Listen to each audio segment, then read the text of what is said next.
WILDCARD Thursday, Game 3, Guardians, Tigers, Padres, Cubs, Yankees, Red Sox here. We're going to be live again here for all three of these games tonight. I think I'm going to be doing these first two. You guys will be stuck with me while Ethan is at school currently over at FGCU, working on whatever he's working on over there. And when he gets back, hopefully he'll be able to jump in for the end of this Padres Cubs game. If not, you'll have him for hopefully the entire Yankees Red Sox game. If not, we'll see what happens with that. But you got me for Guardians, Tigers, and then the Padres Cubs. I'm gonna be here for it as well. So busy afternoon again here. Our fourth straight stream this week, and it's been a lot of fun here doing a bunch of these wild card games. So, like I said, we got Guardians Tigers here on the dock first. We've got a really good matchup tonight. Not tonight, this afternoon, man. Slade Ciccone, Jack Flaherty, man. This should be a fun one. Really looking forward to this because obviously these two teams, they know each other very well. Slade Ciccone looked pretty good to end the year. I'm excited to see what he can do today against the Tigers lineup that has seen him before and has some good left-handed hitters in that lineup as well. We look at Ciccone as a whole with the advanced profile here. I'm going to try and pull it up here for you guys. We look at Ciccone's advanced profile here. We can see he's been limiting walks really well this season, so that's going to be something that the Guardians hopefully don't have to worry about today, that he's going to have control and at least be able to not give any free passes. We've seen how many times that's burned teams this year in the postseason already. But what I don't like to see when we talk about those guys from the Tigers, those left-handed hitters that have the ability to hit for power, like Riley Green, Kerry Carpenter, the average exit velo numbers here and hard hit and barrel rate numbers are not really going to be in Ciccone's favor. So I'm not sure how long the leash is with a guy like Slade Ciccone today. I mean, I feel like you would expect it not to be, terribly short. The Guardians have had to use their bullpen quite a bit, but we'll see. I mean, like you see, he's going to be really heavy fastball against left-handed hitters. Going to go to that curve quite a bit, a little bit of that change as well, but a lot of variety to the left-handed hitters there, so that's going to be something to watch for today. Very fastball heavy against both sides, but against righty, he's able to work a slider a little bit more and not rely on the curve as much. And we'll see more of the sinker play against righties as well. So it'll be really interesting to see how the pitch mix really plays out against the Tigers here today. And then we look on the other side of the baseball. Jack Flaherty is going to be taking the mound here for the Tigers, who's obviously no stranger of big postseason starts and big postseason moments, as we saw he got a ring last year for the Dodgers. I'm going to need him to come through today. We saw he's been great at striking out guys this year, but in all honesty, man, he's not been getting it done when he needs to. He leads the American League with 15 losses, 2 more than anyone else. I believe Michael Walker, the second pitcher on that list. But we see the advanced profile doesn't look amazing this year, other than, like I said, the swing and miss stuff, which I think, if you want anything to work for you today, that's going to be huge for the Tigers if Flaherty's able to do it. We look at the pitch mix. Obviously, he's got that 5-pitch mix with the 4-seam curve, slider, change, and sinker. We're going to see him most of the time using those first 3 pitches, as you see. He's going to be very fastball heavy against both sides and curveball heavy as well. We're going to see him working that 1-2 combo. And he'll give us 25% slider as well. So he's going to be working 3 pitches the whole time. I'm expecting Flaherty to come out and actually really do well today. We'll see, man. They're showing Chase DeLauder on the screen right now. We got about 14 minutes till game time here. So we're going to keep chugging away and try to preview this game as much as possible. And if we got to preview the other games, so be it. But that's what we're looking at with Jack Flaherty here. Another guy who doesn't really limit hard hit exit velos and hard hit baseball very well. 10.3% barrel rate. So I think we're going to see some runs in this one.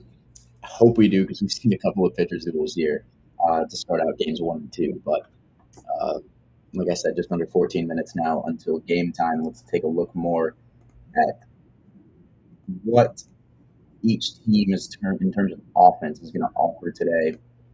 We've looked at this quite a bit here before when looking at the lineups pregame here, but we see the Tigers and both kind of the Guardians going out with similar lineups that they put out yesterday. I really like that we're seeing a bunch of these younger left-handed hitters that we saw yesterday, like George Valera, obviously Kyle Manzardo, Chase DeLauder, and CJ Kafis. Capes made some great plays over there at first base yesterday, so another thing to look out for.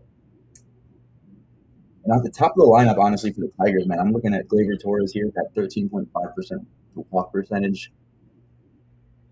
Against a guy like Slade Ciccone, if they can get Gleyber Torres a free pass against a guy who does not walk many batters, that's going to be huge for him. So that's something to look for there. Obviously, Kerry Carpenter, a big X factor. I know Ethan posted about that Riley Green matchup, and obviously, how can you not be really, really intrigued by that? But when you look at Kerry, and I mean, 512 X slug, yeah, this guy's pretty damn good when it comes to facing right-handed pitching. So I'm curious to see what his splits are actually against right-handed pitchers this year. Let's take a look. So hopefully you guys can read that. It looks a little grainy on my feed, but when I hit full screen, it actually looks pretty good. We see he's much better against righties. I mean, 812 OPS, 257 average, slugging at a 512 clip. So the X slug, it translates much better against righties. So Kerry Carpenter to have a pretty big day today. Same with Riley Green, whose X slug is 4 points higher. Very intrigued. Very, very intrigued. So now switch it over. Let's look at the Guardian side. I'm actually going to go back over here and right away, Stephen Kwan. This is going to be a big batter to get it started. Obviously, we saw Flaherty get strikeouts at an over 27% clip. I mean, if you've got a guy like Stephen Kwan leading off who's not striking out really at all, that's huge because then you've got guys like George Valera and Gabriel Arias and Bo Naylor and CJ Capus in the lineup who do have a little bit more swing and miss in their bat. They need the guys at the top of the order like him and Jay Rand to really come through here and show some good play discipline against a guy who can generate a lot of swing and miss. But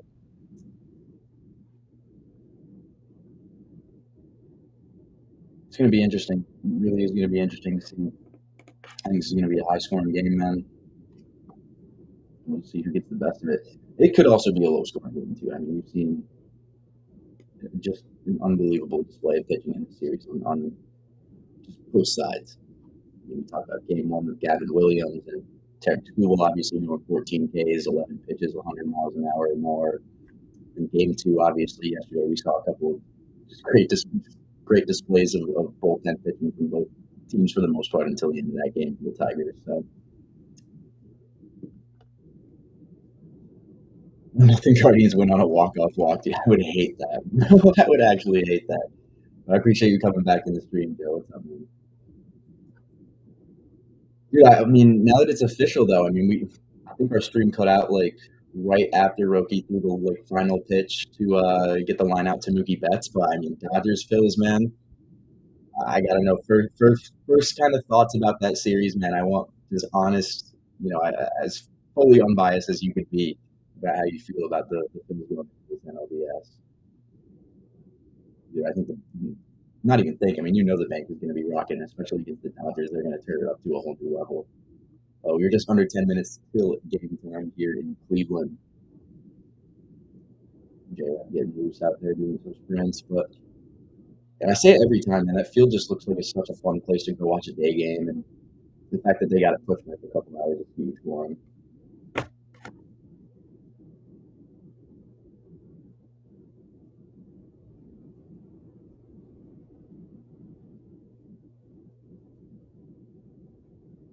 Yeah, it looks like Ethan has a class that ends at 3 p.m. It looks like he'll be able to join after 3 p.m. We'll see when he gets here, but hopefully you guys aren't stuck with me here for too long.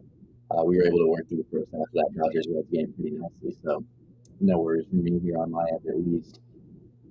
I was excited to see these bats on the Tigers, man, too, like Javier Baez. I know I talked about a lot of the left-handed hitters, man, but Javier Baez has really been good in this wild card series. I'm not sure how he does against Slade Ciccone. I almost said Jack Flaherty, but I'd be very intrigued to see, especially after they don't put up many runs yesterday, what they're able to do. Look at yesterday, Baez went 2 for 4. Look at game one. Javier Baez went 2 for 3, so he's got 4 hits already in this series. Expect him to play a pretty decent factor there at the bottom of the line, especially with guys like Dangler, Zach McKinstry, and then Parker Meadows, who are guys who have produced quite a bit for the Tigers in the past, and especially like I mentioned before, Dylan Dangler, the second half that he had, he's going to be somebody to watch in that lineup too, especially there in the middle after Riley Green. But looking at the lineup today, man, for Ciccone, there's really is no batter you can take a day off with. I mean, I think one Cell Perez will make you hurt, and you've seen McKinstry do it as well. So um, I just feel like we're in for a really good one here. Sanchez relying on just two pitches, worries me a tad. The Mets just sat and hit him pretty well last year, so it's a different year for Christopher Sanchez, man. And I think with no Wheeler, he knows he's got to turn it up to an even bigger level, and I think he's going to do that. We saw how mad it made him when the whole All Star debacle went down, and how he's performed since then. And I mean, I think he's going to be electric in the postseason. They're going to work Shohei, I think. I do too, man. I really do. I imagine he'll shut us down for two. Then yeah. I mean, I you asked last night if Shohei could handle a bank. I remember when he was on the Angels and he struggled in the regular season at times to handle Yankee Stadium. Not sure what his stats were when he was there during the World Series last year, but I don't think he killed the Yankees in Yankee Stadium. I don't know if outside of Dodger Stadium he really is uh, one of the bigger bats you got to worry about right now. I think Mookie Betts is a far bigger worry if I'm the Phillies, especially when you've got all those lefties in your rotation like Sanchez and Luzardo, like we've talked about. And I mean, you both know how we feel about Rangers, so uh, it's going to be interesting, man. I think that's by far the bigger concern for the Phillies right now than a bat like Shohei. I think Christopher Sanchez and Jesus Luzardo honestly are gonna be able to work Shohei pretty good.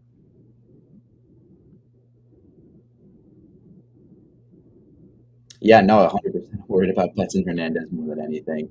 Um, those are guys that, like you said, if you're a two pitch guy like Christopher Sanchez is kind of then it's going to be a bit tough to navigate those hitters, man. Honestly, the switch hitters too, like Tommy Edman, Andy Pages, I'm worried about those guys as well. I mean, it's a relentless lineup, and we've seen what Kike Hernandez can do as well. Yeah, exactly. Look at how they handle Hunter Green. So it's going to be a really interesting series. I think I'm more excited for Jesus Luzardo's start than I am Christopher Sanchez's start. I don't know if that's a very hot take among Phillies fans, but um, yeah, I'm very excited for that. As a pitching guy, though, Joe, I mean, I got to ask you, what do you think about this Cam Schlittler Connolly early matchup we're about to see here tonight in this Yankee game? Because that's, in all honesty, the only, I guess, series I haven't talked about here in the pregame. I know I haven't went really into much of Padres Cubs, and I'm sure I will throughout that game, so I'm not too worried about that. I'm just personally really excited to see those two rookies go at it for an elimination game, man. Part of me wants to see a lot of runs, part of me doesn't.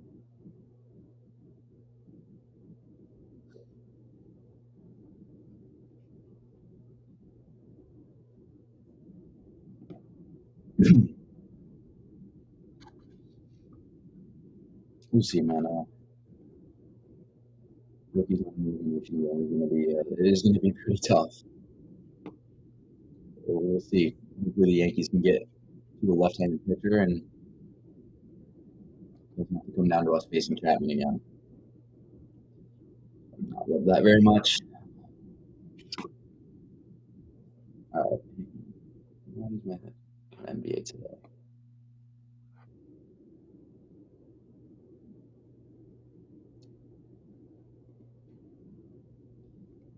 All right, YouTube TV is confusing me.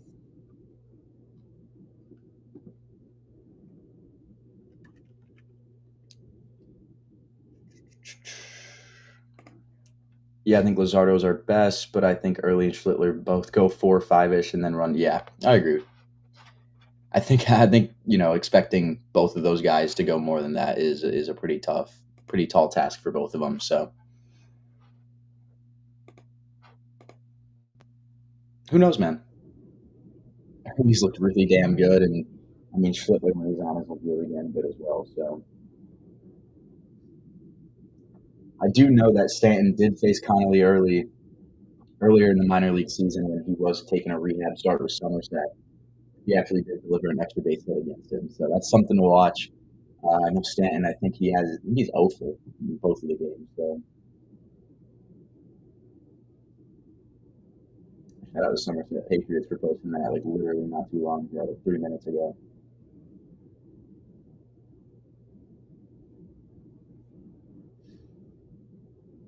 Yeah, early does have a tougher lineup to face, but the pressure of being that Yankee starter on Game 3.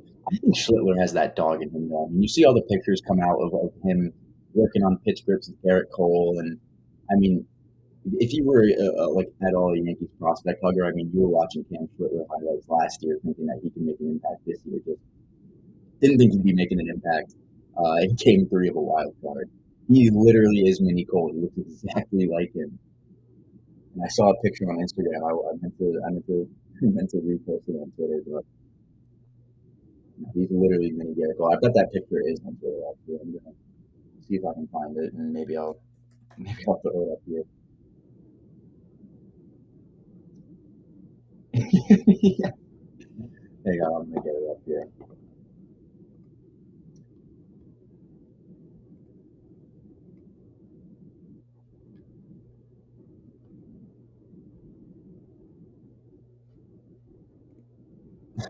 Like, look at this, bro. Yeah, he did grow up a Boston fan. He said he converted his entire family.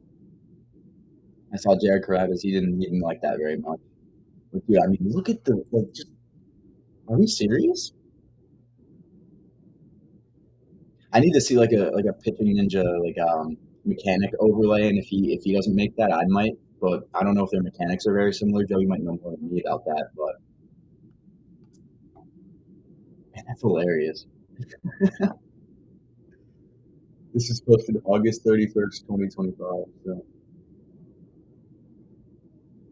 the caption's hilarious, man. Shout out the Yankee librarian for this tweet. That's awesome. That's awesome. But we're gonna go back here to who's on the share.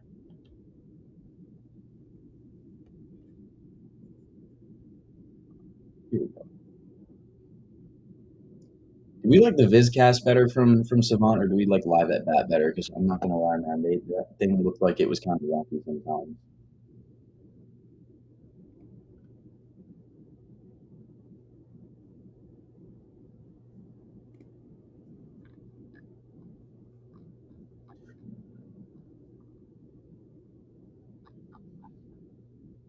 Yeah, over 500 people already in the stream. Appreciate all of you for flooding in here already.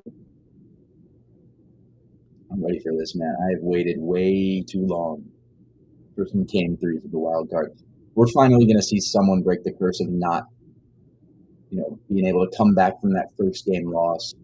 It's gotta happen today, man. We'll see if the Guardians are able to do it here.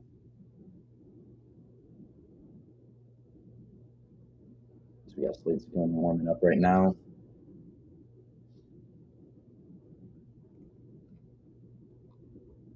See if they have. This cast even up here for it.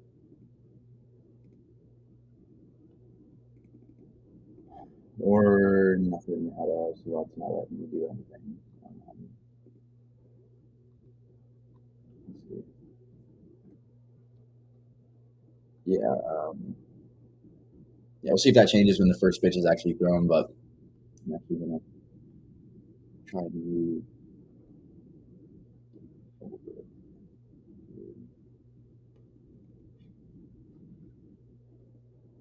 all right, man.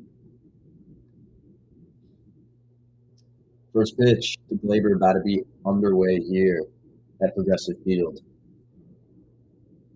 Cutter outside. So I'm very interested to see how he is control wise here in the postseason. Swing and a miss on another cutter.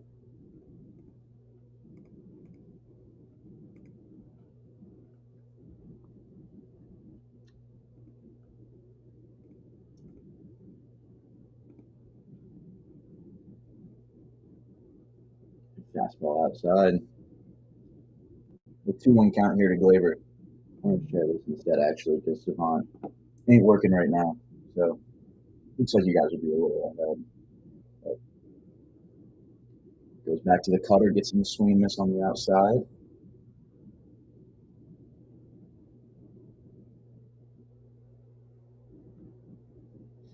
Let's see if he goes back to that fastball here. Maybe tries to play a bit of a slider on the outside. Goes to the curves.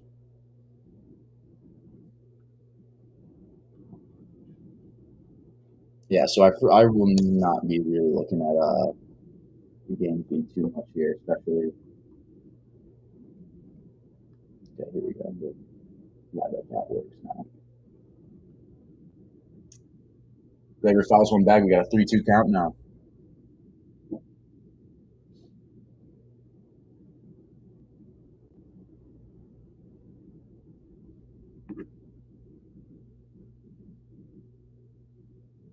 See what pitch he goes with here.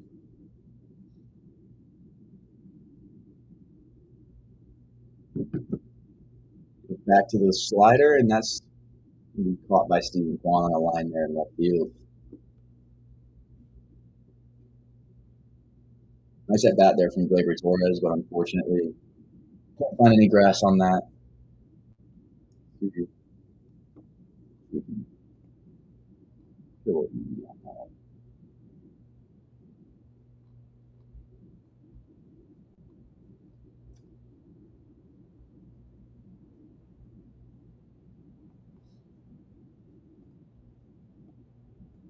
All right, man. Here's Carey.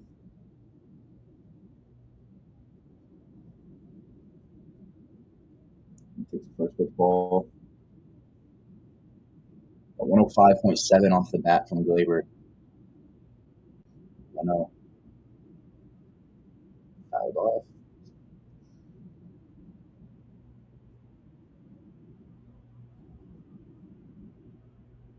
So we see him hit the changeup on the first pitch. He goes back to the fastball. Imagine whether going fastball or cutter here. After going fastball, he might try to catch him a little off balance with a cutter here. Let's see. 1-1. Another fastball on the outside is fouled off again. So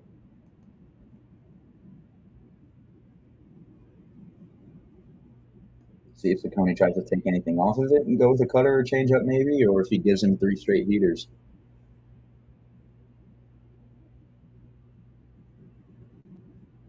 Nice. Beautiful slider there. You don't see him. Carpenter saying he tipped it, and I think they're gonna say he did.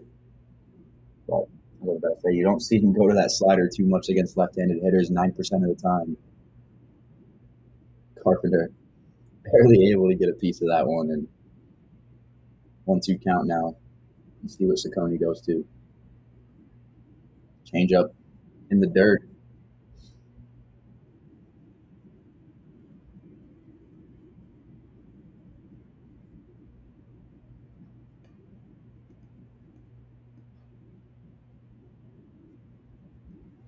See if he goes back to the heater.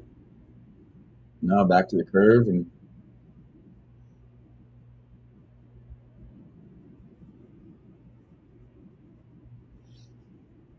first time we've seen him use that in this at bat. A pitch he uses 22% of the time against those lefties, like I said earlier. See if he goes fastball here. Another slider inside, and Carpenter able to work a walk. So talked about that, the 5.9 walk percentage. If they can get free passes here, man, that's big for the Tigers, and they got one away. Steven Vogt 3-1 in elimination games. His managerial career for the Guardians. His first pitch fastball here to the left-handed hitter, Wencel Perez. Switch hitter will be hitting out a left-handed box. I believe he's a switch hitter. I would hate to be wrong about that, honestly. Back-to-back fastballs. He fouls that one off as well. So after working the walk, Saccone is 0-2 here. Montel Perez. Be a big strikeout here if he could get him on 3 pitches. Pair of fastballs here. We'll see. He goes to a curve or he goes back to that back foot slider like we saw him try to execute against Carpenter a couple times. Another heater. That one almost at Wenzel's head. So we'll see if maybe he opens up like a little curveball that dips right back into the top of the zone or something. Tries to help that miss benefit him a bit. He didn't try to execute the curve. It just got away from him and could not fall back into the zone. You can count now 2-2.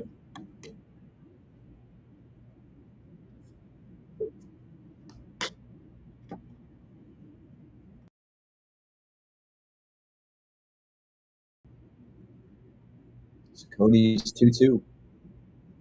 All back. So I hope you guys have been enjoying at least our stream schedule this past week. We didn't initially plan to do 4 straight days of streaming and covering every game, but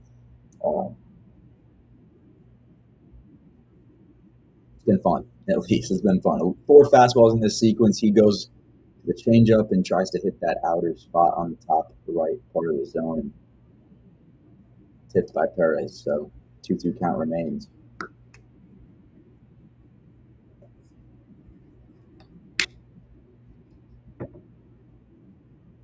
Cody forced to work already at 20 pitches here in the first frame. Big for the Tigers.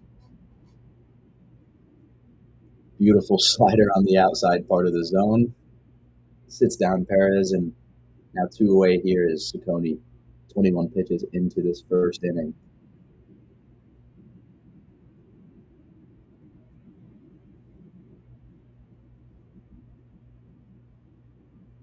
That was beautiful, Johnny. You guys can see it right there. We'll load in here momentarily. Beautiful pitch right there. So now we'll see Torque take a 96-mile-an-hour fastball down the zone. Still that runner on first, man. We'll see if Carpenter tries to move it all here. Imagine you wouldn't want to make that last out on the base pass here and just have that momentum swing all the way back towards Cleveland.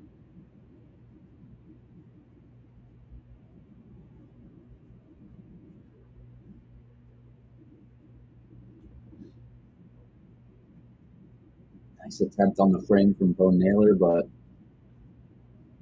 that misses, and have the count now 2-1 is Torque.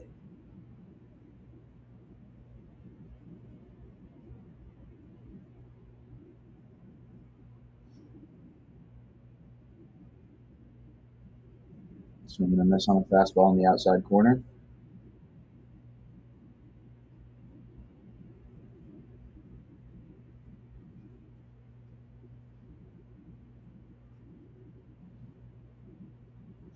Already someone loose in the bullpen for the Guardians, so I guess that answers my question about how long the leash is here for Saccone today.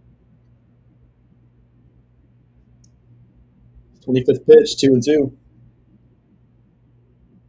He got him. 97 on the outer part of the plate. Gets a nice frame and a pretty generous call from the home plate umpire. So nice job from Bo Naylor there. To get his guy out of it, a walk. A lot of pitches from Slade Saccone. Not a bad first frame there from the Tigers. So we'll see if the Guardians now can give their pitchers a little bit of rest here.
What's going on, Jeff? Good to have you back, man.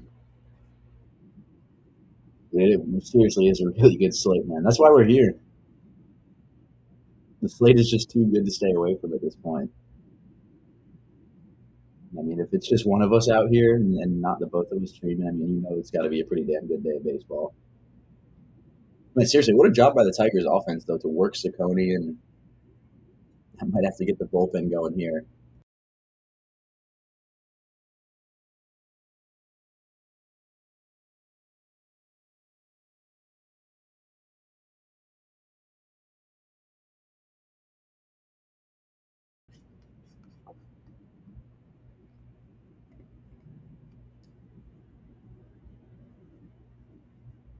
I wish I still played, man. I mean, if I was living in Texas, I would try to get out there for that, but um, Tigers do make me think of Ty Cobb, too.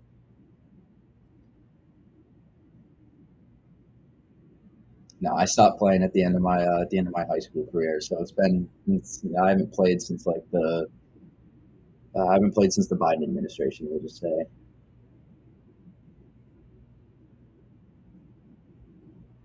Yeah, I know exactly what picture you're talking about too. I think they have that like framed in the Hall of Fame in Cooperstown. Yeah, man, those old legends, bro, are always so fun. Think about how far the game's come now. First pitch from Flaherty, 92-mile-an-hour fastball, low for ball one.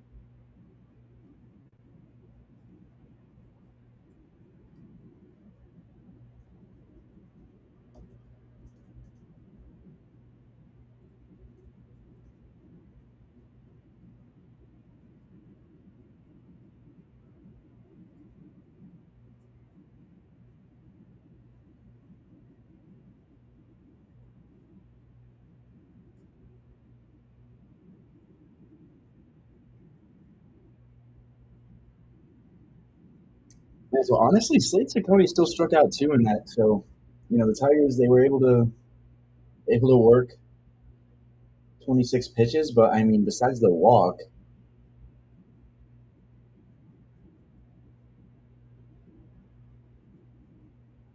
Vogt pops one up into left field. Maybe can't account for Riley Green.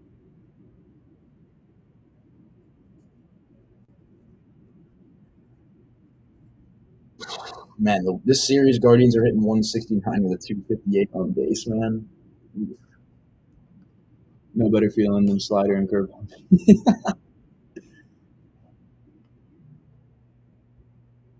I have seen that league in San Francisco that plays with those old rules. They do that in a bunch of places, I think, too. Man, that's got to be brutal, though. I mean, if you're playing out there, and I guess San Francisco's not like crazy, like hot Cali weather like LA, San Diego, but wearing those what were they like? What was the material like wool that they used to wear? I mean, dude, they're wearing dry fit. Ground ball from Valera. Easy play that hits you. Almost a wide throw to Torque. That's why we like having you around, Jeff. You come in with interesting facts like that. And honestly, I could have really used to think about that Honus Wagner and Ty Cobb pick today.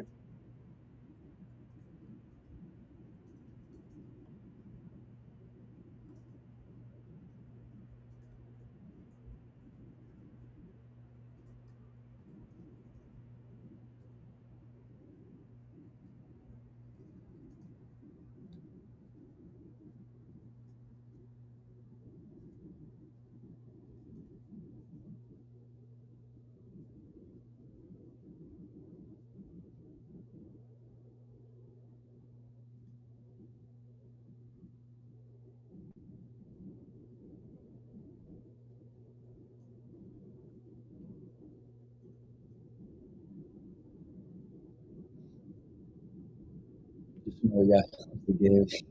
Yep, I love that. I love that, man.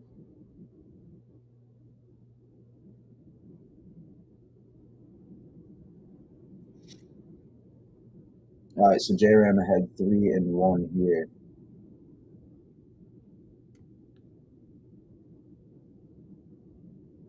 I was off the curve.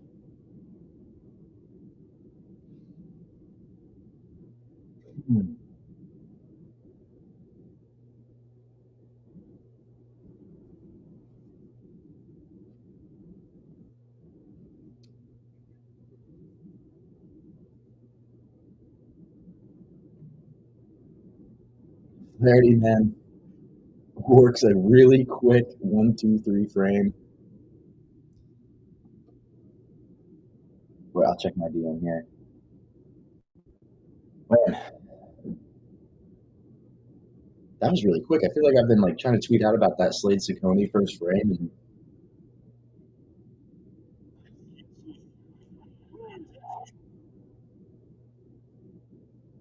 Joe, did you make that video or did you just find that?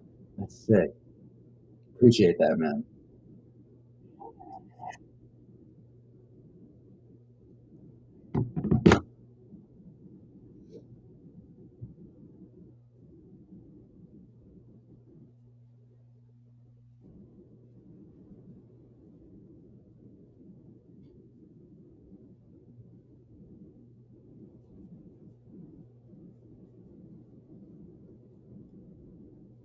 Just made it a second ago, dude. That's awesome. Actually, you mind if I post that? Like, I would too.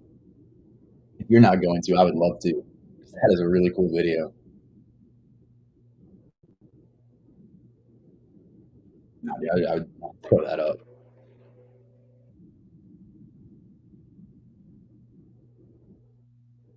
I appreciate that. Word, Joe. I'm gonna throw that up here in a little bit. Thank you, bro.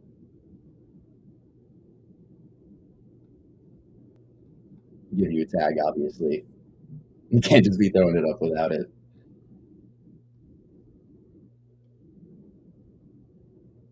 What's like the general consensus on Joe Buck now? Because I thought everyone hated him, and then I knew some people who actually really enjoyed like listening to a Joe Buck called game. And it's funny, me and my buddies were actually talking about like all of his like worst football calls earlier today.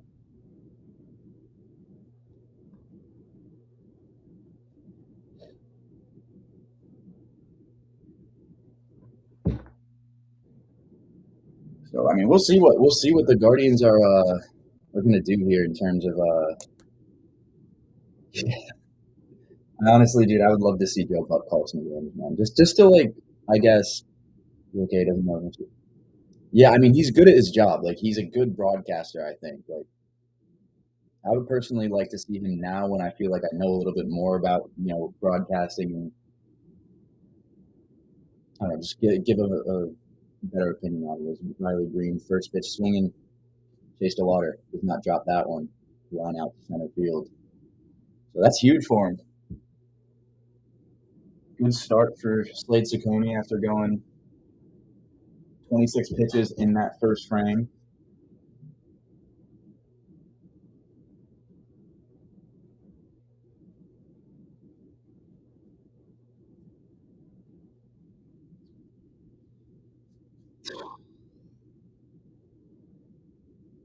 See, first pitch here too.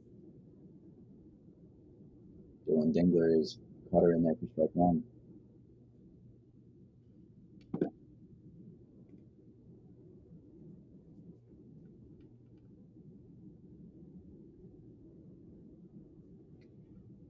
Hey, have a good class, Joe. Appreciate you, bro.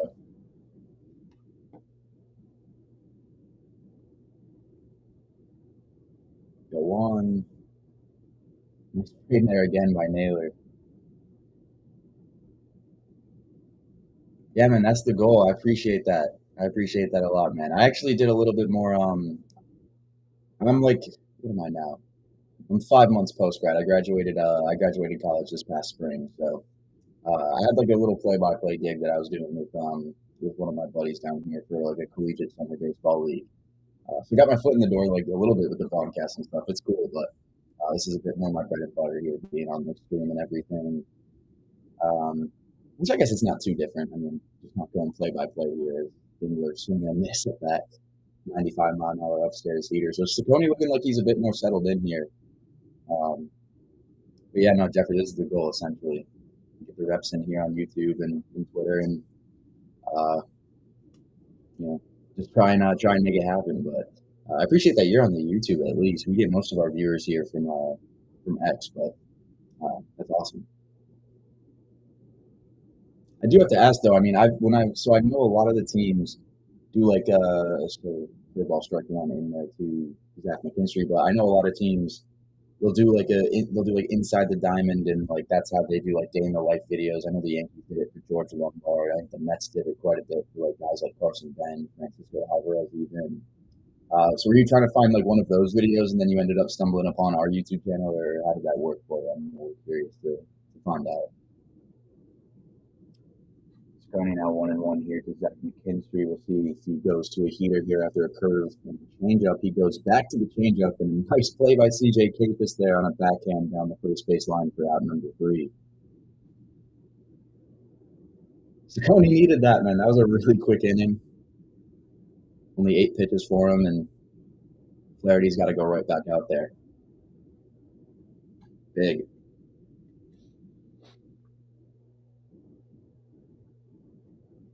Ooh.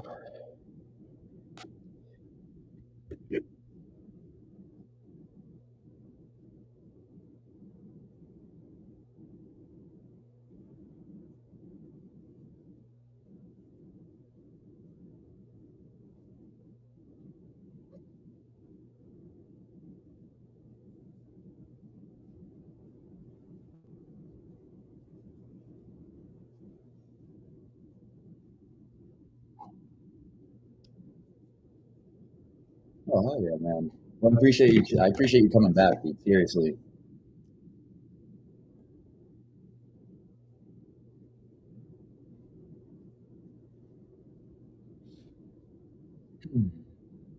We were actually doing like those like the summer league games and everything. Like we would do if we had 2 games going at once, we would have to broadcast one here on Inside the Diamond. So if you were looking for any of that, like a couple months ago, you may have actually seen some of the longer form videos where it was just that. But um,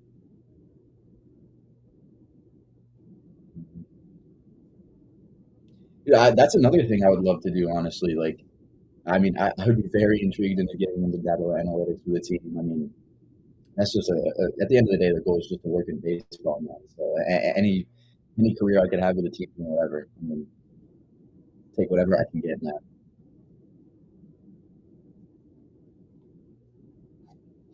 Yeah, over 600 people here between all three little broadcast outputs here. We appreciate all of you guys being in here for this first game early here on 3:30 on a Thursday afternoon.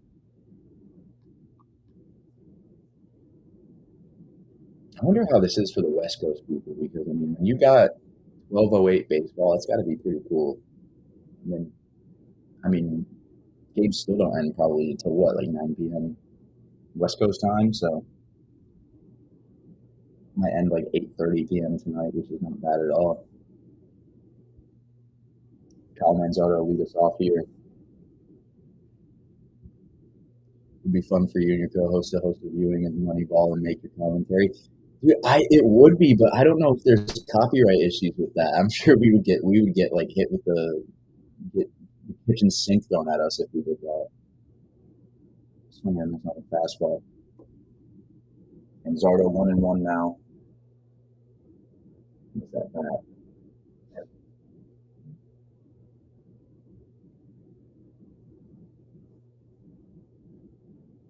Nice curveball from Flaherty to get strike number 2. Get ahead of the count here. Now, one thing me and Ethan wanted to do was we wanted to do like a game of the week where we picked one game and or like a couple games of the week and just like did what we're doing now. And we're definitely going to do that next year. I'll tell you that because this has been a lot of fun, and honestly it helps us engage with you guys a lot more just because it's a longer stream. I don't really feel like I got to watch every single play, especially if there's stuff going on in the chat. But Flaherty able to get his second strikeout there on Kyle Manzardo.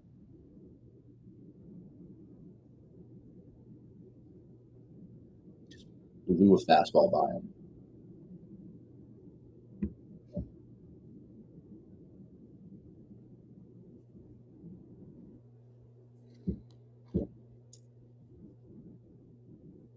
would be a calculated risk for sure.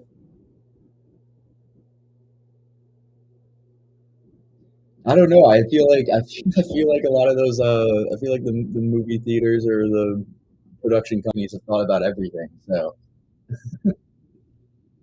no, that'd be funny though. I think we just missed Chase DeLauder's first major league hit. Yeah, Chase DeLauder.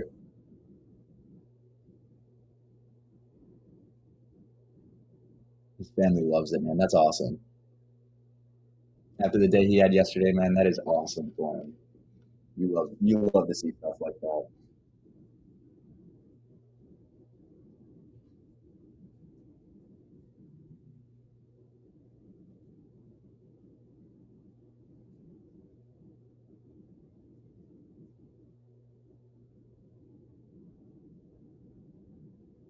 Man, Chase DeLauder's first career hit comes in the postseason.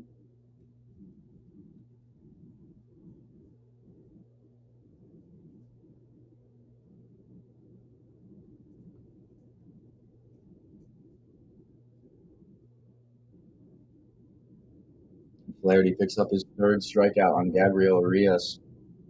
That's what we talked about pregame, man. These guys in the middle of the order that have a high swing and miss, not good.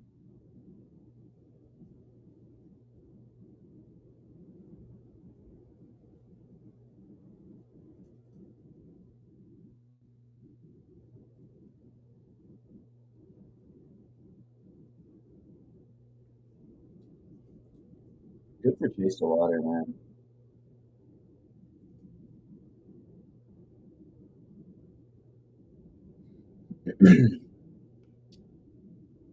The hedge fund, they do. They play really good defense, man. Brian Flores level defense is what they have. It's unreal.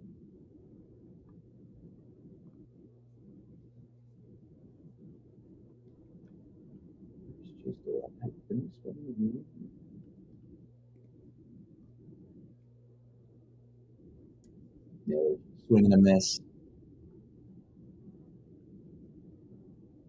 2-1 count here on Bo Naylor. Two away here, men on first. And Chase DeLauder.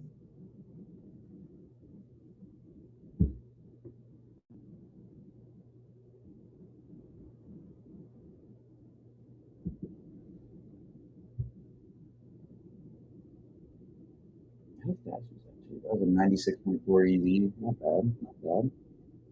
Need a foul ball and a slider. All right, I got to lock back in here.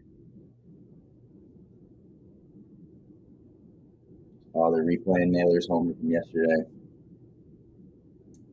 Now, Ethan's talked a lot about the adjustments Bo Naylor has made this year, man, and he has really turned it around offensively. You would think he's hitting 195 in the postseason, though.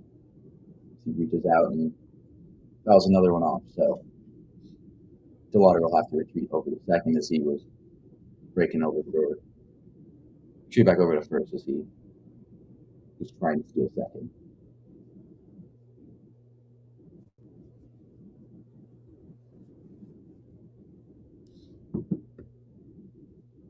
Payoff.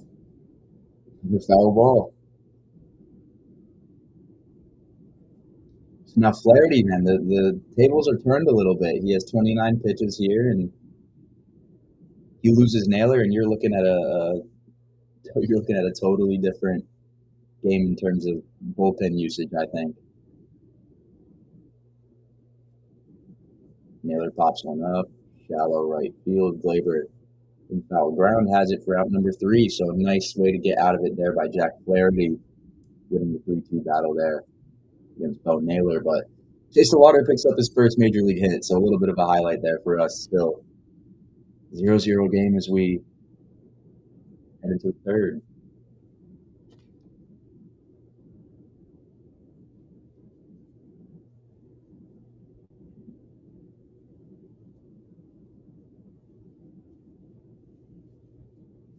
I need to look at that video again that Joe sent me.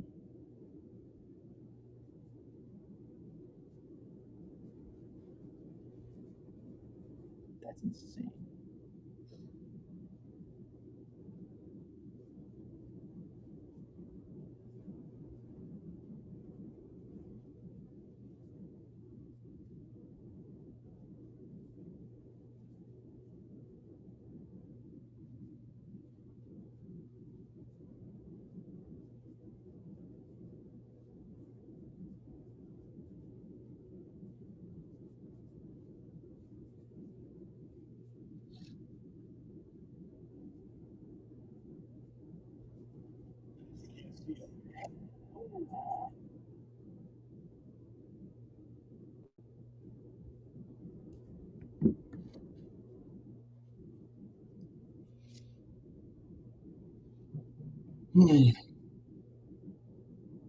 How are we feeling about this game now? Seen a couple frames. I don't know. I don't know. Thought the Tigers low-key had the upper hand there after that first frame when they made Ciccone work, and then they didn't really make him work. So let's see what happens here, because I know the Guardians had someone loose. I haven't gotten a notification of a pitching change yet, so assume nothing changed in that department. I assume they're letting Ciccone go out there again.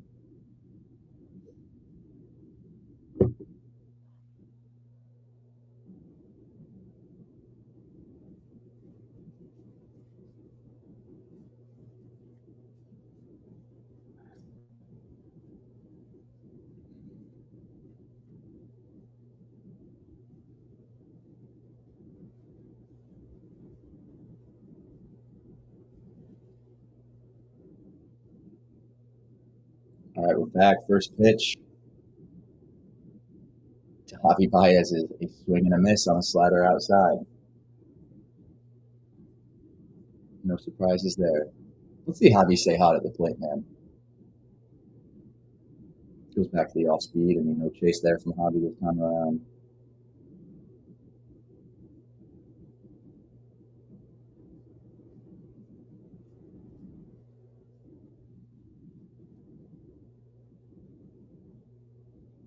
Another swing on an outside slider from Slade Ciccone, and you got to imagine he'll probably go back to something similar, or maybe try to dot something up on the outside edge of the zone here. Baez not looking very comfortable here in his first at bat. He reaches out for another outside slider and somehow is able to pull it down the line, man. I guarantee you he's got to go back to that, right? He's got to go back to that.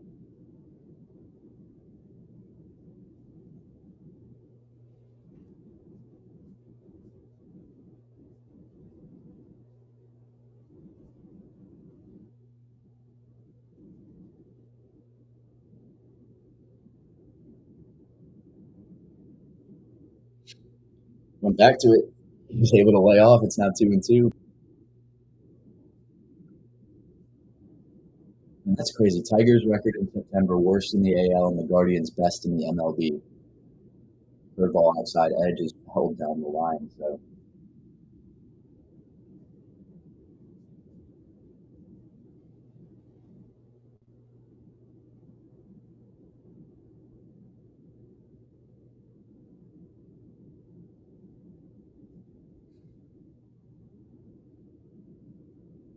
Baez pops up a slider on the outside to right field, and that's going to be tracked down.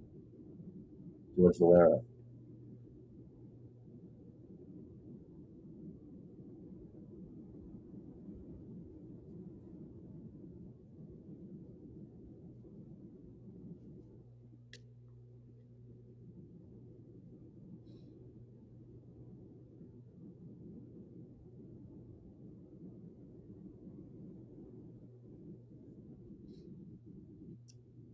All right, so now I believe this is Parker Meadows.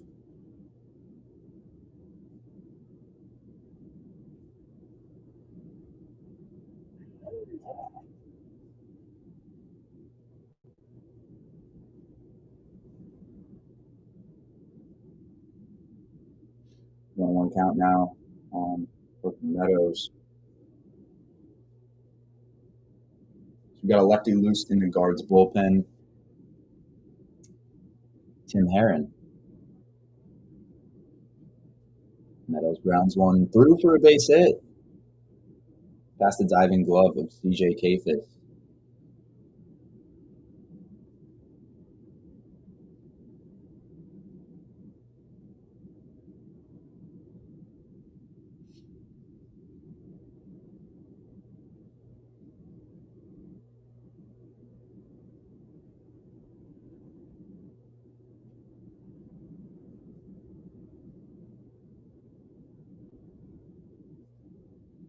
Comes 44th pitch. Fouled. So we're back to the top of the order here in Gleyber Torres. 0 for 1 today.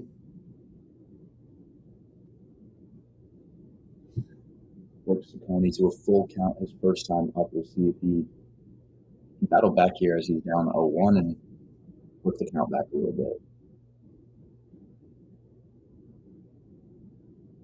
Slider up for 0-1.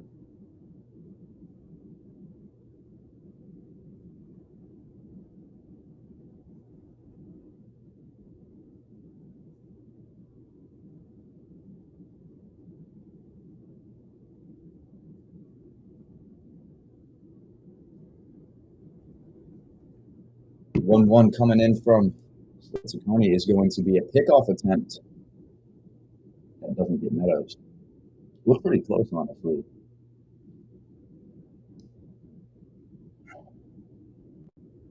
So you look at the bullpen: Gaddis 39 pitches, Herron 13, Junis 12, Sobrowski good amount of pitches there, and then Cade Smith obviously on 50 pitches the last 2 days.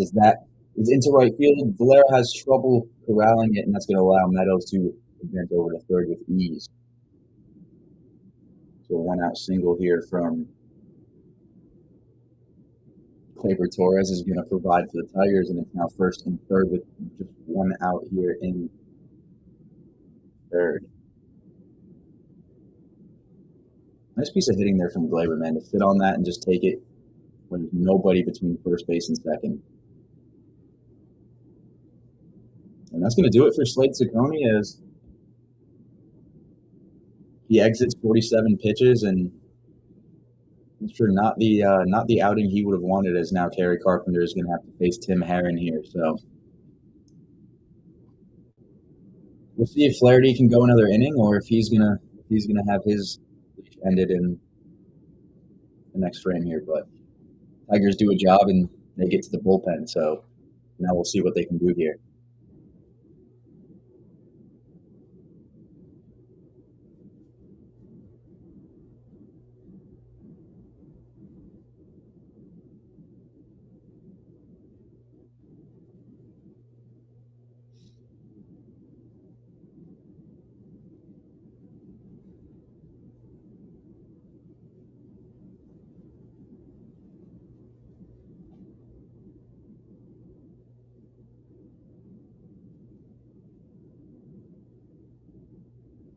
I still can't get over the Cam Schlittler and Garrett Cole mechanics.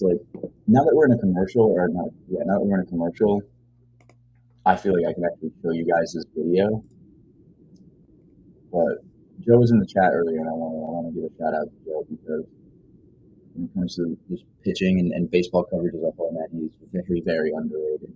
But I mean, look at the mechanics here. Because they can't see it. Not much different. Because they can't see it. I'm excited. I'm really, really excited. Because they can't see it. Yeah. I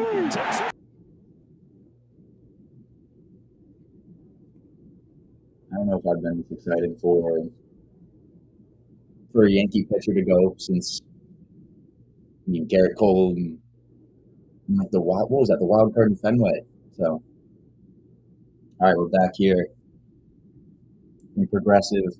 Game 1, 1 for 8 with runners in scoring position. Game 2, 1 for 15 with runners in scoring position. 15 left on base. Detroit postseason record, man. Can they turn tides a little bit? We'll see.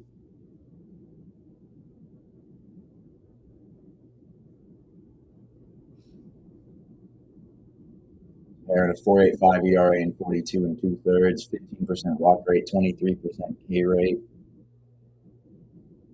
Carpenter walked his first time up behind the count here, 0-1. Grounds one. Off the glove of Kafis, it's rolling into foul territory. Fielded by Rokia, who bobbles it, and Torres is going to make a round.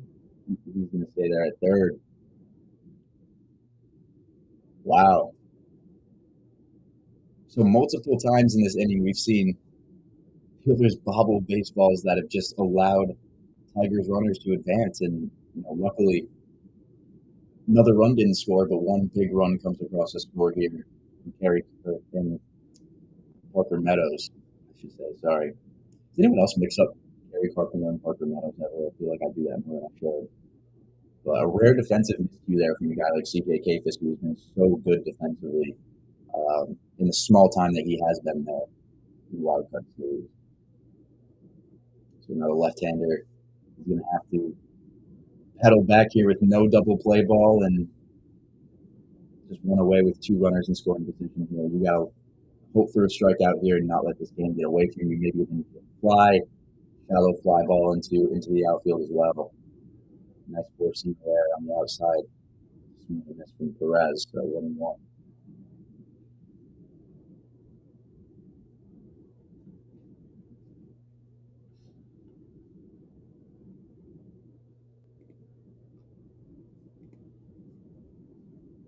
Perez reaches out for a fastball that was almost in the left-handed batter's box, and they will foul it off. But Ciccone, man, the velo besides on the cutter, it was up across the board. Almost 3 ticks on the changeup. Spin up across the board. 40% whiff rate on the slider. It's just that first frame, man, and then a couple of opportunities seized by the Tigers as Perez skies one into the infield here. We'll see who actually gets it as Kafis and Ramirez have a little trouble communicating. And this Cleveland defense starting to look a little bit more like the defense we see in the Bronx on a nightly basis. And if you're J-Ram, man, you're thinking, I got to get this baseball. I have to get this baseball. And Kafis is probably trying to make up for that error. I wonder if there'll be a little convo about that in the dugout here in the middle of the inning. We'll see. So not 2 away here. So big out there is obviously no one able to tag. First pitch paired is low to Spencer Torkelson. Big spot here for Torque. Favorable matchup for him. Already has an RBI in this series, so let's see if he can capitalize on a lefty matchup. The 1-0. Curveball falls into the bottom of the zone. Strike one.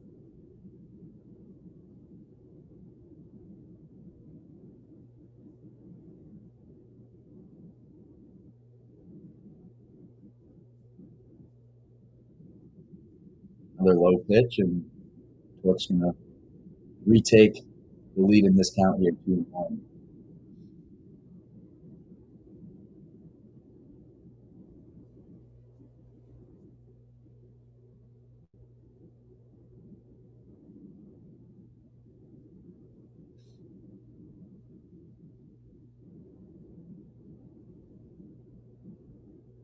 Nice curveball. He actually hit that spot for the second time here in this at-bat. 81-mile-an-hour curve right at the bottom of the zone. Works the count back 2-2, and Heron looking to get out of this one with just 1 run given up here. 2-2. Popped foul. Try to dial in that curveball just a little bit on the outside edge there. Torque able to catch up.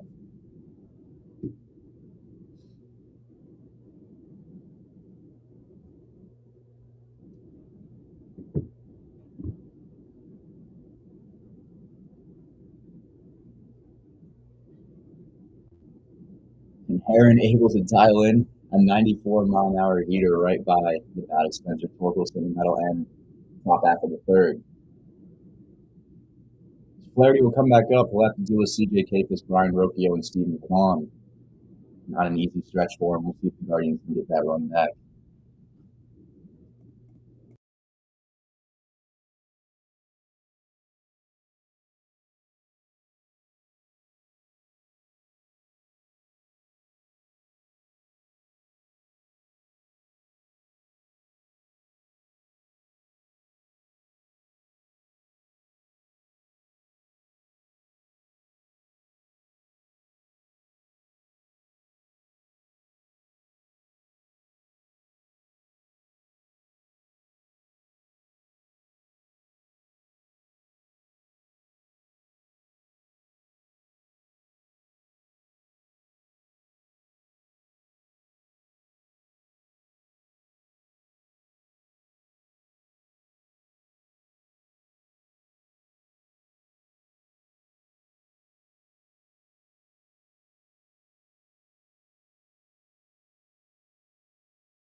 All right, we're back here in the bottom half of the third.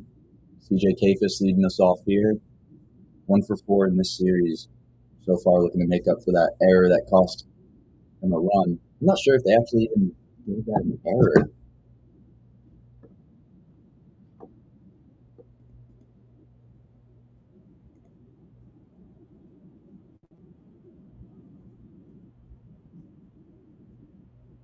Capus drives one. Foul down the right field line.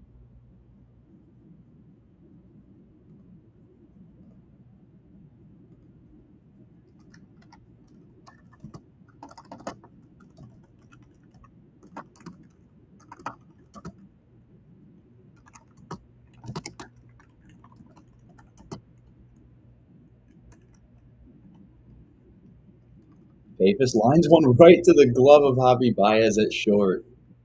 Nice play there from the veteran shortstop. 103.1 EV off the bat.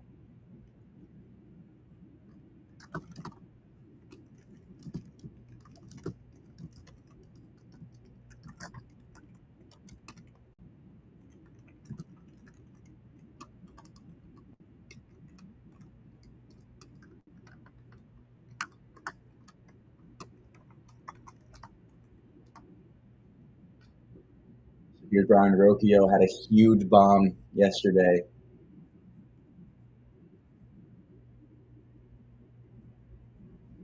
I believe they gave Carey a double on that, didn't they? So 0-1 here to Brian Rocchio. 35th pitch from Flaherty is a fastball that misses outside.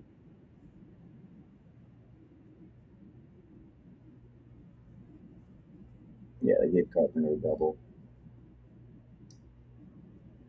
All right, so the Vizcast is up, so I'm going to try to use that because I really liked that yesterday. I'm not going to lie. Let's zoom out a little bit so you guys can see everything. All right. If that's too difficult to see, let me know too. I can change it back. But 2-1 here to Brian Rocchio. Goes to the slider, and Rocchio hammers one. foul to the exact same spot Kafis did. Guardians getting in front of the baseball here. See if they can square one up and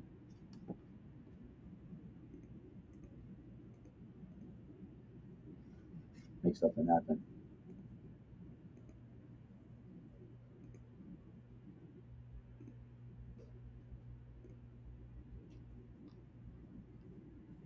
Swinging a miss, he got him. Fourth strikeout for Jack Flaherty, and we'll recycle it to the top of the order here. Stephen Kwan going to try and start some form of possible two-out rally.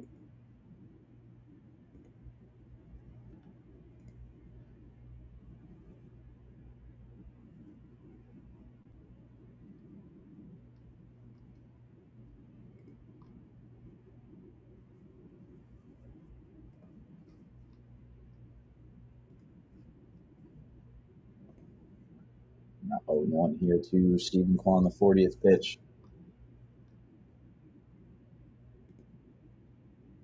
About to come in.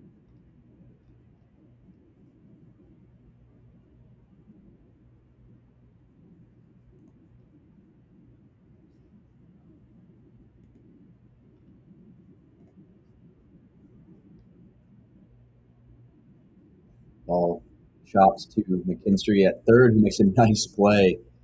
And an even better play by Spencer Torkelson to move over to the right side of the line into foul ground to catch that ball for out number 3. Another quick 1-2-3 inning for Jack Flaherty, man. He looks good here as we continue to work through this game 3 of Guardians Tigers AL wildcard. Still 1-0. So I thought this would be a high-scoring game. It still very well can be, but it's looking like the same trend is following here. A shame. I'd like to see some runs.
All right, we're back.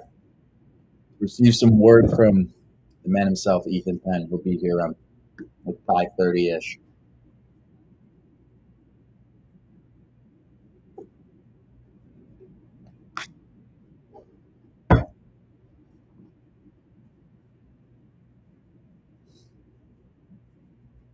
All right, man. Let's see this. Let's see this Cleveland bullpen continue to work here.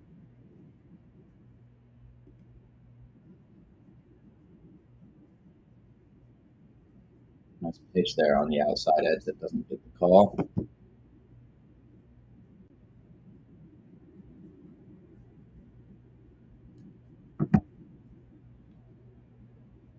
Another one outside. Fastball 93 on both pitches here in this Joey Cantillo at bat to Riley Green.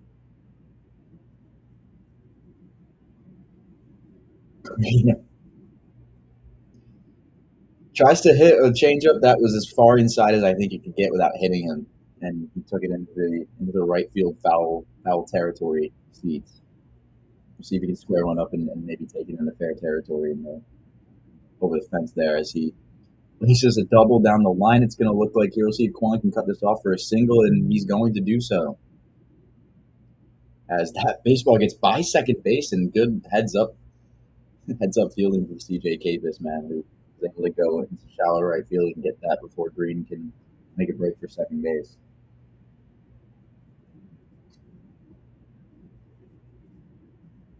Three straight fastballs from Joey Cantillo, and that one's able to be fought off into left field by Riley Green for what? Honestly, man, if that's a little further to the line, that would have been a double, but Stephen Kwan able to cut that off.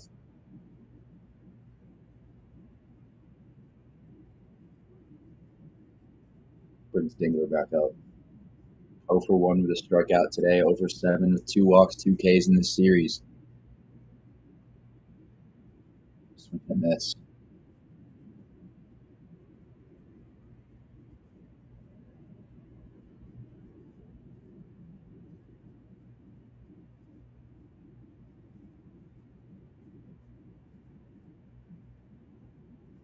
Cantillo goes back to the changeup here after going through on that second pitch. We'll see what he decides to go with here. His fourth pitch. Dylan Dingler goes back to the changeup and misses.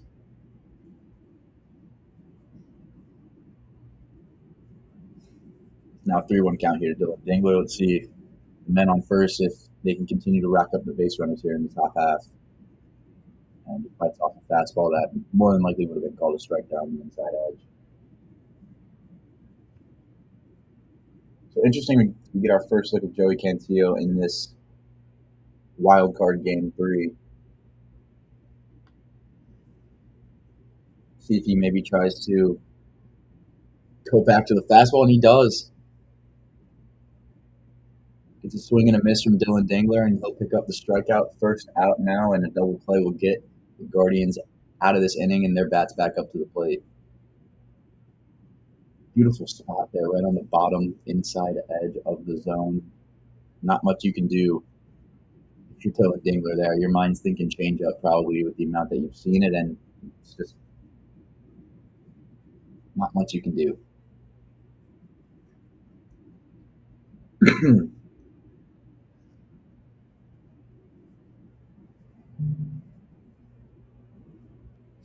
So we'll see how he executes a left-handed hitter now. 46% of the time he's going fastball, and you see it there as he misses on a 92-mile-an-hour heater that will move the count to 2-0.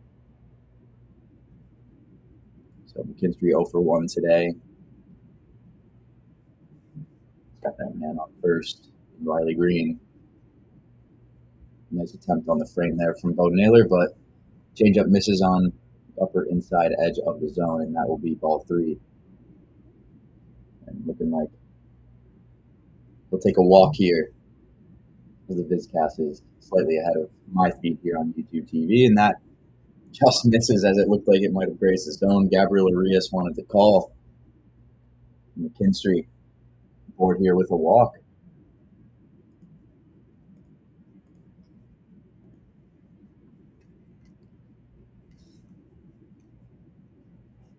So free passes for the bottom of the order is just something that the Guardians cannot allow here. That is just not going to work, man. And if we look at Javi Baez, with runners in scoring position this year, he's an .813 hitter with a .292 average, slugs at a .509 clip, 5 home runs, more in any situation. And that or bases empty for Baez here. So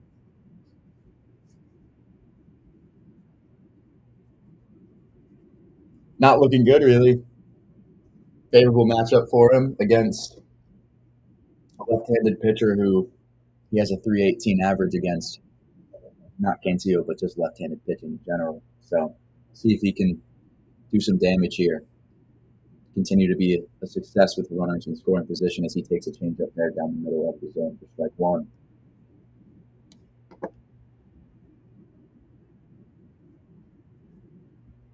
With runners in scoring position, and Quintillo, 22 strikeouts, 12 walks. With runners at first and second, at a 1.50 whip. So that number now changes from 5 walks to 7, or 5 walks to 7 strikeouts, I should say. Quickly ahead 0-2 here on Javi Baez. See what he decides to go with here. He goes to the changeup and he gets a swing and a miss. Beautifully executed at bat there from Joey Cantillo on a guy who normally does really good with runners in scoring position. He continues to follow the trend that the Tigers have followed the entire series, man. And another man left on is another whiff from Javier Baez. Good job from Bo Naylor to keep that off the ground as well. Really, really well executed by Joey Cantillo there. Here's Parker Meadows, takes an outside ball one on the 93-mile-an-hour fastball.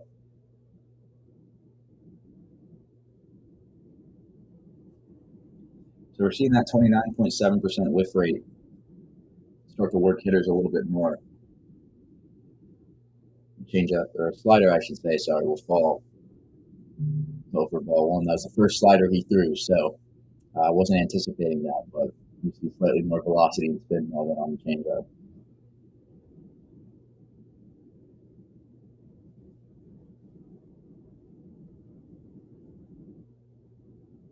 That was up 2-0 here. Skies one into left field. This should be an easy catch here for Steven Kwan, who has it for out number 3. So good job there by Cantillo to limit the damage to just those couple of base runners and no runs as we head into bottom half of the fourth here. We'll see if the Guardians can try and get those runs back, or that run back anymore.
I apologize for that, everybody. I was on the phone with Mr. Co-host. We're in the bottom of the fourth. George Valera up on a 2-1 count.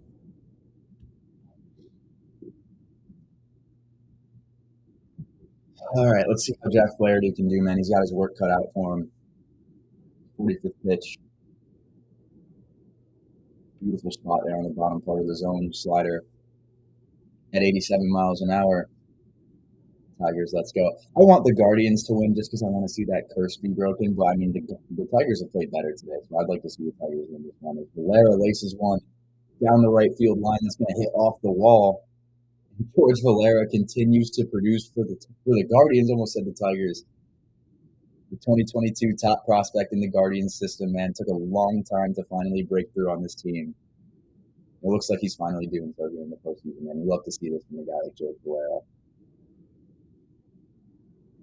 Just like that, tie and run now. In scoring position, so we'll see. See if the Guardians can get anything going, or if the curse of having a runner in scoring position remains here in the series. First pitch from Flaherty to J-Ram is a curveball low, ball one.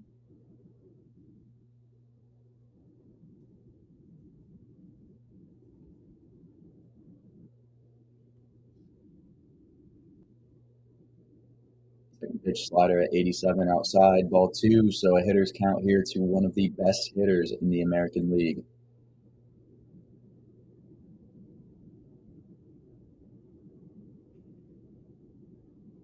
Pitch. Paid off. Nice lead there by J-Ram, able to let that slider break into the dirt for ball three, and now it's looking like Flaherty's going to have to work through some trouble here, as J-Ram more than likely is going to get on base here. Let's see if he has the green light here. And that one's going to grace the zone for strike one. Nice piece of the bottom outer edge of the zone there.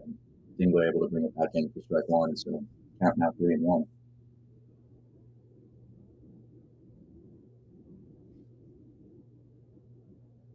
Curveball fouled off now, and Flaherty able to work back 3-2, so maybe a little bit of an announcer's jinx from me here. See if Flaherty can win this battle against one of the very best in the league. Pitch, and that one's laced through for a single. Valera's coming around to score, and this game is going to be tied at 1 apiece. J-Ram doing it and coming through when they need him to the most, man. Progressive Field is on fire right now. Big 3-2 hit piece from Jose Ramirez. And man, him and George Valera come up and able to get a job done here for the Guardians.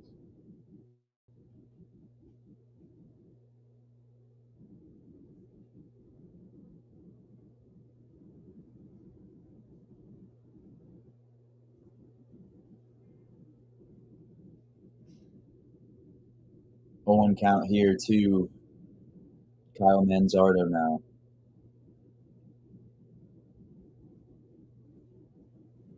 Four-seamer just outside.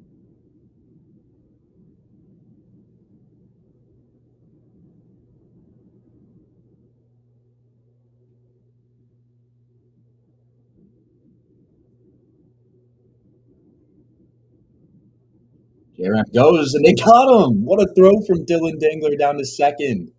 And the go-ahead runs now just off the bases.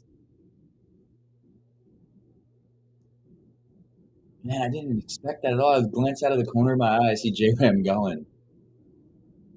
Another base running blunder. I guess not blunder, but another base running error from Jose Ramirez, man. An absolute speed from Dylan Dingler down to Javi Baez, who got a piece of his helmet actually before he even was able to tag him, and still able to beat him. So 2-1 count, nobody on for Manzardo. Now it's outside.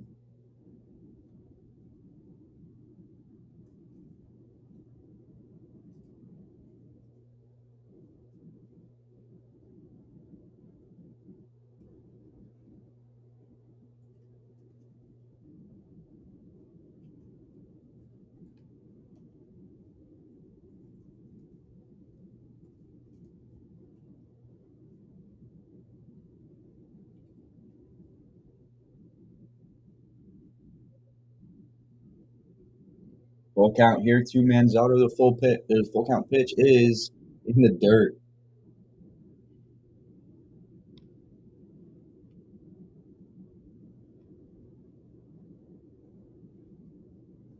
So it would have been runners on first and second now.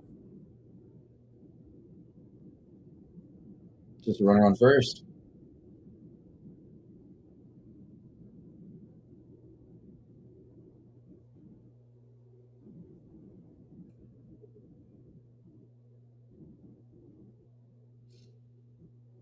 Swing and miss from Chase DeLauder on a changeup from Jack Flaherty. Falls behind 0-1.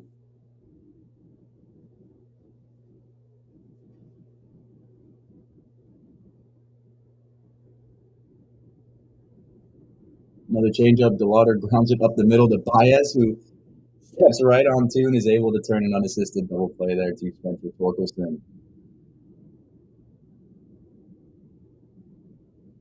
Unlucky piece there for Chase DeLauder is maybe any other time that could have snuck up the middle, but not here. J-Ram delivers after the George Valera double. We're tied 1 apiece.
All right, just like that, we're back. First pitch from, I believe this is still Joey Cancio on the mound.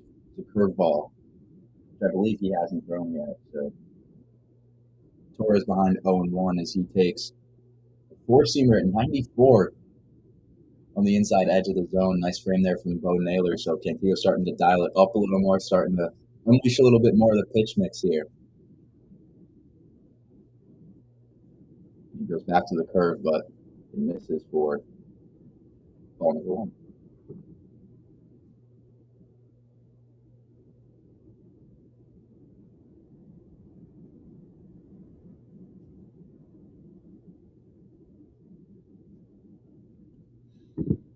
Another curveball. That one misses on the outside, so it'll be 2-2.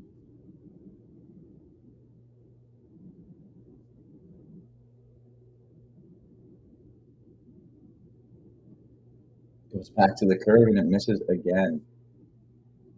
So we'll see if he tries to dial up a fastball and add a little bit more velo to it.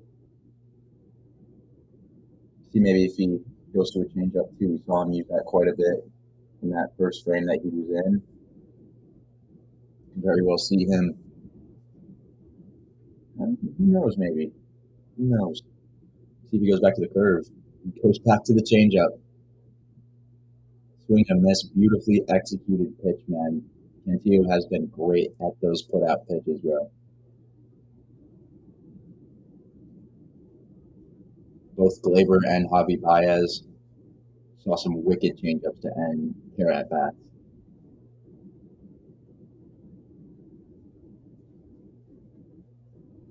I believe unless Javi Baez saw that inside fastball, he might have saw it. That might have been him or Dingler.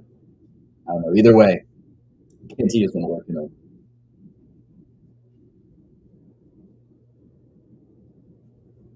So it looks like carries ahead here 2-0. Curveball misses.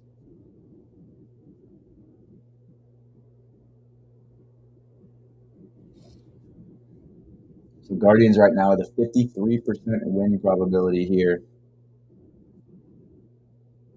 This Carpenter takes a slider in the dirt.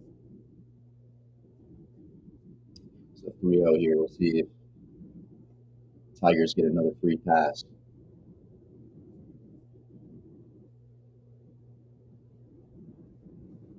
And that one gets away from him.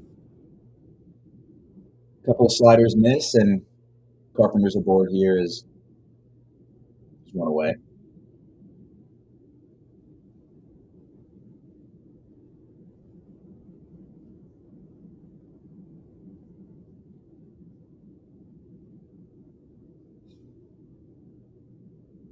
Set here against Perez, who fouls a 91-mile-an-hour fastball down the left field line.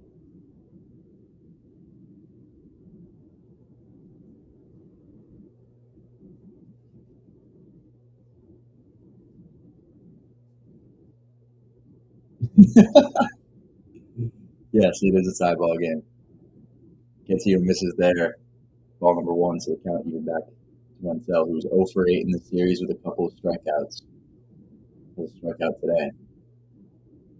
He takes a changeup upstairs.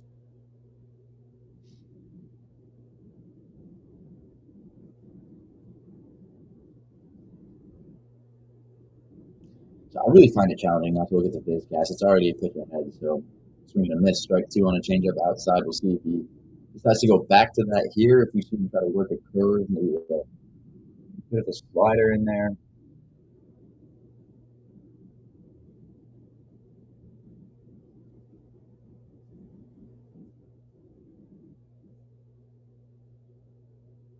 Pitch.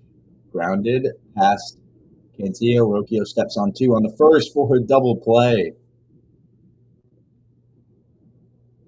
After the defensive miscues we kind of talked about there when the Tigers put up that one lone run that they have so far, they've seemed to make up for it here. Nice play there by Brian Rocchio, sliding past the base and recovering for a much-needed double play.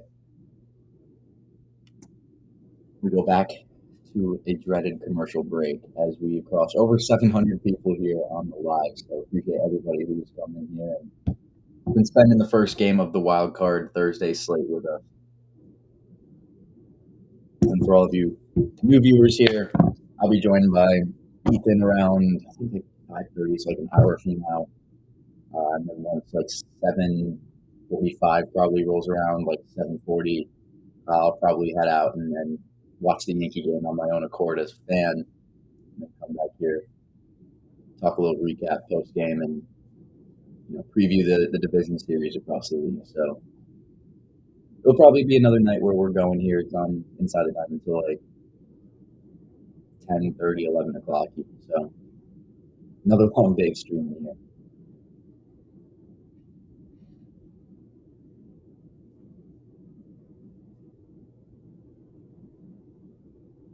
Man, I'm actually curious to see how Joey Cantillo has been looking at this. Let's look at his player breakdown a little bit.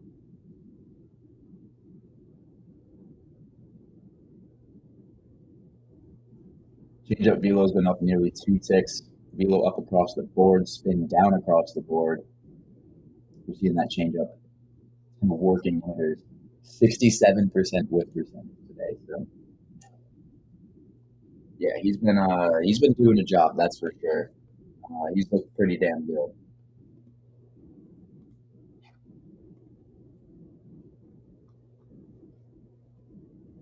Yeah, I mean, 2 innings pitched on just one hit baseball. If he can clean up the control a little bit, see that win expectancy probably rise up a little bit more.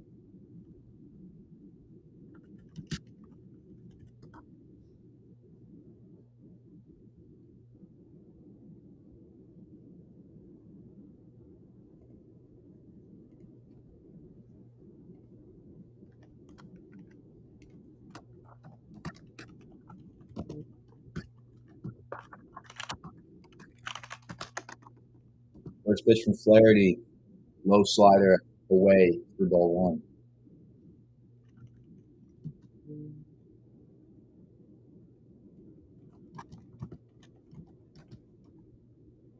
Urias flies one out into center field,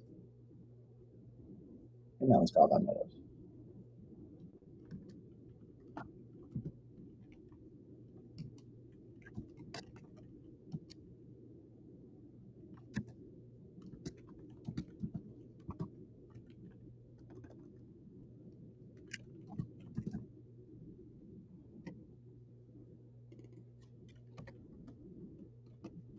Kyle Finnegan getting loose there in the Tigers' pen. Also got Tyler Holton there for the lefties. And now Bo Naylor, who's also one, comes up and takes strike one on a slider on the outside.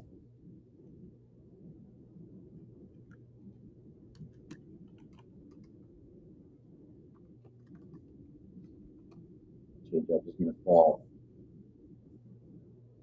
out of the zone for ball one here, so now evened back to the brother of Josh. We'll take a changeup there on the outer part of the zone for strike number two.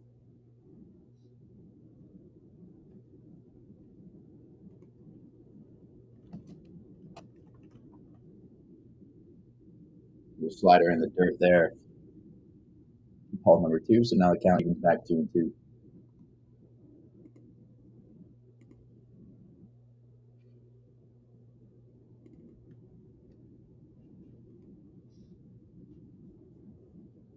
Naylor rips one down the left field line, and this is going to be caught on the line by Riley Green.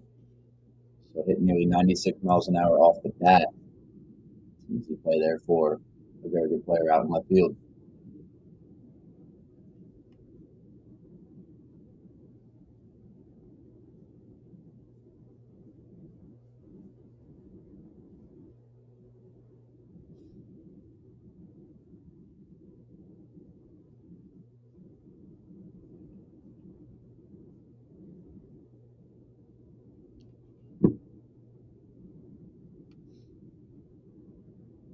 First pitch to Kafis, curveball outside ball one.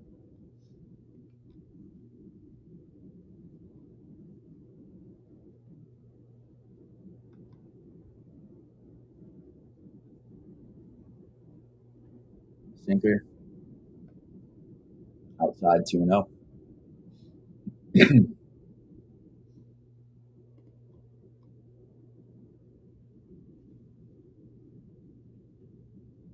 2-0 from Flaherty on the 70th pitch is a fastball that's outside, but gets a nice frame there from Dylan Dingler for strike one.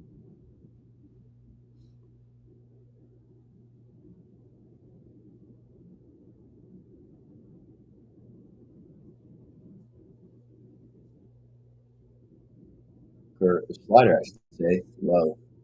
Ball three, so 3-1 count.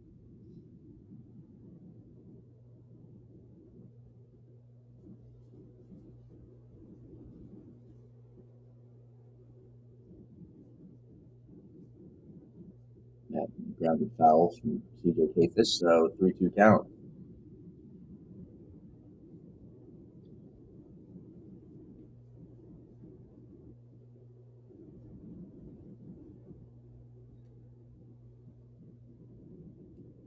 Now one misses outside, so a fastball can't get inside the zone there, and Kafis aboard here with a walk. And looks like that'll be it for Jack Flaherty here.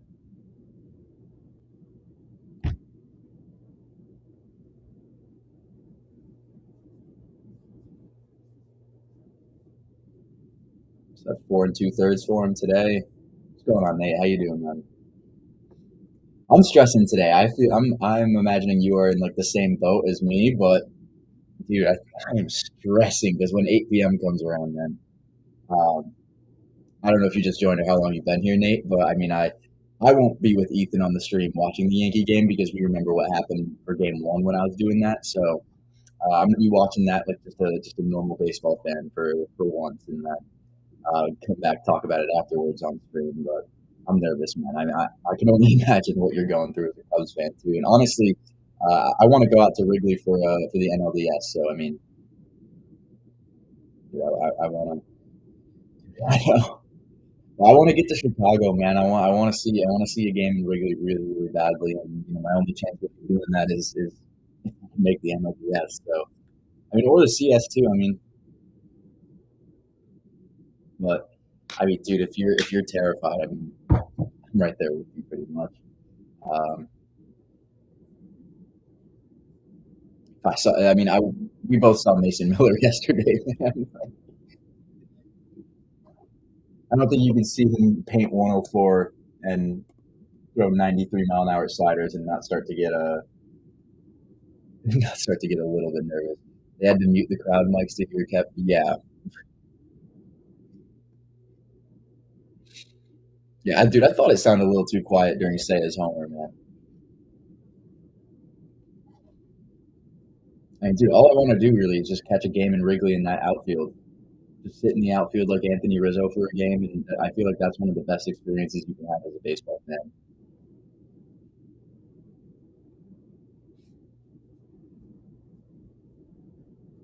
But we're keeping you in our thoughts, Nate. Just know that, man. The whole game we'll keep you in our thoughts, man.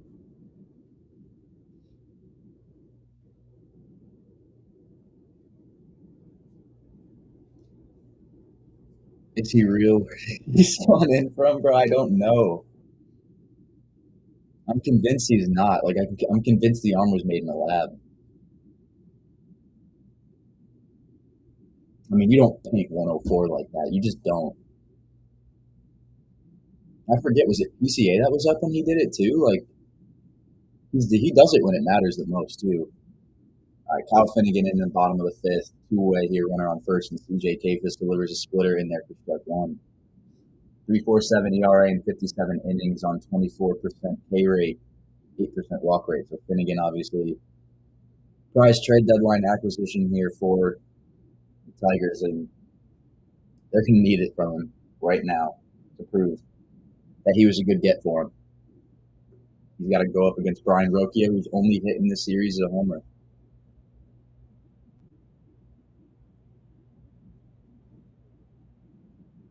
That was not a fastball. Now counts 1 and 2. Yeah, I think it was Seiya. Still, though, I mean, that's an even more in terms of like right now what a guy can do to you. I'd say Seiya right now matters way more in terms of just executing your pitches. But no, if it's a lefty that he's dotting that spot too, I mean, splitter in the dirt from Finnegan evens the count 2 and 2.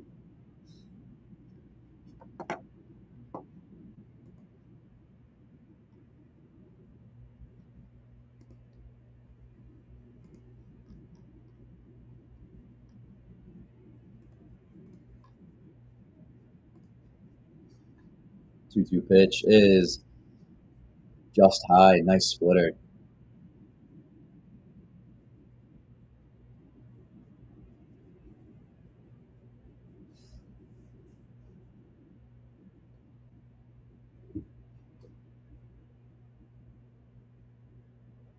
He went splitter the last two pitches. See if he goes back to the fastball. He goes back to the splitter, and nice spot there. Rocchio was able to just foul it off down the first base line.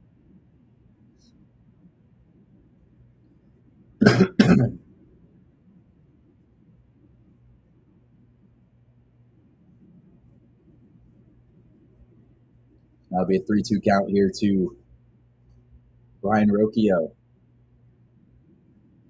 Fouls one off again. So 96 miles an hour on the heater there. You got to imagine he's going to go back to the splitter, try to maybe bury one in the dirt or the top of the zone maybe. I know that last pitch was at the top of the zone, so you got to think maybe going to try and tunnel a pitch there bottom of the zone on a splitter.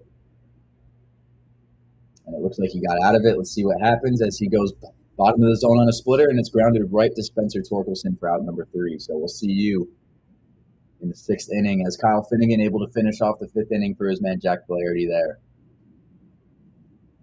Brian Rocchio remains his only hit being a home run in this series.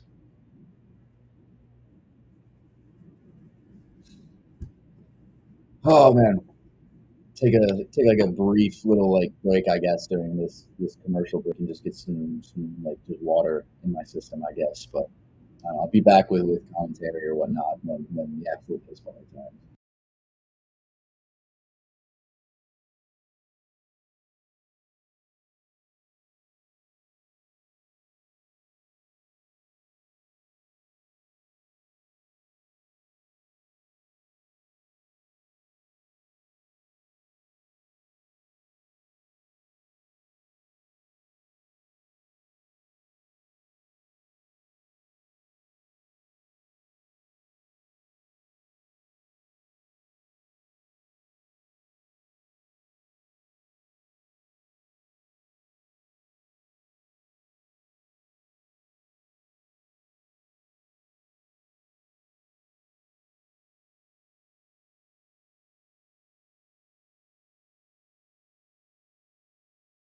Ethan's coming in like I think like 45 minutes, Nate. He just had class earlier, so I haven't had any class, so I'm not in school anymore. So unfortunately, you guys are just stuck with me for this game.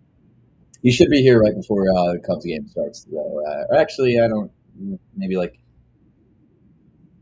after the first inning or two, he'll be here though, and then he'll take you guys through the Yankee Red Sox game. We'll recap that game after both me and him. I won't be there for that game, but we'll recap both me and him that game as well as preview the division series for this weekend and through the next week.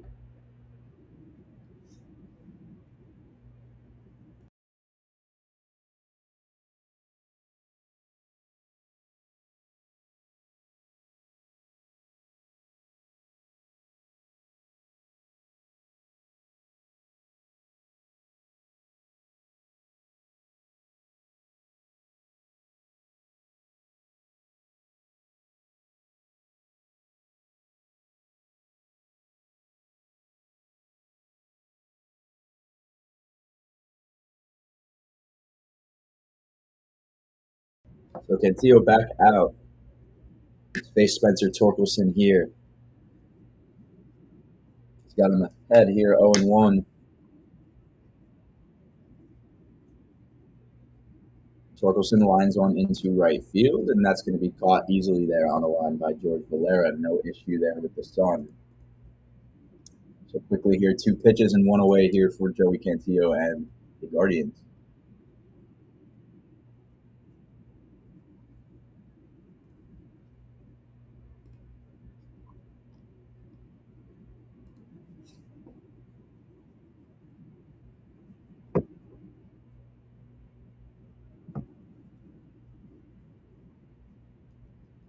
That looks low.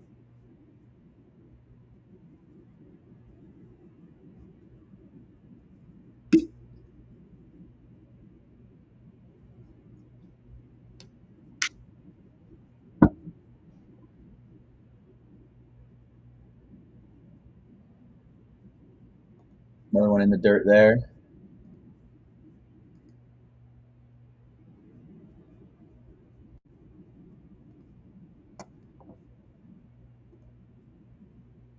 Change up on the inside part of the plate, and Naylor able to stab that one back for strike 1. So Cantillo now at 40 pitches.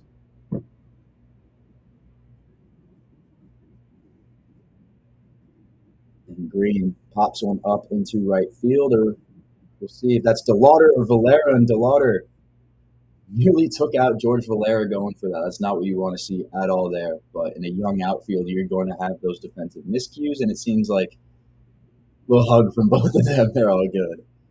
So hey, that's DeLauder's ball, and he wants it. He got to make that call, and he's got to get it. And it looks like he was trying to make that call, but you're never going to see a Major League Baseball player, I feel like, start to just take it, dog it out of a fly ball, and just let it go. That's what's going to happen.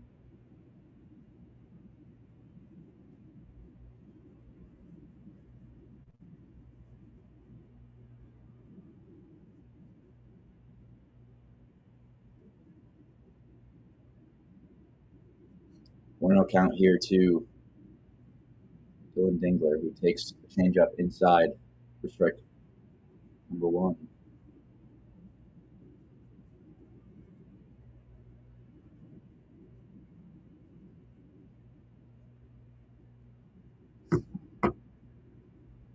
And Dingler rips one high and deep into left field. That baseball is going to get over the wall and is going to give the Tigers the go-ahead run. 104.1 off the bat. And after he got worked by Joey Cantillo in that first at-bat against him, he takes him deep over that big wall in left field. 32-degree launch angle, 401 feet. Detroit faithful loving it. Tigers take the lead here in the 6th.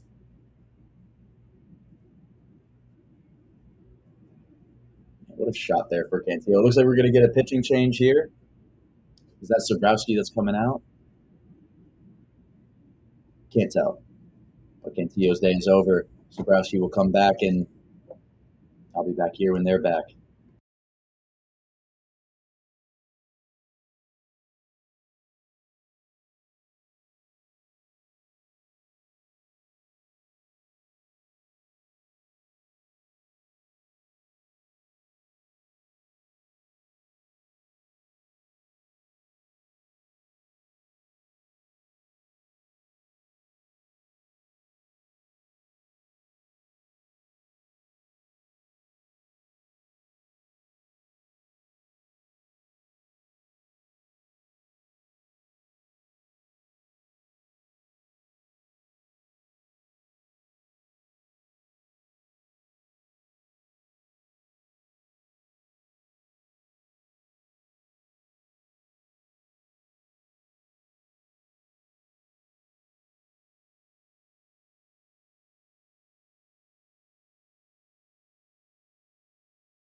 Dude, we got to get you being a little more positive in here. I feel like, this is a great day of wild card game 3s, and I don't know, unless you're a Guardians fan. Sobrowski, 95-mile-an-hour heater fouled back by McKinstry, 0-2 the count moves. Nonetheless, man, I appreciate you coming back at least. And seeing more people commenting through the YouTube, though. I mean, if you guys don't mind me asking, though, how did you find us on YouTube? Because, we've been growing a lot slower on there compared to everything else. So the curveball taken by McKinstry low, almost in the dirt there for ball 1.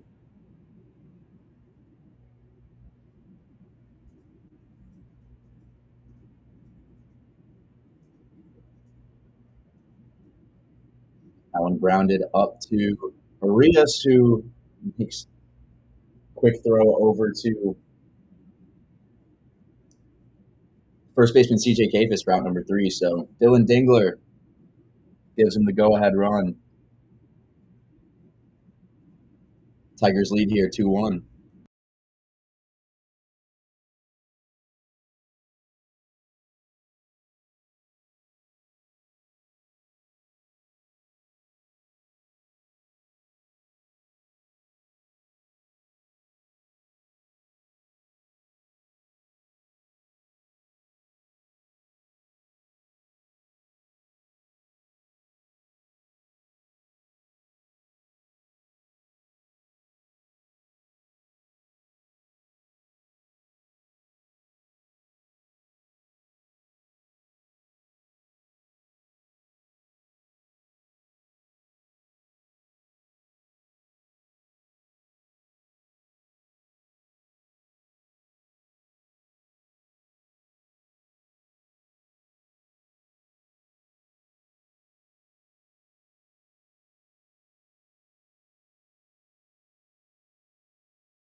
All right, so you see the ESPN bet live money lines are up there right under the scorebug if you're watching the same thing I am. Detroit minus 190, Cleveland plus 140 as far as our VizCast has it. Detroit has a 63% chance to take this game three on the road. And man, I don't have the volume on, but I don't know how quiet or loud Progressive Field is right now, man. I cannot imagine it is very loud right now.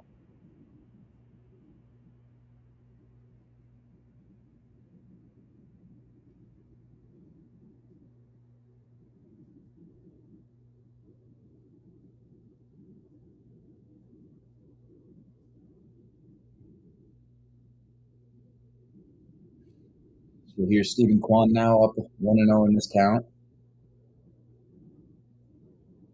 It's been fairly productive this series.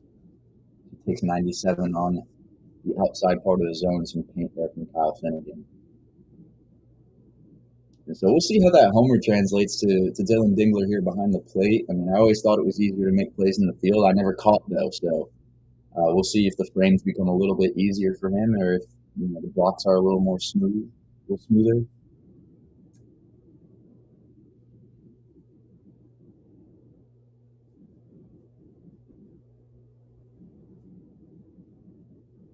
Furthest hit ball of the day, unsurprisingly, by Dingler there, 401 feet as Kwan fouls back in 96 mile an hour fastball.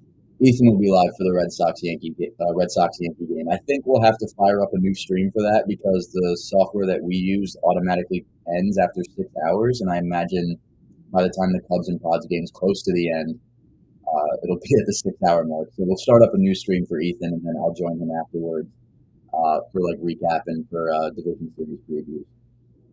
And that one's a little light flare fly out to Javi Baez behind short.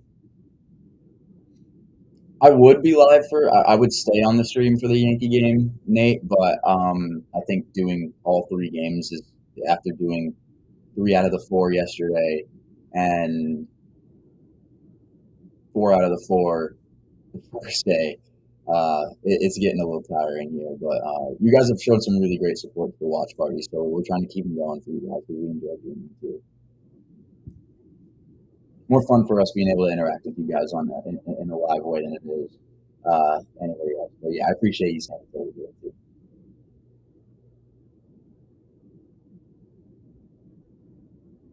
If it wasn't the Yankees, if it was any other team, then I'd be doing it on stream for sure. But I've got some Yankee fan friends who wanted to watch the game with me as well, and I can't turn the back on the fans, man. Can't turn the back on fellow Yankee fans tonight.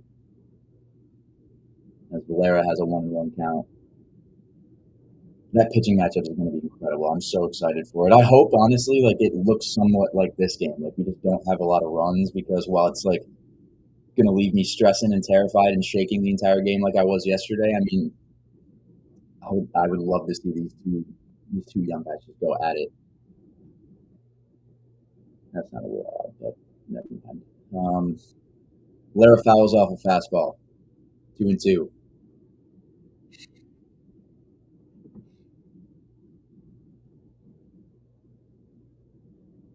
You can start to see the faces of the Guardians starting to sink in that in real time. Time's running out for him. The splitter's taken low. Now we have a 3-2 count here to George Valera.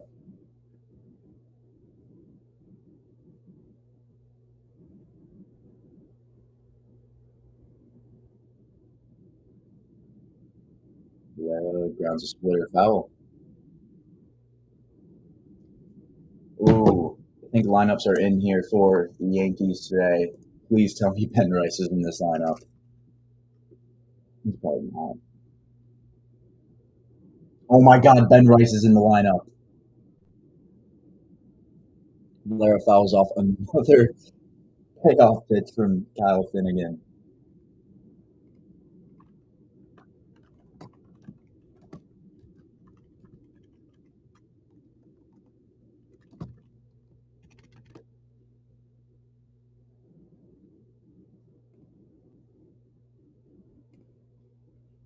Another payoff pitch. Valera grounds it to second base, and easy play there for Glaber.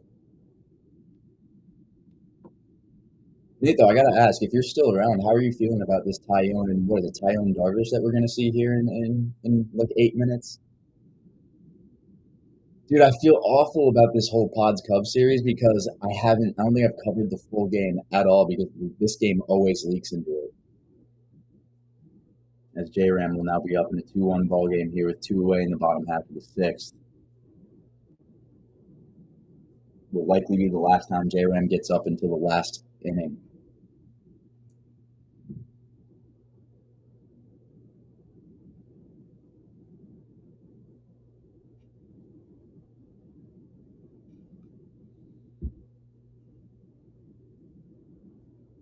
Takes a low splitter. Count moves 2-0.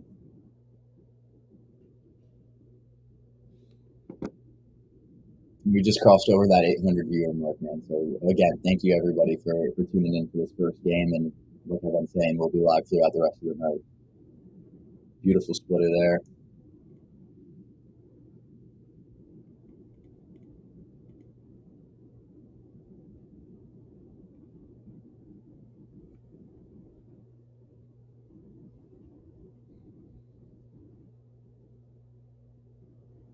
Two one is grounded foul.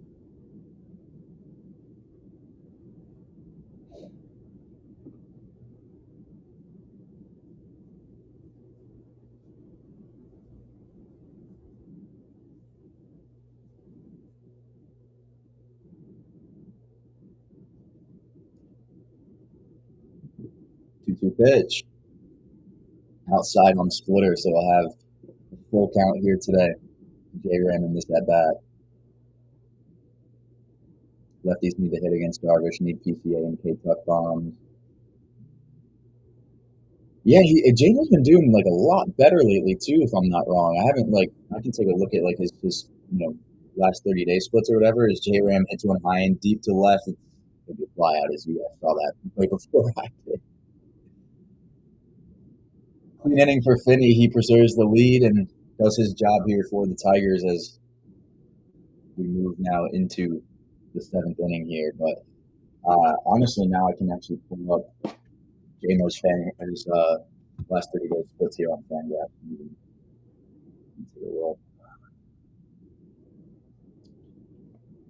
But if I'm not wrong, he ended off the regular season on a really good note.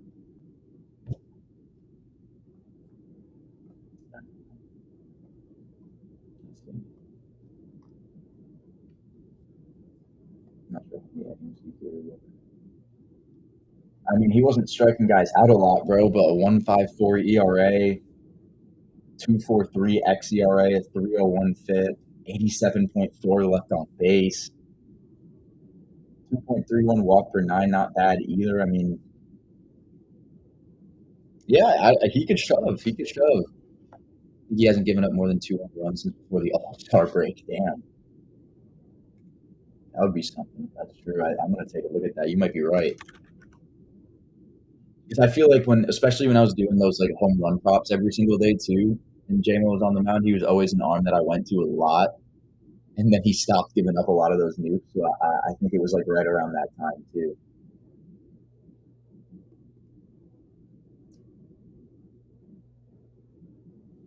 I gave up 2 earned runs against the Braves on September 10th, and the Brewers.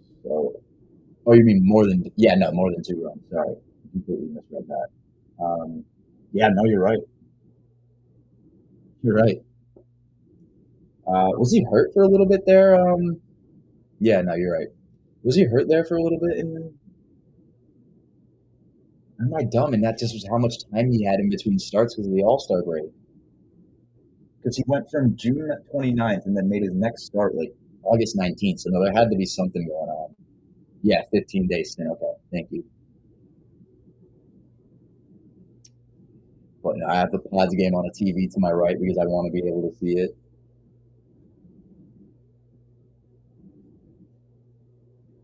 So if you see me kind of glancing out that way, just know we're still paying attention. But first pitch here from Sobrowski's a 94-mile fastball cut on and missed by Baez. I'm curious to know how many of those swing and misses from the Tigers today have come solely from Javier Baez. 0 for 2 with a K. Baez cranks one to deep left field. Off the wall. This is going to be another hit for Javier Baez. He now has a hit in every single game this series. Yeah, Ben Rice is actually in the lineup today. The lineup is Grisham, Judge, Bellinger, Stanton, Rice, Rosario, Chisholm, Volpe, Wells, and Schlittler on the mound. So I like that a lot. Chisholm and Rice just being in the lineup, I like that a lot.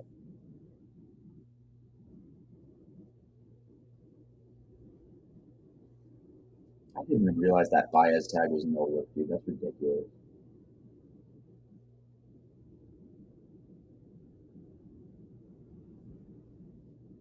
This is a huge runner on second base now.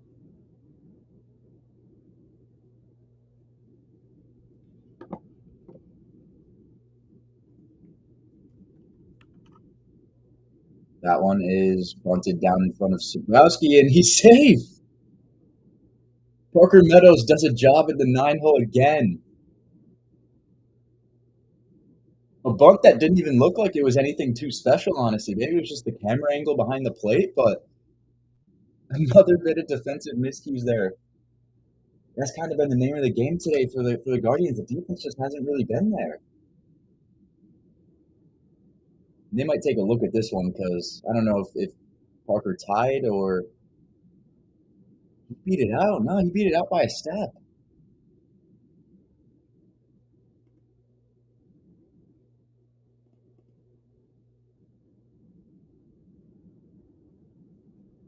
That's going to do it for Sabrowski, man.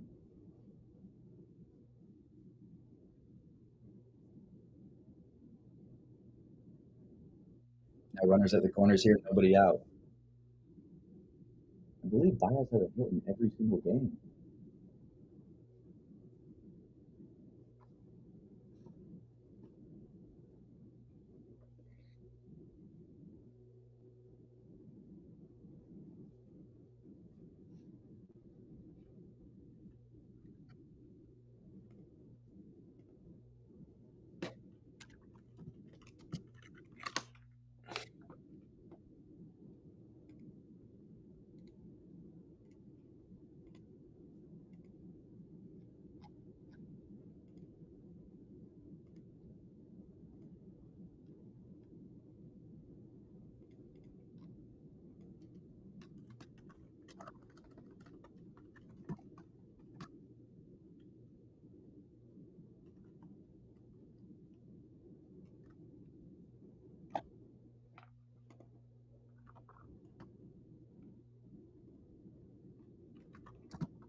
So it looks like Hunter Gaddis is now in for the Guardians here.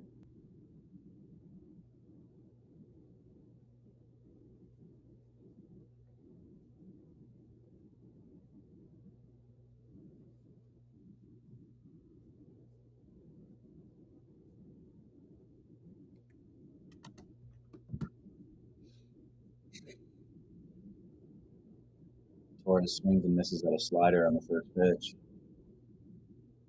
I'm not real surprised though.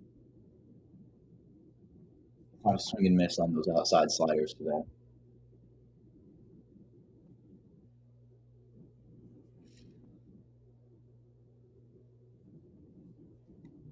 But 0-1. Fouled off, so now we got a no 2 count.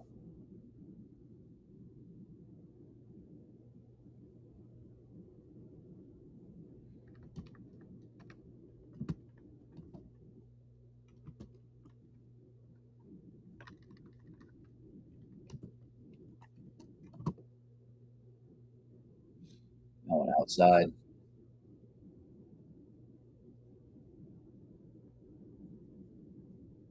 So the slider is falling outside both times here, and that one didn't get the chase from Torres. So 1-2. Still nobody out here. Runners on the corners for Detroit. Big spot here for the leadoff man. That one's blocked by Naylor, a slider in the dirt.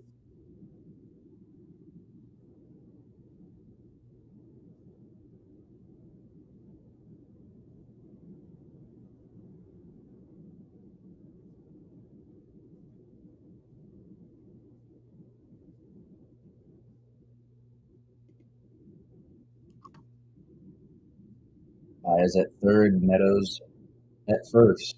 2-2 pitch from Gaddis is grounded right back to Gaddis, and he's going to only have a play at first. Torres, not a total waste of an at-bat. I mean, moves the runner over to second, but Baez, smart decision-making there, not making a break or not putting himself too far up the third base line and getting in the run down there. That run still very much a threat with just one away.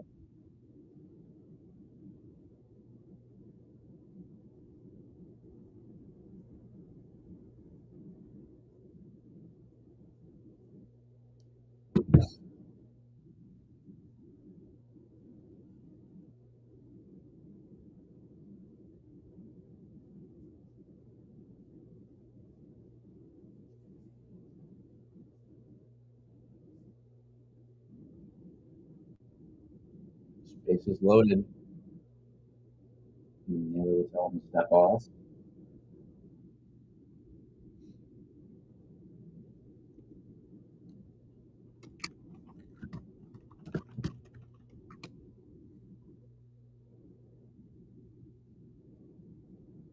A miss from Perez on a changeup. Nice pitch there from Gaddis.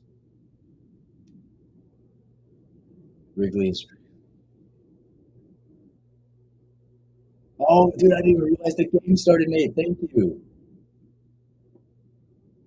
Really, Tati's on 3 pitches. Right, I got to get that Savant feed pulled up and just so I can at least look at it. As Perez delivers, and that's going to be down for a base hit. Let's see if he can clear the bases here. I don't think he will, as Baez and Meadows will likely have come across the score there. Runners at the corners now, 4-1. That could have very well been the dagger to send the Tigers over into the ALDS. Perez had some bad swings today, man. He pieced one up and got a pitch he really liked up in the zone. It's been a spot the Tigers have loved to put the baseball here. And man, for a guy who has delivered for him a lot this year and has been really good lately too, you gotta love that for Wencel Perez. The whole lineup producing right now. And we're gonna have a little mound visit here for the Guardians.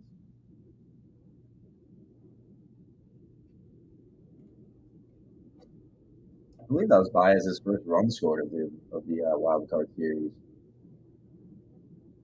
Yeah. Really doing it all. Only have that one strikeout too.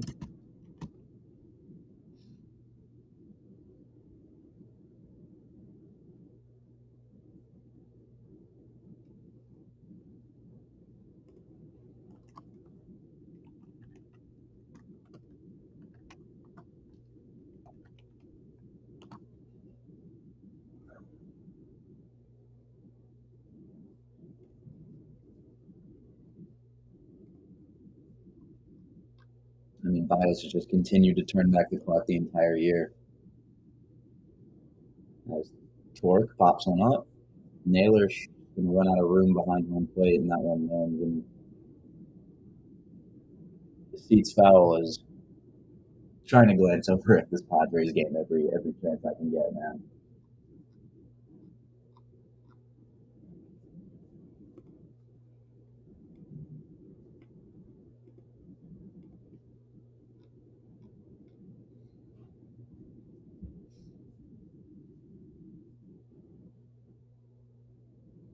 The 0-1 to Torque is driven into left field, and that gets down for a base hit. It's going to score the 5th run.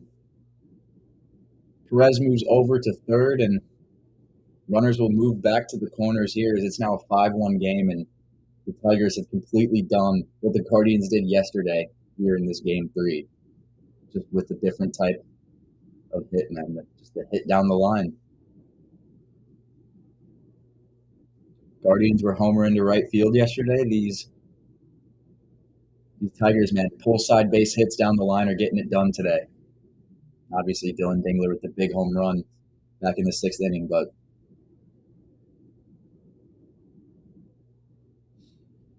Tigers, man, continue to just provide an offensive onslaught. Another pull side base hit in the right field by Riley Green is going to score another run. And now the soul has been just completely sucked out of the building in Progressive Field. As there's still just one out here with men on first and second. You got to think, man. Guardians got to make a change here soon, pitching-wise. But at this point, it probably doesn't even matter. Tigers offense, man, they show why they are called the Gritty Tigers. And what is that, like 4 straight pull side base hits? Like, I don't know, man. We'll see what Cleveland has to say about that, the decision there from Stephen Vogt or the staff to leave him in. But quick commercial. I'm going to run to the bathroom real quick before the action here resumes. I might get an accident, but before the action resumes, I'm just going to go use the bathroom real quick and see you guys for the remainder of this 7th frame.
Oh my God, what timing by me. All right. Nate, I don't know if you're still here, man. What did I miss in the Pods game if I missed something? The Cubs game. Sorry, I'm not about to do that to you. I'm not about to do that to you.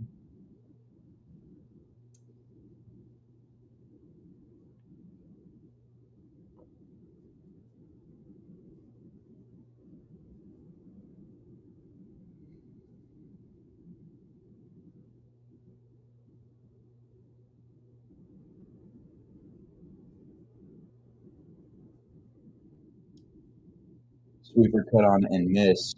1-1 count. So, this David Fester got in? Okay.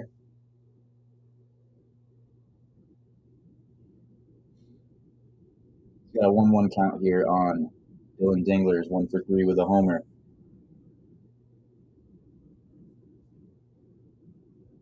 Takes outside ball 2.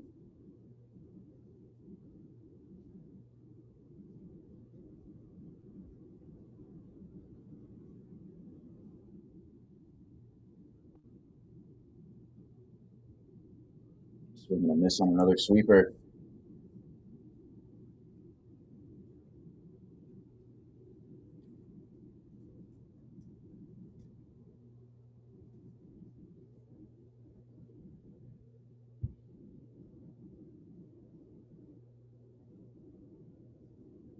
That one outside. A 4-seamer that's at 92 miles an hour.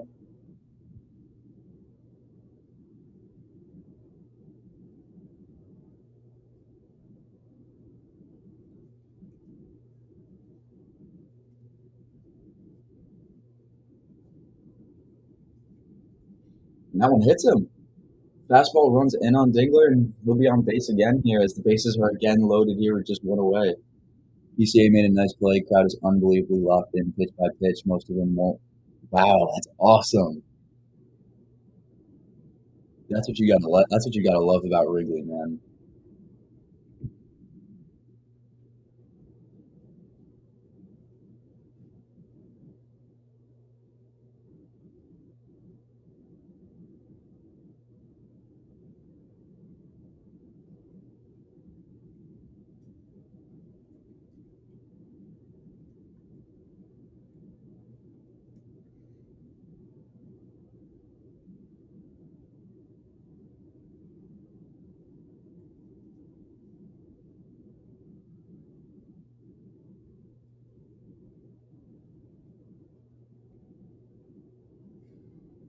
So they're gonna review this call as a hit by pitch. I'm not sure if this hit off the knob of the bat.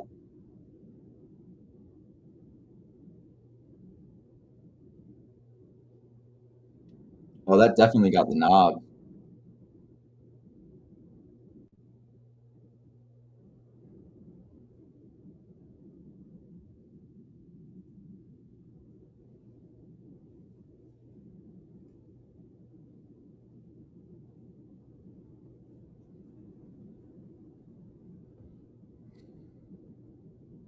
Wow, man.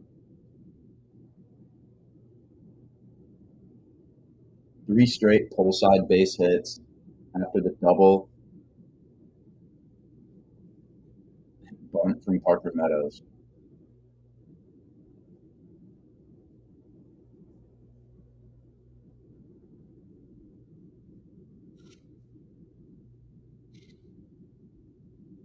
And that will be ball 4, so it doesn't matter anyway. Dingler will take base here on a walk, and I'm not sure happy with this guy here. I hope that doesn't want to go on, but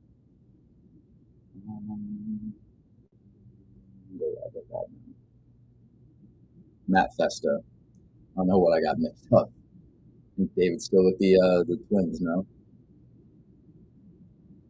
I have no clue. First pitch in there to Zach McKinstry, 93-mile-an-hour fastball, strike 1.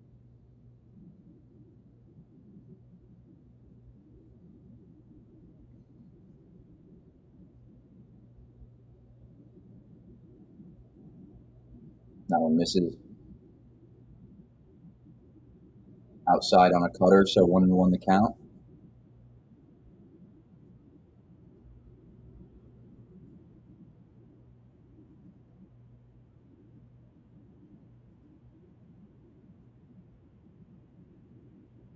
That would catch the zone on a sweeper for strike 1, for strike 2, I should say. Sorry. So Scooble's loving this, obviously, and I mean, could you blame him at all? No. He knows he's getting another outing.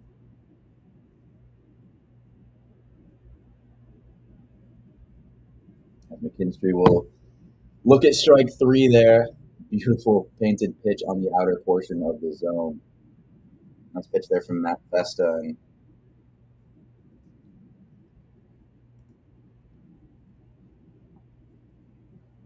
finally, now 2 away for the Guardians. First pitch to Baez, swung on and missed on a sweeper outside. And man, if I'm Matt Festa, I mean, I'm not even throwing a fastball or anything to Baez. I mean,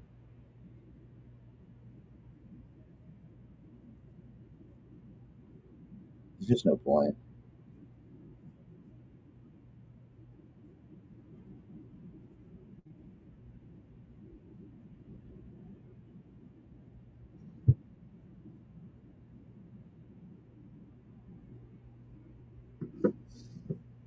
Oh, 2 here to arguably the most productive hitter in this Tigers lineup right now, and he somehow manages to pull that sweeper down the left field line for a foul ball.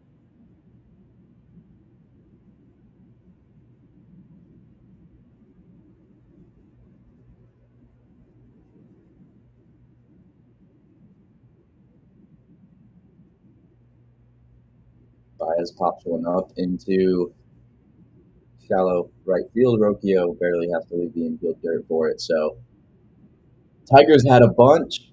They get 4 in that frame, and Guardians got a lot of work to do. Their final 3 ups, but we'll head to the bottom half of the 7th and see what they can do. See if they've got any life in Progressive Field anymore. But as we move over to the Padres game as well, no score there in the Cubs Padres game. I keep doing that, but no score still in the Cubs game after 1. So we're going to stay right here on the 6-1 ball game at least for a little bit longer. I might switch over though to the Cubs game honestly here. You know what? No, we're switching over to the Cubs game. I'm not watching this 6-1 game. We'll keep track of the score, but I mean, I don't think anybody wants to watch a 6-1 arguable blowout game over a game that's 1-1 right now, or 0-0 right now after the first. So, I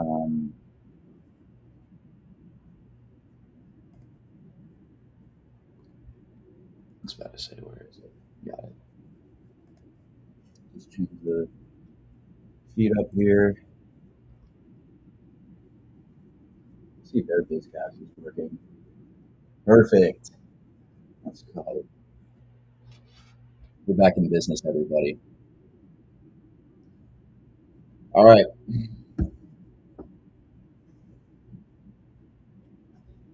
If anything happens, like the Guardians get a rally going, I'll go back to that game. But I don't think anybody really cares too much at this point.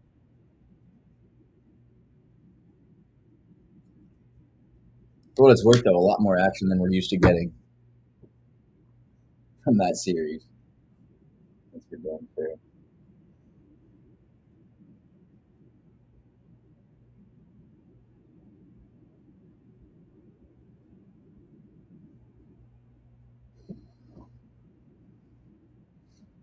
All right, let's see J-Mo, man. Okay. 92 right there on the outer corner to Jackson Merrill. I guess I don't even have to describe where this pitch is going as much because you guys can see it with the VizCast. As he takes it an elevated sinker there high, ball 1.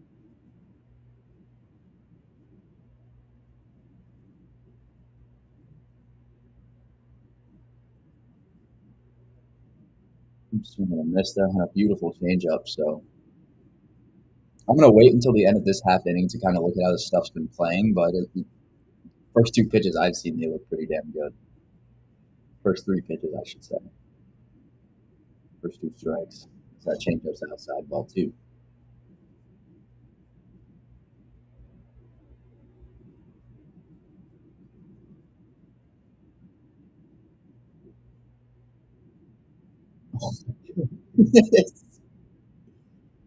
Paints him right back on that outer corner. That's a veteran pitcher against a young bat right there, man. What a pitch from Jameson Taillon.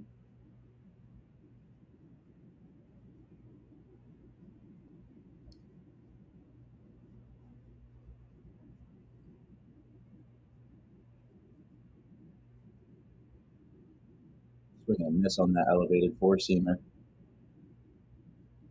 So now Xander Bogaerts to the plate. You saw on the VizCast, a bit more slug that we see here from Bogaerts as of late. Titans 22nd pitch. This is on the cutter, ball 1.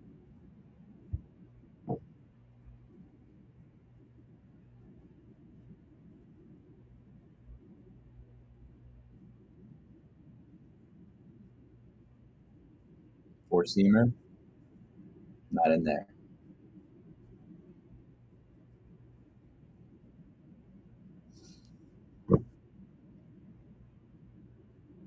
Two on pitch. Beautiful sweeper there on the outer portion of the zone. Swung on and missed by Bogaerts. We got a 2-2 count.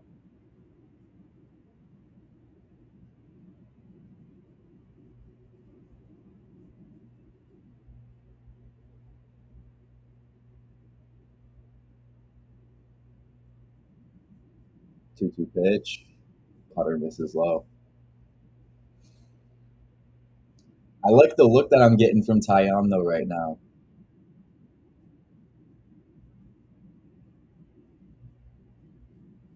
3-2 pitch. Swung on and lifted into shallow left field. Dansby coming in, Ian Happ behind him. And we Happ for out number 2. There's a runner on first in the Cleveland game.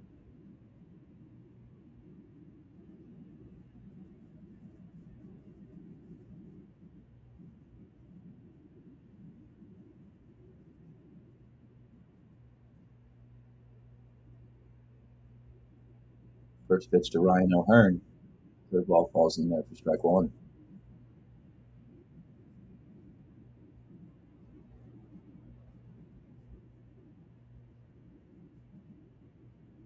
Ground ball. Off the diving glove of Nico Horner, and it rolls into right field. 2-out base hit there for Ryan O'Hearn, and odds in business with 2 away. Great effort there by Horner, though. He almost had that. I'm not sure if he would have had much of a play when he got up, but he fully extended out for that one, man. That's a postseason effort. Looks like first pitch came to Gavin Sheets as a strike on that outer portion of the plate. He's been tapping into that lower outside portion of the zone against lefties right now. I really like that out of him. Starts with the fastball there. We see if he's getting a 2-strike count here. At some point, if he's going back to a changeup, maybe in that same spot as he misses on a fastball outside.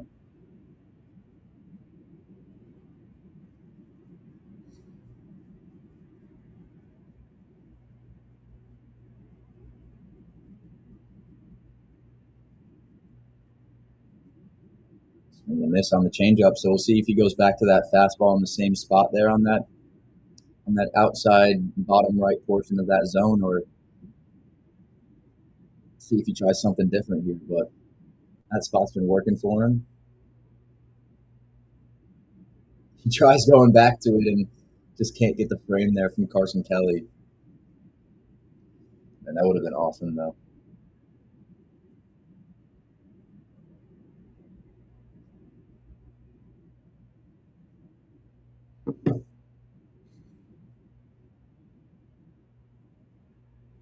Oh, 2-strike pitch.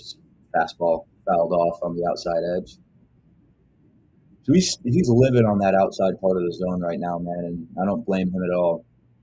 You leave anything right in their wheelhouse there, and at 92, 94, that's getting smacked over the right field wall. So we'll see if he goes back to that same spot we've been talking about. As he goes well when he gets a swing and a miss on another changeup. Disgusting stuff from James on there in the second frame.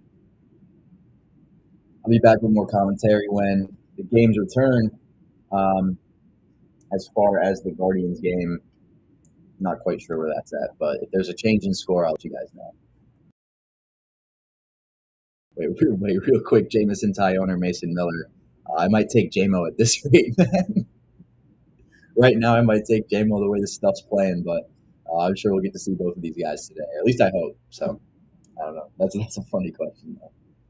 The stuff looks good, man. The stuff looks really good.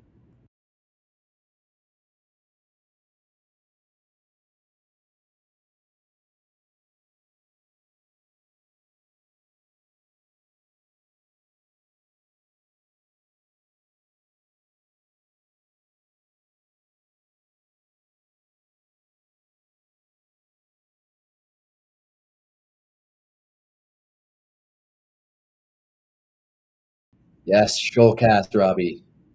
Solo Shoalcast. I feel like kind of mentioned it before. I don't know if you were in before at all, but reminds me of the GMNO days not too long ago. It was Solo Shoalcast. The madness has begun. Oh, man, the real madness starts at 8 p.m. I'm not ready for that, man. Oh,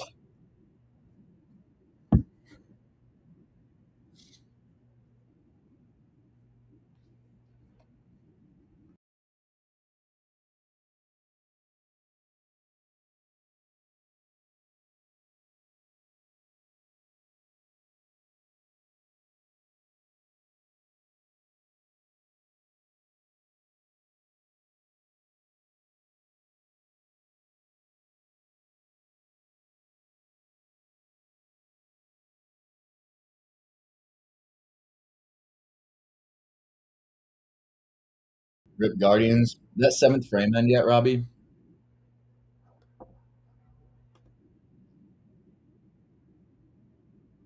Not two away with a guy on though.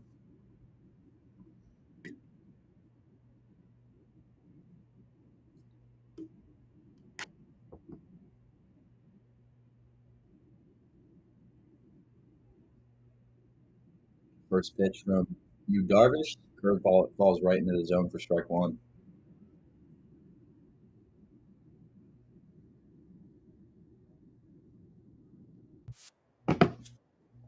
There he is. Another curveball falls outside to Kyle Tucker for ball one. Let's get Ethan on the screen, guys.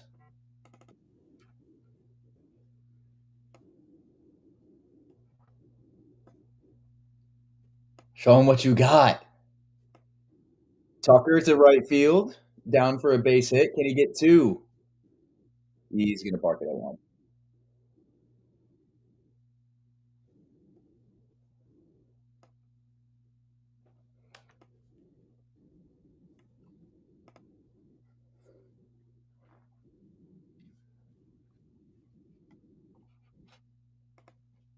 All right, everyone, welcome Mr. OPS back to the stream.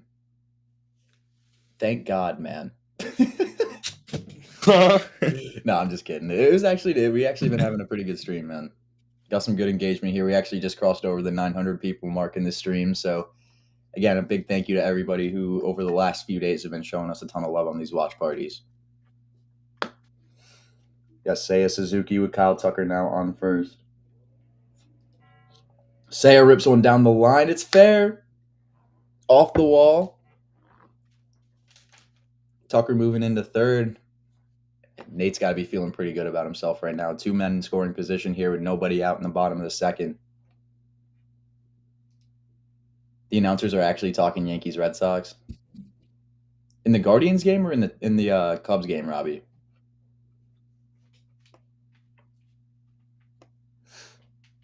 I don't think anybody who's watching baseball right now is watching that game unless they're a fan of either team.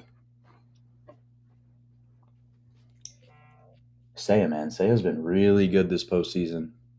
And Guardians, yeah. I mean, there's Dude, nothing. I was talking with Nick, bro, about the Yankees and Red Sox game, bro, and he's very nervous. Yeah. I honestly, bro, I have no idea what to expect in that game. I don't either. How do you botch Schlittler's name? You just read. What happened? I guess the Guardians broadcasters are talking about the Yankees and Sox game because that game's just a wash now. Yeah, I mean, it ain't over till it's over, bro. But I mean, a team scoring more than 5 runs in what, a 2-inning stretch? Mm-hmm. You can kind of chalk. I don't know, man. I mean, Cade Smith has 50 pitches in the last 2 days too. Yeah, who blew it up for them? Like what was going on there? Hunter Gaddis. Sobrowski didn't left in too long.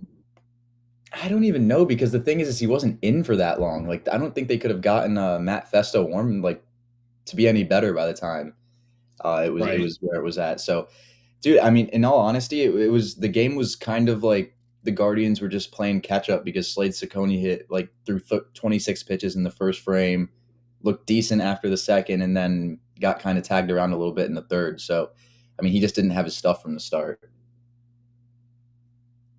Yeah, I saw the first inning, but Flaherty looked decent, man, and I mean, Kyle Finnegan did a really good job. That's a nice sinker by you, Darvish, there for swing and miss, 1-1 count. I caught some of the early game, but I mean, Flaherty was definitely working more than Ciccone was for sure. Dude, Joey Cantillo looked really good though up until the end of the outing. Like his changeup was working. Oh my gosh, Carson Kelly gets drilled, bases loaded, no outs for the Chicago Cubs. Nate is probably on cloud 17 right now. Do we pull up your tweet from last night? I don't think I could watch another bases loaded situation in the playoffs right now. Oh, dude, I can't. No way, bro. Bro, the GOAT's in here. Dude, this is, I mean, huge. You almost, I mean, in this playoffs, bro, as the GOAT Ruben Niebla is going out to the mound, you almost don't even want you don't even want to be up with the bases loaded. I mean, right? last night it was like a $150 with the bases loaded. We're like, oh, okay, like, the Reds are probably going to get something going. I mean, a goose egg.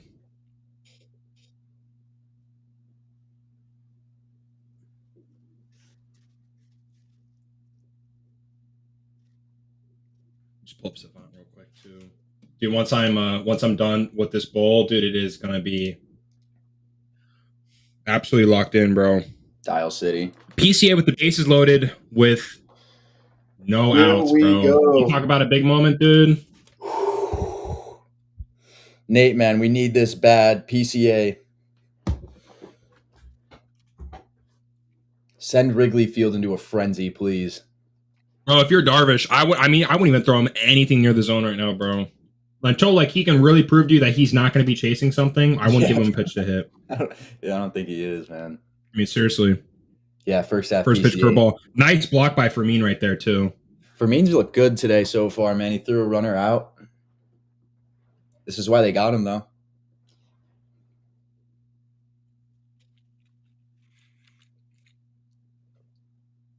Man, it would be interesting to see how Darvish attacks him. I mean, he can throw so many different pitches.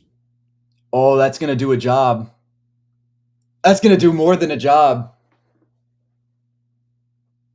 Base hit in the center field, pulled up by Jackson Merrill, and looks like 2 runs are going to score. Come on, PCA. Pico Armstrong comes up clutch. And you know what? Did anyone need that more than him? I agree. Also, what are we doing with that location? I don't know.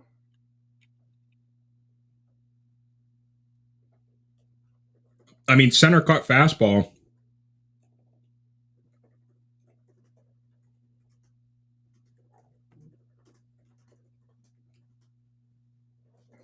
Honestly, a good read, too, by Seiya Suzuki.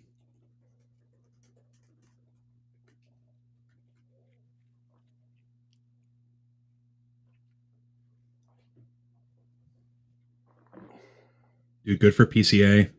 Nobody needed a big hit more than him. Dansby Swanson, you could probably just see, like, I don't know, probably just try and jam a sinker in and try and get a double play. Try and get a force out at home and a force out at first.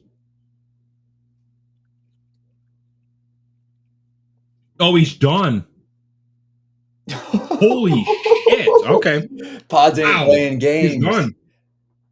Bro, he is done. Oh, the Guardians making a move? The Guardians making it a game here, Rob, or what?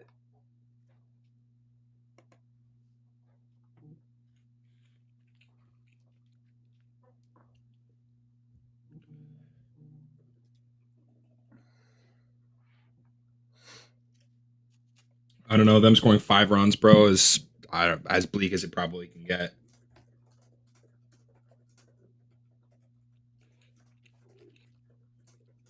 I will say, though, for tonight's game, dude, you wonder how long early goes.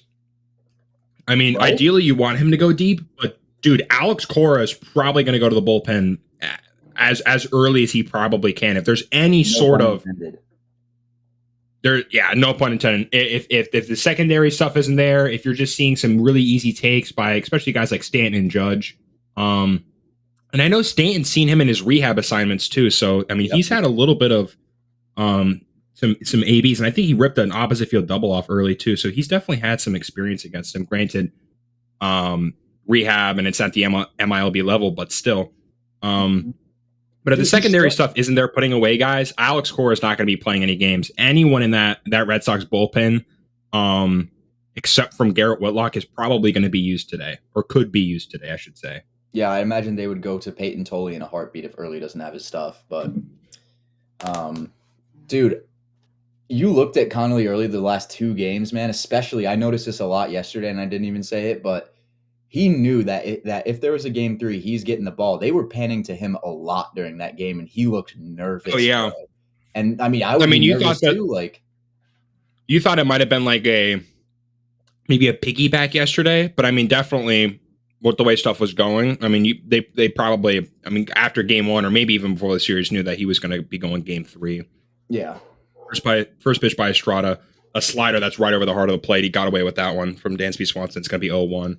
But I mean, it'll be really interesting to see what they do. I mean, God, Yu Darvish is getting pulled in the second inning. He doesn't even make an out in the second inning.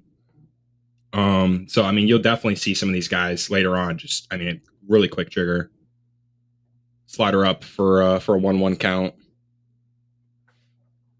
He'd ideally like to try and get a ground ball double play here, but I mean, he has the stuff to put guys away.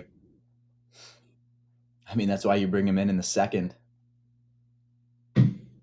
Will Vest does not move you, Robbie. I don't think a lot of the Tigers or the Guardians move us in general. So glad to know we're on the same page. He said probably not when they're trying. When I said, are they making a move?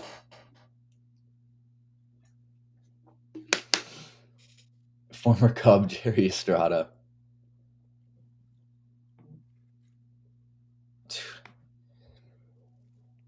I'm telling you, though, Ethan, I'm telling you, though, like, J-Mo is dotting up right now. He's really fun to watch these first 2 frames. I mean, I hope, dude. I mean, like I said, I don't know. I want San Diego to move on, in all honesty, bro. I mean, I wanted them as my World Series team last year. 1-2 pitch to Dansby Swanson. Really nice block again by Freddie Fermin on a splitter. But like I said, I mean, a team that's lost game 1 has not came back to win the series. And I mean, you were like, oh, maybe the Guardians are the team to do it. I mean, they just kind of showed their colors. I mean, just the offense is so bleak. And things just kind of spiraled out of control. But I don't know. I think, I mean, definitely this game, Cubs and Padres should be a lot of fun. And then, I mean, the game tonight's going to be unbelievable. 2-2 gets away from Estrada. It's going to be 3-2 on the high slider. Freddie Fermin has been an absolute cat behind the plate in the second inning, by the way. He has been, man. Whole game he's been great, too. I mean, dude, I hope I can come back up here to the stream for the Yankee post game and, like, just not be in a terrible mood. I think unless the game just goes to complete shit, like, I could see them losing and still, you know, me keeping my head up about it at least, but Nick's picks thinks that the Yankees are going to absolutely shit on the Boston Red Sox. He really does. He said we were going to score 12 runs when we scored 1 on Crochet, so I know that was probably I don't know. But did he just walk the runner in? Up high, ball 4, and he walked in a run. No way. I mean, this is not what you want to see as a Padres fan.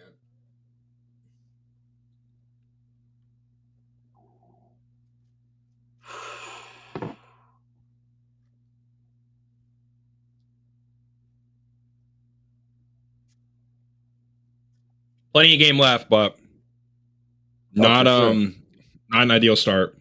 Matt Shaw just swung out of his shoes. Almost lost his helmet there. What is that? 5 straight guys that have reached for the Chicago Cubs? I think, man. There was a stretch of the Guardians game. I don't know if you saw what I tweeted out about it, but they had like 3 pull side base hits in a row. They were just beating the Guardians the exact same way, hitter after hitter after hitter. It was hilarious. Yeah, I don't know. I wish I was able to watch more of the game. I was able to catch some of it in class. 6-3. Ooh. No, it was kind of a boring game for the most part again. Like, Octigley's electric, man. Matt Shaw. 0-2 to Matt Shaw. I can't believe I once said you were going to break out this year. Did he technically break out this year at all? Because he had that stretch where he was really good for like a Matt Shaw? bit. No. Okay. Oh, man. Fuck. No. Can't have a nice Lewis day. Is one of the only guys that I've talked to that I kind of just iffy on Matt Shaw, bro. I mean, you could see the stuff, but for the swing in general for me before the season, I don't know. I just didn't think it was that smooth. And I know he's went through a bunch of stance changes. First pitch to Michael Busch, splitter down for ball 1. I don't know. I think I have all the confidence in the world in him, but as of right now and even before the season, I just was not as bullish as a lot of other people were on him. Has he really been that good in the second half? I knew he went on like a tear at one point, bro. I don't know. I mean, you could say he broke out, bro, but over a full year, I don't know. He had 1.5 F4 in the second half. 258, 317, 522. He was solid, 130 WRC plus. I would probably, I mean, I'm going to count it because I said he was going to break out personally, but I'm not about to like post like I'm victory lapping that or nothing. Nice split of that right there by Estrada. 6-3 heading into the 9th of the guards game, Ethan. I might flip back to it. I mean, no, like I said, I think Matthew Shaw's a great baseball player, but I don't know. I'm not as high on him as a lot of other people are. Fouled off. Really, honestly, pretty hittable fastball, but a good protection swing right there to foul it off by Michael Busch. Oh, 100% agree on the progress. I mean, he's made 6 different stance changes throughout the year. I mean, if you look at the swing in the series against the Dodgers, when it was like the very first game, I think like 2 weeks before the regular season started, a week before the regular season started, his swing then compared to now, or even that swing compared to midseason, and then maybe with like 50-ish games left, 60-ish games left, and then now it's miles different. He's gone through so many adjustments, and I mean, I think one that's really impressive for a rookie. I mean, I saw it firsthand with Junior Caminero this year, and oh my god, the fact that a rookie is able to do that is very impressive. Smoked on the right field line, but foul. But yeah, I mean, like I said, I think Matt Shaw is a good baseball player. I mean, there were comps where it was like top 5 third baseman, top 3 third baseman, like going into the year, like people were really, really high on him. I just was I definitely for Shaw was just kind of pumping the brakes a little bit more. I mean, we saw what he did with USA Baseball, and I mean, obviously stuff in the minors. Another great block by Freddie Fermin on the splitter to make it 3-2. My heart rate, dude, bro, yeah. Like I said, that's honestly one thing that I. What's up? You can continue, bro. My bad. You can continue. If you were like watching the Ryder Cup, they had the like heart rate monitors on the dudes like biceps during the round, so you could monitor it, and they were like all racing the entire round. Like I want to throw that on Nate right now. Just have that like up on the screen. Little heart rate monitor. I mean, that's the only positive with my team not being in it. I know Nate and yours is bro. I'm watching as unbiased as I possibly can, bro. I have no postseason juices flowing through my body in terms of my team. So tonight for you, I would be bro. There'd be times I'd have to look away. 3-2, dude. I mean, rumble to first to Rise, throws over to Xander Bogaerts, and they double him up. That is huge. That is huge, bro. Jeremiah Estrada put some hair on his nuts and limits it to just a 2-0 game. That is what you want to see right there if you're a Padres fan. PCA in the walk, get a couple.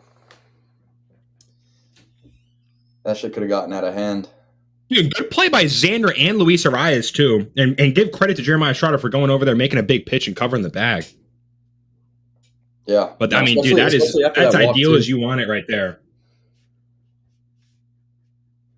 It could have been a very different outcome.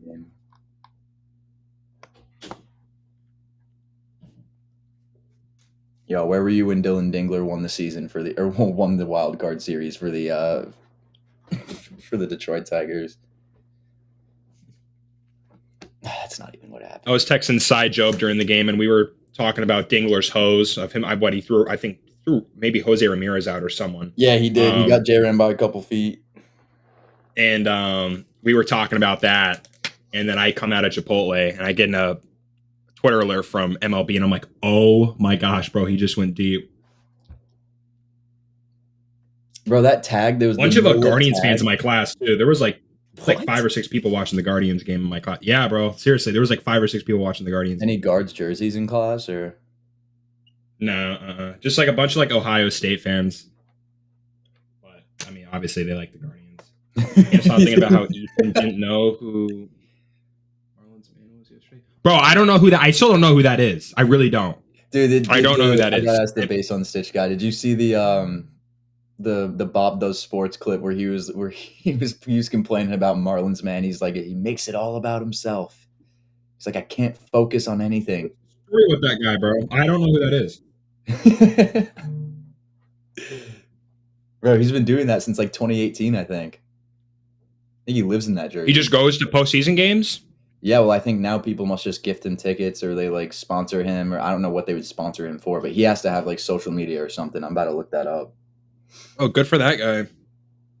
Yeah, I mean, it would be an expensive hobby for him the last 7 years, but it's probably doable. Dude, I'm really impressed that Luis Ariz was able to make that play. I really am. Great execution there by Jeremiah Estrada, but the fact that Luis Ariz is able to even get over there, make the throw while falling over, and then Xander Bogaerts, who's been a little bit better defensively and better overall this year, to make the throw in that situation. That's Jeremiah Estrada comes in 1-0, bases loaded, no outs, and I mean, really, the only run he gave up was his fault on the walk. Other than that, that is as ideal as you really want it. As Jamison Taillon fires a fastball low for ball 2 to Jake Cronenworth. I don't know. That makes it a way more entertaining game, in my opinion. If it would have gotten kind of out of hand, I just would have been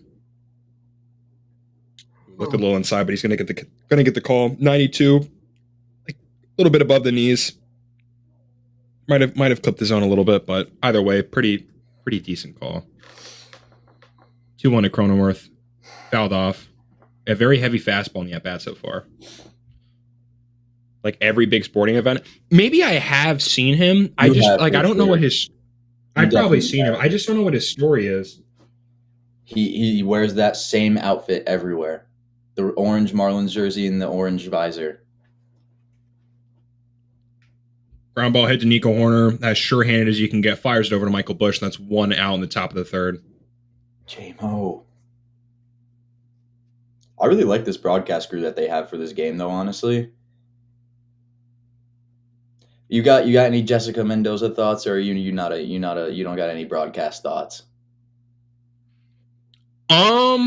She's not the okay. No, I'm thinking. I know the guy that's talking. I can't tell you what their names are to be honest with you, but the Cubs announcer I know does the Dodger games. Whatever that guy's name, that guy's great. Mm-hmm. I think he's great. I always confuse Jessica Mendoza and the A's announcer because their voices kind of sound a little beautiful bit cutter right there. Freddie Fermin. Nah.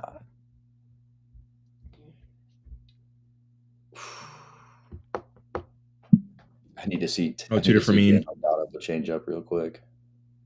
Not a good sweeper right there. You honestly kind of got a little lucky on that one.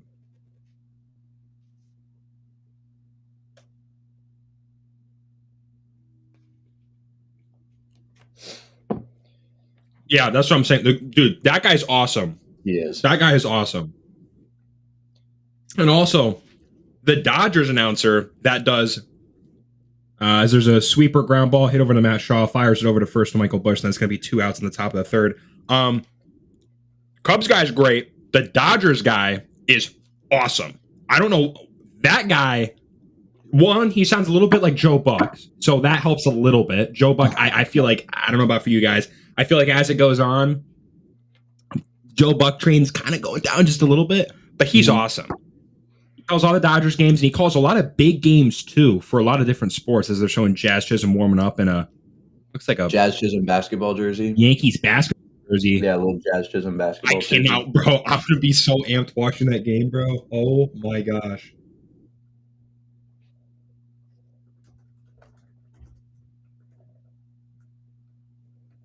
Good for Jamison Taillon, bro. What a story, bro. What a story, too, for Jamison Taillon. Like, just a great guy. Went through a lot. Like, health stuff. Brian Anderson is a beast. Dude, I need Dwayne Stats to get a playoff game, bro, before that guy retires. I'm telling you, Jamison Taillon's cutter this inning has looked fantastic as he swings over the top of it. Joseph, I don't know if you saw the text when I sent you the Chipotle Bowl, bro. Ethan, I don't know if you got a chance to look, but Joe actually sent me a really cool video of Cam Schlittler's side-by-side Garrett Cole mechanics. Bro, pretty interesting, I'm not going to lie. Like, really, really cool. Like, not completely identical, but you can for sure see like a ton of similarities. I'll have to look into it. Jamison Tyon, for one, is moving me hella right now. Dude, he was really good the last 30 Sweeper days looked great during the right there. season. Really good the last month of the season. What an absolute What an bulldog. absolute bulldog, bro. Absolute huge fan of Jamison Tyon. Aside from baseball, bro, what he's gone through and still pitching at a solid level. What he's done with the Cubs, bro. Especially with the injury concerns and just some of the rotation stuff, bro, and Cade Horton being out and him stepping up the last 2-3 years, bro. I mean, can't ask for much more. I hope TBS doesn't glaze Ohtani and the Dodgers.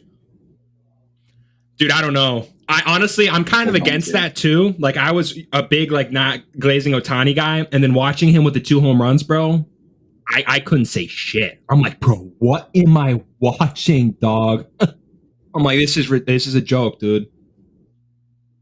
I don't know if you saw though, but Hunter Green was tipping his pitches in that game. So was he really? Dog. He was tipping his pitches. Come on. Also, I love Terry Francona. That had to have been probably one of the worst managed playoff series I have personally ever seen, bro. Dude, I get the Lodolo Abbott stuff, but dude, we're watching it live last night, and we're like, okay, Will Benson, like we're glazing him up, talking about him shattering windshields in spring training in the parking lot, and him going on hot streaks, and then you take him out in the middle of an AB, and granted he is unplayable against lefties. You throw Miguel Andujar off the bench, a fastball is coming, and it's a foot over the zone. I mean, you can go back and look. Maybe it's a couple inches. It's close to a foot out of the zone. Miguel Andujar swings right through it. I think you got to have more feel for that. I think you let Benson get his AB. Matt McClain's been struggling all year and struggling in the playoffs a little bit. Maybe do it in that situation and kind of adjust the fielding and do whatever you want to do there. But I don't know. That's like one of those you got to kind of have a pulse moment. And same thing the other day. I understand the Tigers are going to win the series, but excuse me. They did it with Riley Green, bro. Like, we're taking Riley Green. We're getting that bat from another guy on the Tigers other than Riley Green, dog. All right, man. I don't know about that one. The Reds doesn't move me. Low key, bro. He's so good, bro. If Ohtani does good against the Phillies, Joe, you have to take everything back, bro. You have to.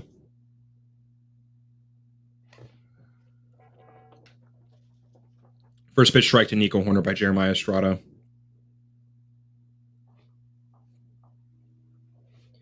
Ground ball to Bogey. Nice play there. Xander Bogaerts looks very smooth right now. Very smooth. Man, congrats to the Tigers. On again. As far as it looks, I mean, is it official? Like, what? What is it? The ninth inning right now? No, it's official. They won. Cal Finnegan got the win. So if this score remains, then the Yankees remain the only team who have a shot at breaking the streak of teams to lose the first wild card series game and come back to win the series.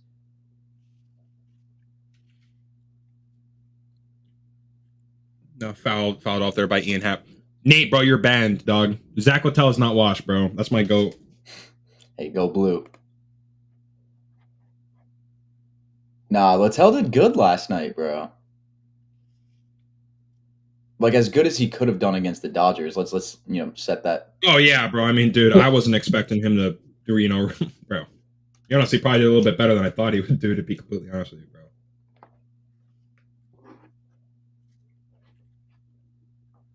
No one, Ian Happ. Looks like it'll stay in play. First base side, Luis Rice camps under. It's going to be 2 outs. Jeremiah Estrada kind of looks locked in after that walk. Making some pretty quality pitches here.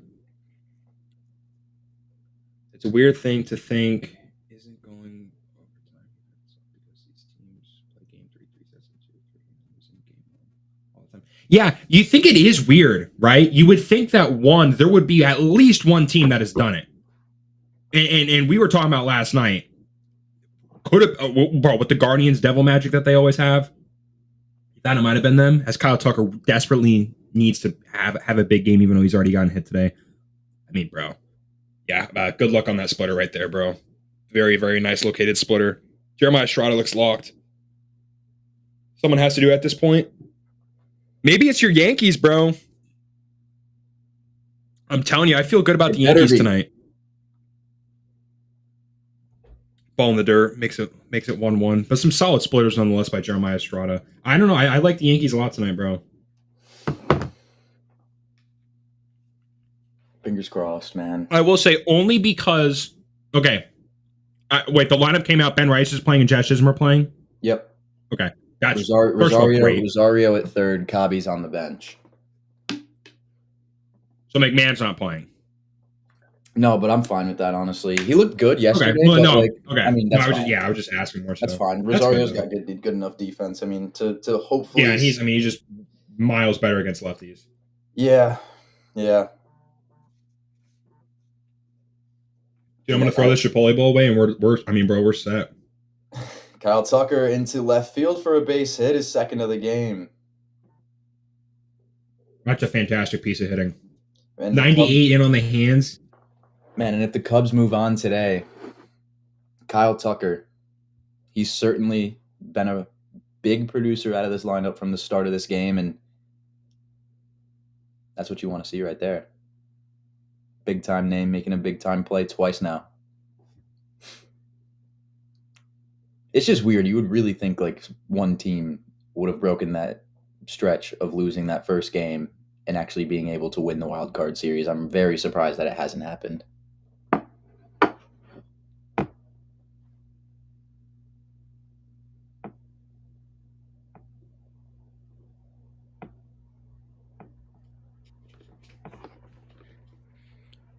I don't know who they have in the bullpen, but there's someone warming up. Nicely placed fastball by Jeremiah Estrada.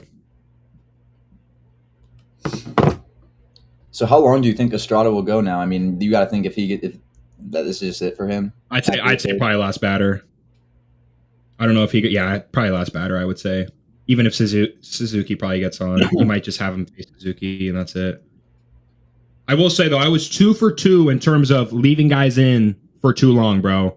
I said it with Imanaga against Manny Machado, and I said it I didn't know obviously what happened with the Story stuff and even the walk. Definitely after the home run, I would have pulled Rodon, but I'll give credit to Aaron Boone, bro. Aaron Boone did a good job last night. Really good job. I think he got lucky, man. I think like dude, I agree, but bro, I mean, you saved the bullpen. You did. So he could have been 2 pitches, 2 outs, but I mean, you saved the bullpen a little bit. It was a good call. It was. It ended up being a good call. And I mean, granted, he gets dashed, but that's why he's in that position at the end of the day. Yeah, 100%. I mean, I'm not going to praise him for it because at the end of the day, you weren't pulling Rodon out of that game at that moment, it seemed like. So I'm not going to say he earned himself a contract extension or nothing. But, I mean, in Cashman's eyes, he probably did. 2-1 to Seiya. Slider. Another one of those sliders that just kind of stays up. I mean, just elevated enough to where he doesn't get on top of it.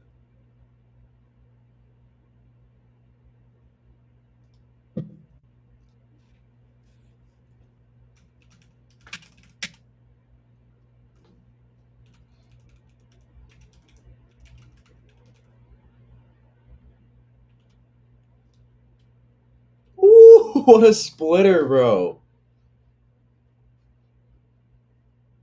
Frozen, bro. Not where he wants it, but definitely, I mean, Suzuki's definitely not expecting a splitter at the top of the zone. No.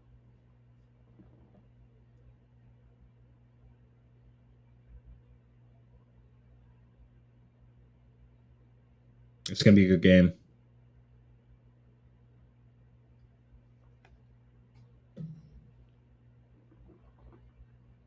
Yeah, I just, I don't know. I think you can kind of make assumptions of what's going to happen tonight in terms of who gets used when, or like I said, I mean lineup for the Yankees, bro, against lefties. They're so good against lefties. Just one of the best teams in baseball. So you probably give the edge to them just because. I mean, granted, it's 2 rookies, and Schlittler does have a little bit more experience than Connolly early, but I don't know. They're just two different types of pitchers, man. Where I think Schlittler's gonna be able to succeed is just he has the velo, man. Let me see the Red Sox lineup. Did they go lefty heavy? I didn't check the lineups. Do they have lefties? Okay, so they did, yeah. So Willier. Yeah, Willier's in there. Yeah, okay, good. I was gonna say I expect them to go pretty lefty heavy. Yeah, Nathaniel Lowe's in there, Willier's in there, Yoshida's in there. I think you could see Jarren Duran have a bounce back game too, bro. I mean, I know that ball in left field yesterday. You think Toley piggybacks early? I think he does, yes. I think they're going to try to go early Toley Chapman. I think that's what they're going to try to do. That's not very feasible in my opinion, but that would be like an ideal situation. You have early go. Yeah, forward. Because even off the bench, right? Like the only other guy that they're probably going to use is McMahon. You could see Cabby come in maybe against another lefty, but you're not doing it for Ben Rice. Jazz Chisholm is obviously not coming out of the game. You could see maybe Ahmed Rosario getting taken out for a guy like Cabby, or maybe he gets on and Cabby's running the bases and he's used for defensive replacement. So I think in that terms of lineup construction, I think that's pretty good by Boone, right? Like you could swap out Rosario for either an NAB for Cabby, or Rosario gets on, you get more wheels for Cabby, and then you use him later in the game as a defensive replacement, and he's still solid against them.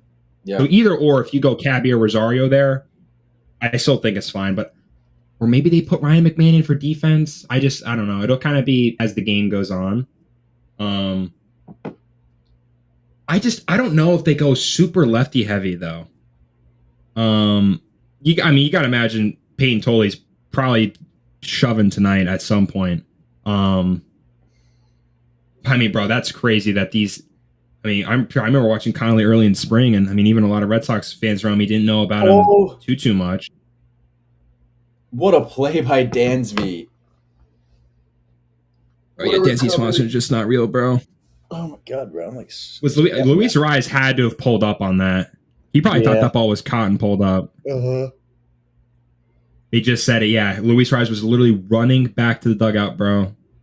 You see, I'm like a beard back. What are we doing?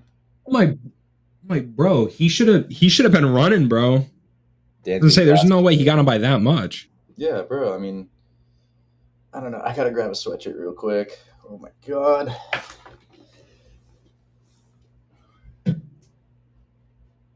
Yeah, no. Either way, yeah, Luis Ariz is definitely pissed. Bro, you cannot be pulling up with stuff like that.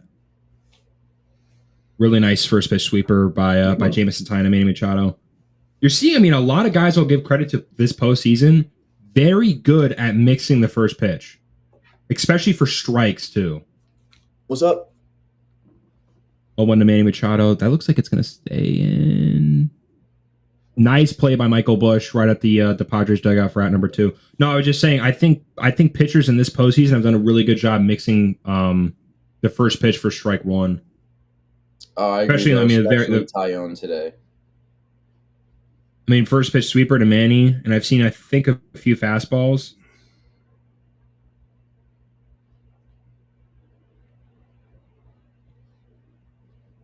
Yeah, Machado's pissed. First one to Jackson Merrill. Cutter, line down the line. Say Suzuki's going to cut it off. It looks like Merrill's probably going to get 2. A 2-out double by Jackson Merrill, and it looks like the Padres got something going. I fucking love when he gets fired up, bro.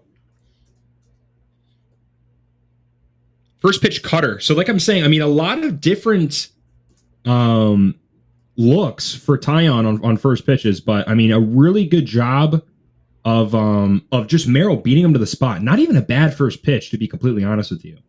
In on the hands, wasn't really leaked over the plate, but that's a really good piece of hitting by Jackson Merrill, and it's just one of those cases where he just beat him to the spot. Dude, he's been working today. Nice first pitch cutter. Caleb Thielbar's warming up in the Cubs bullpen right now.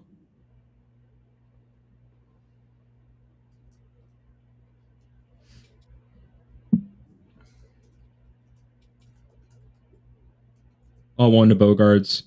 Sweeper foul. That must have really hooked at the last moment. They didn't look too foul. Let me see this. Fair. Looks fair. Just foul. That's a really good call. Weird little bounce at the end too. Maybe just because of the sweeper with some of the side spin on it as he hit the ball, probably just carried it out. Big 0-2 pitch here for Jameson Taillon.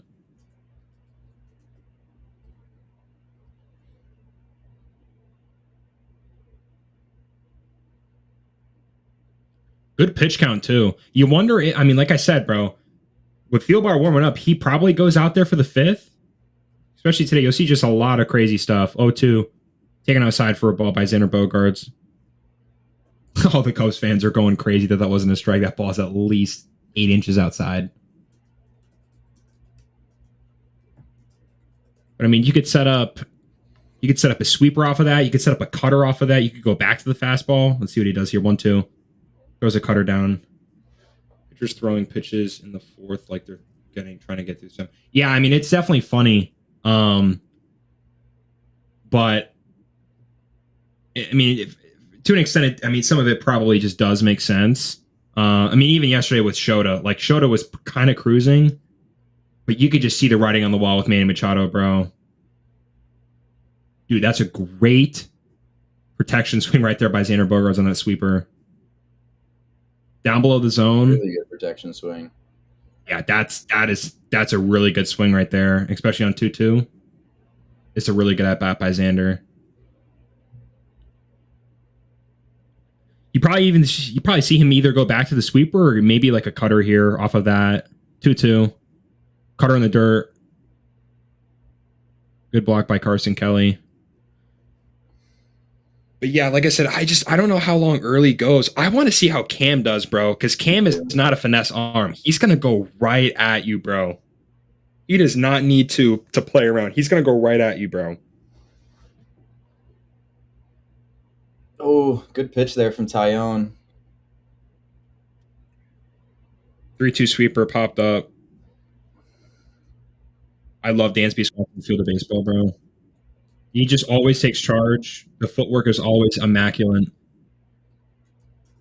Padres waste a 2-out double by Jackson Merrill with a pop-up by Xander Bogaerts to the shortstop, Dansby Swanson. But, I mean, nonetheless, a really solid at-bat by Xander. I mean, just couldn't really get anything done. I like how they show the... You're right, bro. I like how they show the leaders at the bottom right there, too. This is definitely the whole really good viz. Is actually really cool. Yeah, bro. The viz is good. Like we're in business here. That was awful. That joke didn't land at all. I'm like trying to like look at everything on it, and like I don't even know. My eyes are like they can't stay on one thing. Like bullpen availability. That's sick, bro. Yeah, no, it is really cool.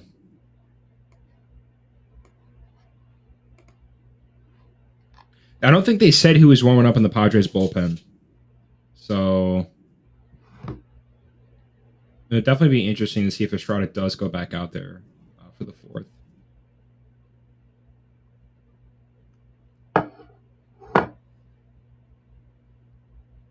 Does that say Michael King? Yeah. Wow. No way. Wow, this is going to be but this might be peak. Michael King. I mean, bro, you got to go with everyone. That'll be awesome. I know we were watching some Scott Barlow stuff, dude. Michael King, the East-West with Michael King is crazy, bro. Like, he can get you with the elevated fastball, but the way that his sinker and sweeper kind of tunnel off each other, especially to both-handed hitters, is ridiculous, bro. He's ridiculous. And you just, I mean, we saw it last year with the Padres. The offense went so quiet, bro. It was like an 18-inning shutout streak to end their season against the Dodgers. And honestly, it looked like the Padres were going to win it all last year, if we're being completely honest. You got to think that this offense cannot do that again. I mean, you got to think that they're probably going to get going at some point, especially with some guys in that lineup that are still able to handle lefties. And granted, too, Michael King was hurt for a pretty solid amount of the year, so we'll definitely see how he does. But I don't really expect him to have too much trouble, bro. Oh man, it's Michael King at the end of the day. First pitch to Carson Kelly, taken for strike one at 96 on the four-seam fastball. He looked great in his last outing off the season coming up. I mean, yeah, bro, Michael King is just absolutely gross, bro. I mean, probably a lot of people had him top 5 for Cy or top 3 for Cy. Fastball, I don't know what, I think Tatis had to have gotten the ball lost in the sun, even though it was a base hit anyways. Carson Kelly, opposite field single off of a fastball. Yeah, Tatis, that ball got, I mean, dude, you could see on his sunglasses how much glare the sun was getting in on him. All right, PCA is coming up for a second AB after having a very solid first AB on the fastball down the middle for a base hit to get the Cubs on the board. Be interesting to see what King can do. Probably just a four seam at the top of the zone, swing and a miss for strike one. I don't know. I mean, there's probably multiple different ways that King can kind of go here, bro. Probably see plenty of changeups too. He's not really gonna be throwing the sweeper or slider. I mean, maybe he might incorporate one or two, but you'll probably see some changeups too. Four seam taken for ball 1-1 count to PCA. And yeah, you wonder too, because he hasn't pitched in 4 or 5 days, how long he could go in this game. So you could see King stretched out for at least 3 to 4 innings here. There's that changeup. Honestly, it clipped the zone, just not presented that well. And when you're setting up on the outside part of the plate and you're getting a changeup inside, pretty hard to present that pitch well. But nonetheless, 2-1 count to PCA.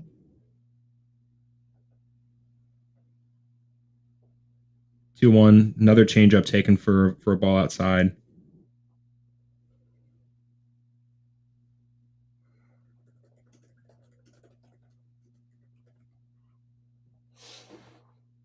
You cannot walk PCA here, bro. You just can't.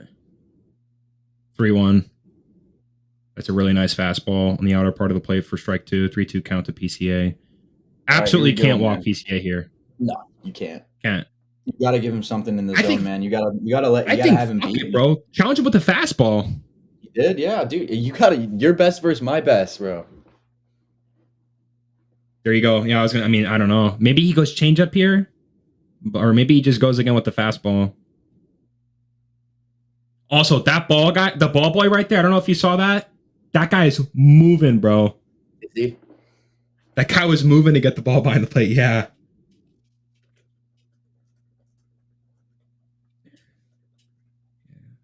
3-2 to PCA. Pick off move over to first. Carson Kelly's going to slide in there safely. Yeah, good thing for PCA too. He's not really chasing a lot in the postseason compared to what we were seeing, towards the end of the regular season. But I mean, either way, the pitch today to Yu Darvish, I mean, he'd like to have that one back right down the middle in a 1-0 count. Fastball. 3-2 to PCA. Swing and miss at the top of the zone. I just jinxed the shit out of that guy. Great pitch, man.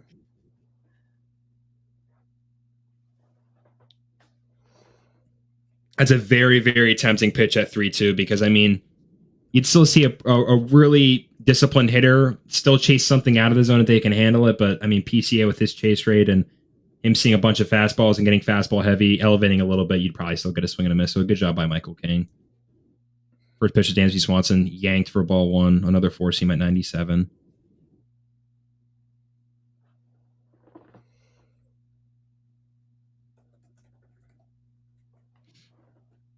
Dansby Swanson had 24 bombs this year. I did not know that. 1-0 to Dansby. That sinker is so gross, bro. It like doesn't even look like it's going to be catching the play, and it comes down. Michael King every single day, bro. Oh, dude, yeah, I'd be irate if I was a Yankees fan. I mean, granted, you got Juan Soto for it, but still. Oh, what an effort! What an effort! We did get Juan Soto. We got a year of Juan Soto for it, and no rings. We actually got Trent Grisham for it, so. Yeah, I was gonna say Trent Grisham's been really good. He has been that doesn't look like a god awful trade, honestly. Yeah, no, I mean it ideally isn't, because realistically, you don't even know if Juan Soto stays there, and I mean either way, if he's hitting free agency, bro, Steve Cohen's going to give him a bag anyways. So he's just going to the highest offer regardless, bro. 1-2 to Dansby Swanson. And the other like really pieces good. we traded for him, bro, like we're not like Johnny Brito, Randy Vasquez. They weren't guys that like we necessarily had like a plan for. Because I mean, we wanted arms like Schlittler, Hampton. Obviously, Hampton's hurt, but yeah, bro, Hampton's nasty if he can just be healthy, bro. I like Chase Hampton a lot. 1-2 to Dansby Swanson. Bro, you could probably see him try and backdoor a sinker right here, bro. Especially tunneling off that sweeper slider right there. He could probably just backdoor a sinker. Or maybe he challenges him at the zone with just a 4-seam fastball. But I mean, another FI he could do. Gross, bro. Like that's what he can do. He can just do that much. 4-seam sinker, changeup, slider, changeup. Bless you. Thank you.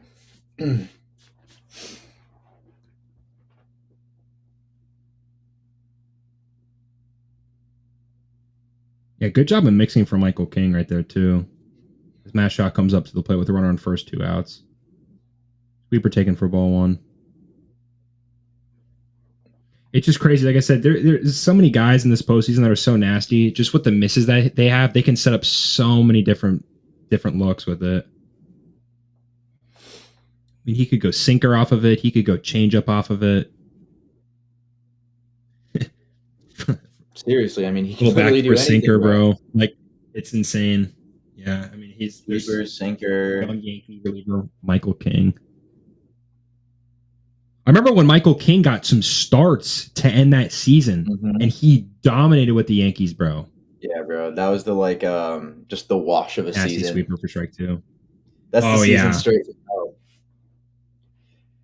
Did you guys miss the playoffs that year? Yeah, we did. God, bro. When have you heard that? The Yankees missing the playoffs. I'd like to look at the last day lineup in 2023. Was that 2023 for the Yankees? Yeah. 1-2, a nasty sweeper by Michael King, and he just devastates the Cubs lineup right there. Billy McKinney in that roster. Oh, wow. I totally forgot that guy was a Yankee, bro. That's legendary. Mm-hmm. Trying to see Will Vest finish off the game for the Tigers and see how amped up he got. Dude, the Dodgers didn't like Selly at all. I know, bro. The Dodgers didn't Selly at all, and the Tigers are going crazy, bro.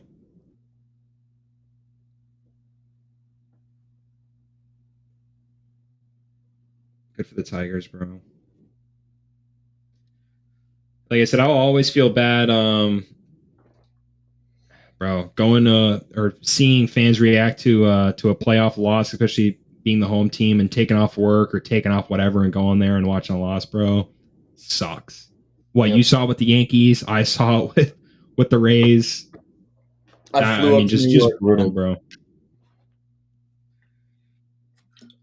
Absolutely brutal, bro.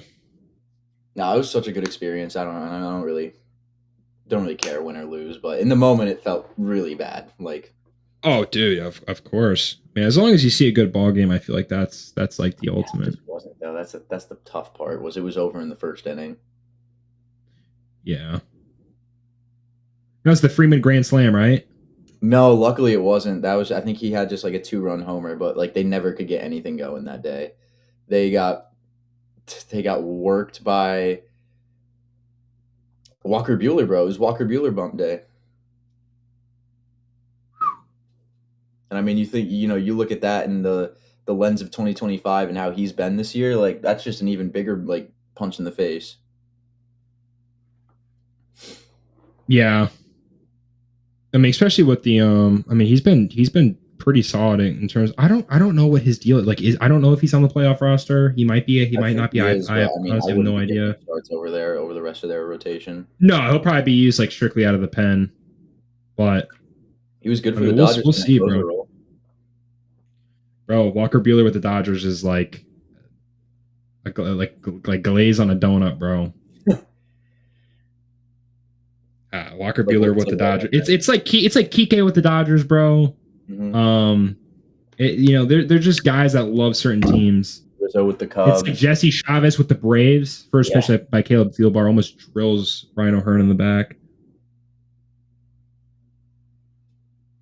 They're just guys that are just really good with certain teams, bro. And I mean, just how comfortable they are and stuff like that. 1-0 to Ryan O'Hearn. Fouled out of play to the left side by O'Hearn on a four-seam fastball at 93. Yeah, I think there's just guys that are comfortable with their own teams, bro. They just have a certain group of guys or certain coach or just something that, or batter's eye or just kind of vibe that allows them to play a lot better. 1-1. Oof, challenge fastball right there, blows it by Ryan O'Hearn. I like that right there. Even King too, like King challenging PCA in that AB, just like right after. Gross, bro. Yeah, you're not doing anything against that. You're not doing anything, bro. That's a fantastic curveball by Caleb Thielbar. Dude, I noticed this a lot the last 2 days, but like how wide the catcher's eyes gets when the ball's coming. Dude, when I used to catch, and like you can look at a couple other guys too, bro. A lot of times your eyes are closed receiving the baseball, bro. I've seen that too.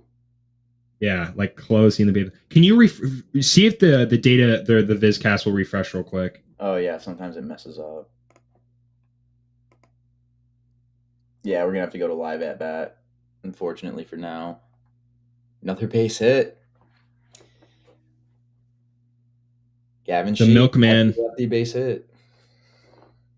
The milkman. Come on, I want the Padres to get something going, man.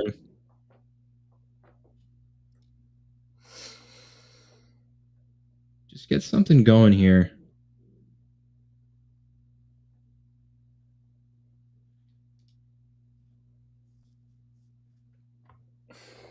And bro, Jake Cronenworth's really good left on left too. I remember I was looking at splits yesterday, and I mean even in his early days with San Diego, bro. First pitch taken I think that's his fastest fastball he's thrown. I'm gonna say this outing so far at 95. Yeah, he's like 93, 94, so he geared one up there. Nice spot there. He dialed it up again. A one pitch. Oh yeah. Definitely a pitch that Cronenworth can handle, but he just beat him to the spot. Oh, dude. Daniel Palencia is warming up. That's going to be awesome.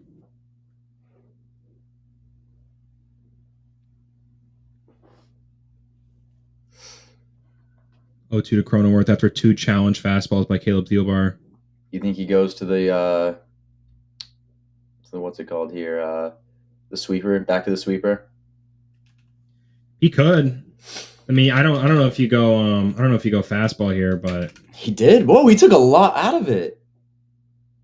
Took a lot off of that, bro. He was 95 in that at bat and 90. I don't know. That looked like it might be. It probably looks like more like a cutter, bro. If anything, I don't know, bro. I don't know if he throws one off the top of my head, but it looked more like a cut fastball than a regular fastball. No, he just took a lot off of that fastball, bro. I think that definitely was a cutter, bro. That had to be a cutter. It looked a little bit like a cutter. Because he averages 88 on the fastball, or 88 on the slider, 92 on the fastball. I mean, you just in between the two. I mean, yeah, because I mean, even if you look at his slider shape, some of them look like cutters. Yeah. I mean, like there's one here. My Savant's glitching. It looks like it's like 10-0, and then there's one that's like maybe 10 0.4, 10 0.5. So that's definitely, I mean, he calls it a slider. Like I said, Savant will classify it based on what he wants it to be or what he actually throws. Like P. Fairbanks has a slider, bro.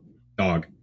There's one that looks like a slider, and there's one that's like, bro, -6, -10. Like, bro, that's as curveball as you can get a curveball. 8 IVB. Yeah, no, it's definitely. Yeah, Nate said it's a cutter. I mean, yeah, that's what I'm saying. I mean, right out of the hand. I mean, you could just kind of tell. And even like I said, the ones that he has a slider. Like I said, there's some that are 10-1 or 10-2. But like I said, I think it's ridiculous that some of them are just classified on what they throw. No, yeah, I know. That's what I'm saying. Right when he threw it, I was like, that's got to be a cutter. I know that You're not seeing them take off it's not 5 miles an hour classified. on the fastball, bro. Well, also too, like I know Hawkeye like picks up the like on MLB games and stuff where you'll see at stadiums, Hawkeye automatically like can identify what the pitch is. I don't know if it's automatically based on what they throw, but sometimes if you don't see a guy throw a certain pitch in a game and they haven't thrown one yet and it's not in their arsenal, they'll call it something that's similar to what they throw. Like when Pete Fairbanks was throwing his new like cutter, which is really like a stereotypical slider, bro. It'll just keep doing it as a slider or whatever. It usually won't pick up on it instantly. You know, Thielbar gets like a ton of carry, bro. And even, I mean, bro, he has fastballs that are just like crazy, like almost crazy looking cutters, bro.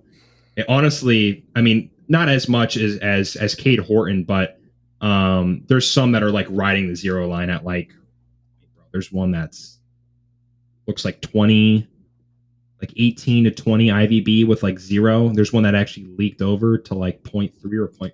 So I mean, he gets times where he can get like a cut ride fastball. A wonder for me. Palencia is just so gross, bro. 100. He's so gross, bro. Absolute sword.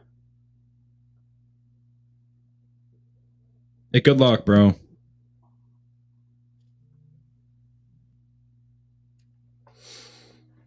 I just throw 100 right here.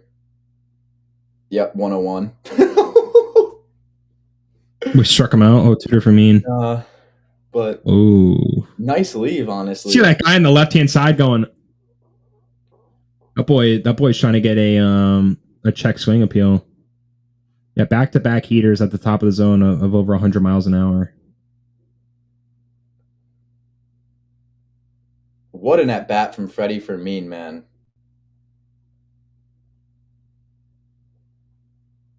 Oh, shit! What an at-bat. Oh, I forgot it's the milkman on first, bro. Can you do anything, bro? Fermin's hyped. Come on, man. You got to get something here. You absolutely got to come up here. Freddie Fermin's had a hell of a day, by the way, on both sides of the ball. Man, that's not even a bad pitch, if we're really being honest. Man, that is not a bad pitch. No, 101. Even better swing. Fernando Tatis Jr., could you have your moment, dude? First pitch of Fernando Tatis, 100 right down the middle, taken for strike 1. Bro, oh my God. If it's not, you could just throw it up on there, bro. Honestly, I don't think scoreboard. This is the only thing that'll work. Oh, man. 0-1 to Tatis. So, like, I don't know why I got like as pressed as I did there. That wasn't that annoying. Job all to the right side, dude. This is an at bat where like you need to come up here.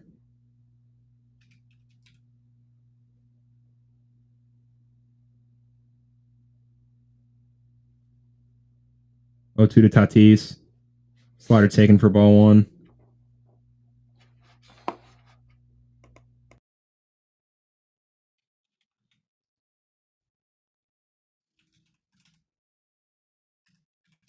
I know, bro. He hasn't had a big moment yet. 1-2.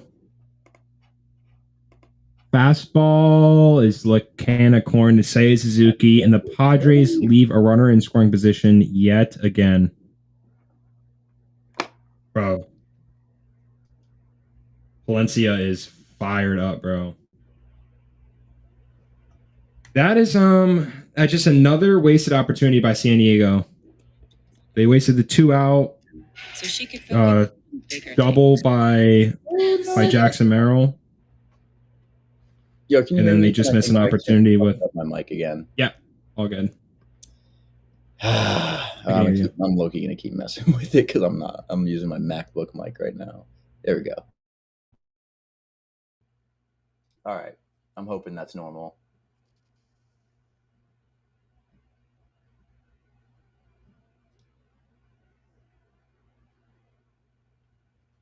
Do I sound all good to you, Ethan? All good, bro. All right.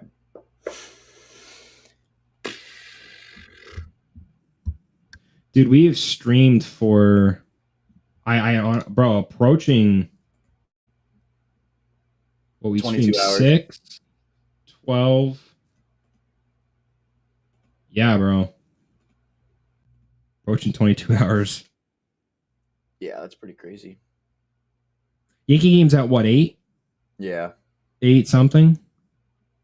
Just 8, yeah. Probably 8:08.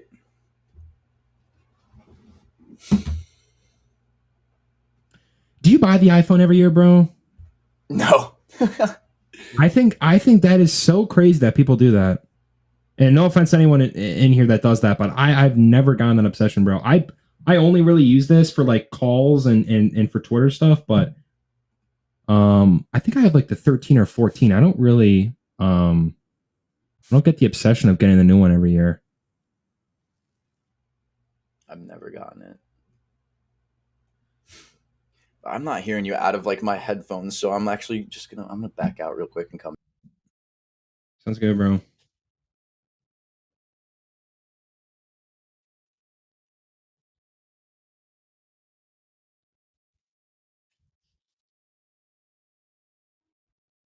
I just wonder how long Michael King is gonna go, dude.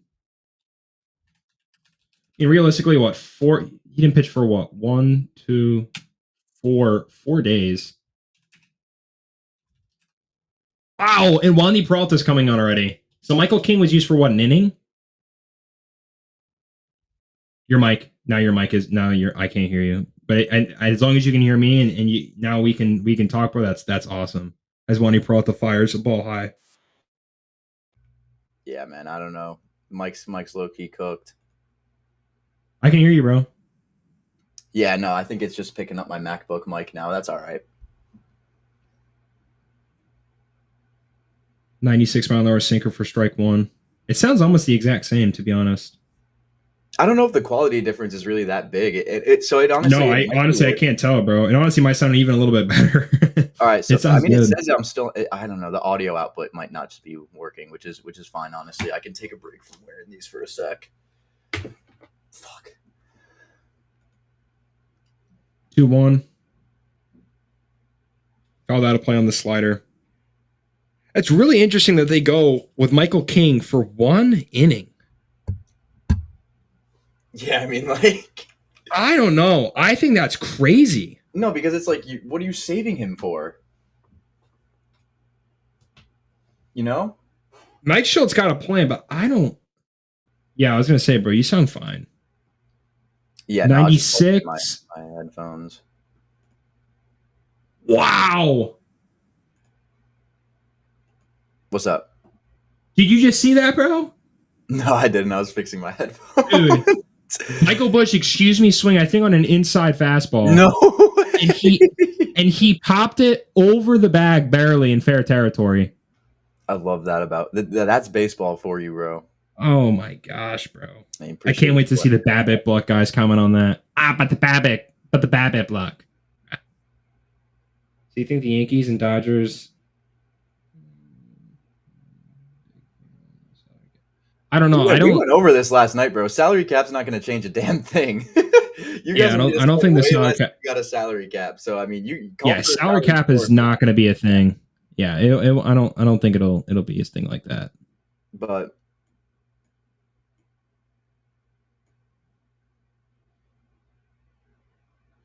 Big AB here for Nico Horner after a seeing eye single. Bro, both the Yankees nice change up on the outside. Wild card teams this year. So I mean, your point doesn't really stand either. Like,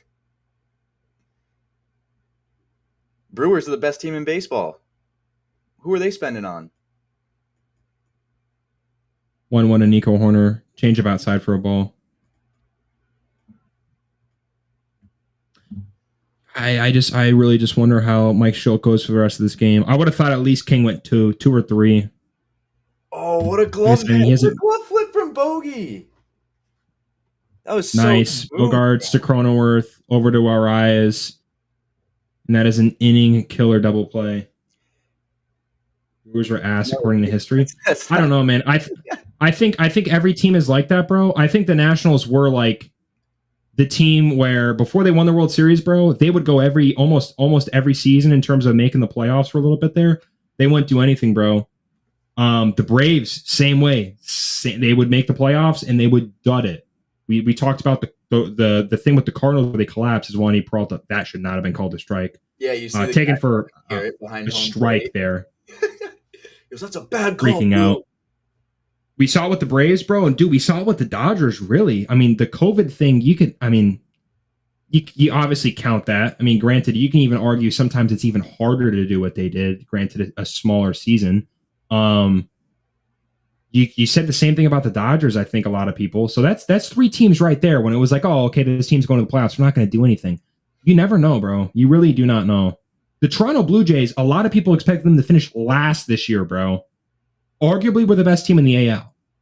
So, I mean, we're the best team, honestly, in the AL, for being honest. So, them are the Mariners. You never know with baseball, bro, especially in the postseason. Sinker drilled over the head of Gavin Sheets. Stuck in the ivy. You wonder if Gavin Sheets just puts his hands up to try and get a stuck in the ivy thing there, because if he's still poking at it and Ian Happ is going to third base, that's not good. 110.7. Ian Happ smoked that baseball. Yeah, he got going in the second half too. He's been hitting so well lately.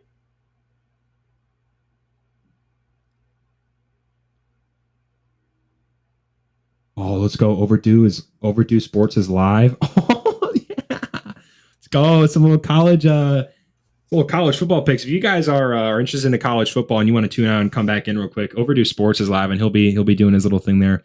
Shout out Ruben Niebla is going out for a mound visit. Oh. Jeremiah Estrada. Robert Suarez is warming up. Are they gonna pull Wandy here or like? Dude, I don't know, bro. You wonder if Mason Miller's just going out here for like, right? I mean, to probably just go in for 2 innings, bro. At this point, at the end, bro, being like just watching these games like has just made me realize how much they milk commercials. Yeah, Rob, anxiety set in at noon today. The second I come downstairs and then like we're actually about to watch this game, like I'm gonna be a wreck. Yesterday on crack probably. Anxiety. Shoalziety is what they call it actually. And yeah, no offense to Toby, dude. If we were streaming and the Yankees got blown out, I wouldn't even want to see Toby live on stream, bro. No, I don't think I that at all. I wouldn't want to see me either. First pitch to Kyle Tucker almost drills him. I like that guy on the left with the Navy. He's being a little dramatic, but I like how into the game he is, man. Yeah, I really do like that. I'll give him props. Sitting there, man, you got to be that into it. Like I'm sick. I think he would yank through the backstop and he'd go on the field if Kyle Tucker got. I like that about that, bro. I mean, a lot. Like a little bit too much, but I like it. At least you're into the game. I don't think it's too much, man. And you pay for these seats, you better be this into it.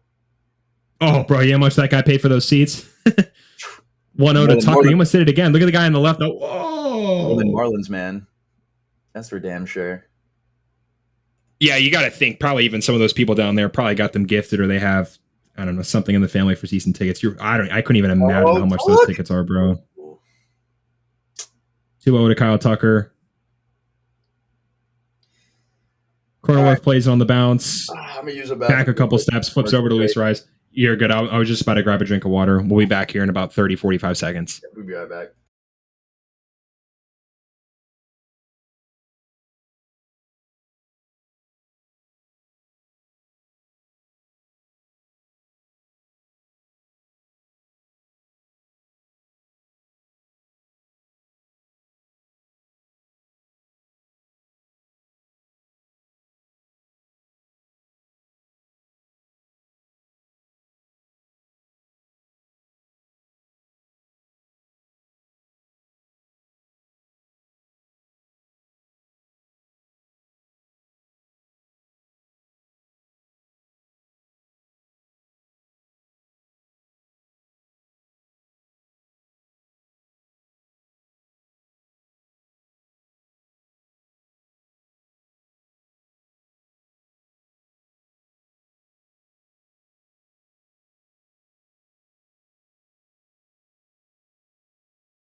I have more confidence in the Padres comeback than I would be a Cubs comeback if they are down 2-0. Yeah, dude. Like I said, I just think last year, realistically, if the Padres beat the Dodgers, I think they win the World Series last year. I really, really do. They just had a monumental choke job in terms of the entire offense going cold.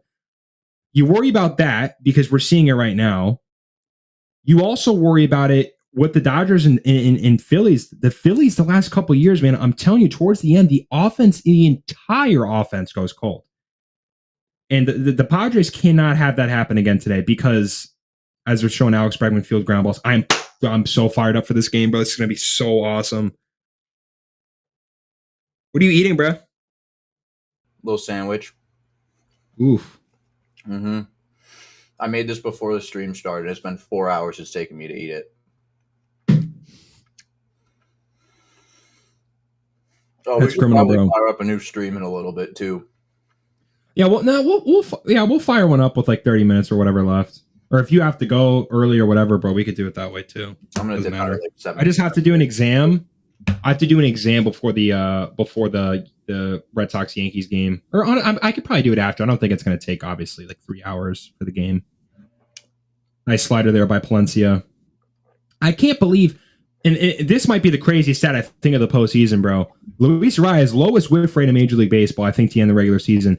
Matthew Boyd had 4 whiffs, bro. He got Luis Arias back to back Oh my on changeups. God, Luis Arias smoked. Again? I'm done, bro. Again? I'm done. That boy's insane. He might be the best defensive shortstop I think I'll see in my life. Boyd's insane. For anyone that's just watching the stream and not tuned in, Dansby Swanson's playing a little bit up the middle for the shift for Luis Arias. Slides maybe 2 feet into the center field grass, bobbles it, is still able to gather himself up, pick up the ball, and fire it over to the first, getting him by maybe 2 steps. It's been all series for Dansby Swanson. Oh my God, can we get like First pitch, Manny Machado taken for ball 1 on a slider. He's unbelievable. Savant's doing a piss poor job of updating. 1-0. Wait. Looks good. Looks like it's good. Ahead, but good. Yeah, that's fine. This is the best way to watch it. Swanson will be a first ballot Hall of Very Good. Yeah, definitely not Hall of Fame, but he'll be in the Hall of Very Good. Fouled off by Machado at 99. The defense is ridiculous. It is absurd. I just don't know how the Padres are going to get. Dude, they can't get anything going offensively. No, man, and when you got a guy Palencia pumping triple digits at you, that's going to be pretty tough to get anything going. And you got to think they're going to try and throw the same thing in there for 7, 8, and 9 too. You got to think Mason Miller's going to go out there for one. Yeah, 3-1 to Machado. Chirping Manny, it's awesome. This dude's so into it. Yo, I don't know if Nate's still watching. And that pitch wasn't even like borderline either. I don't know what Manny was doing walking down to first. I think that ball was clearly a strike. You're trying to get the ump to give it to you, sell it a little bit.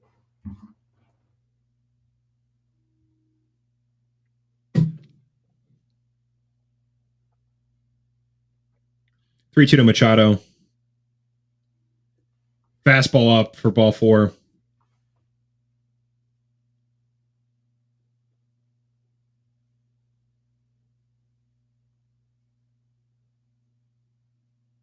Bro, come on. You gotta get something going here, man.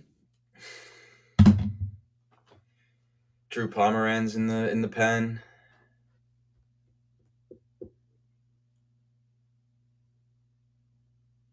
Oh my God, that was a gift. First pitch to Merrill. Fastball down the middle. Ground ball to Dansby Swanson. He takes it to the bag himself and throws it on to Michael Busch at first, getting Jackson Merrill by a step. I don't know. This is back-to-back years where the offense for the Padres goes ice cold, bro. So far. You know who would help with that offense in a couple of years? I don't know. The dude they traded for Mason Miller. Oh, Leo DeVries. Mm-hmm. Yeah, if he was still on there, yeah. Yeah, it would probably be. Actually, I don't think it'll be more than a couple years till we see DeVries. So. Shit, it might be 2. That might be it. Might be 2 years. You'll probably see AA and some AAA probably this upcoming season.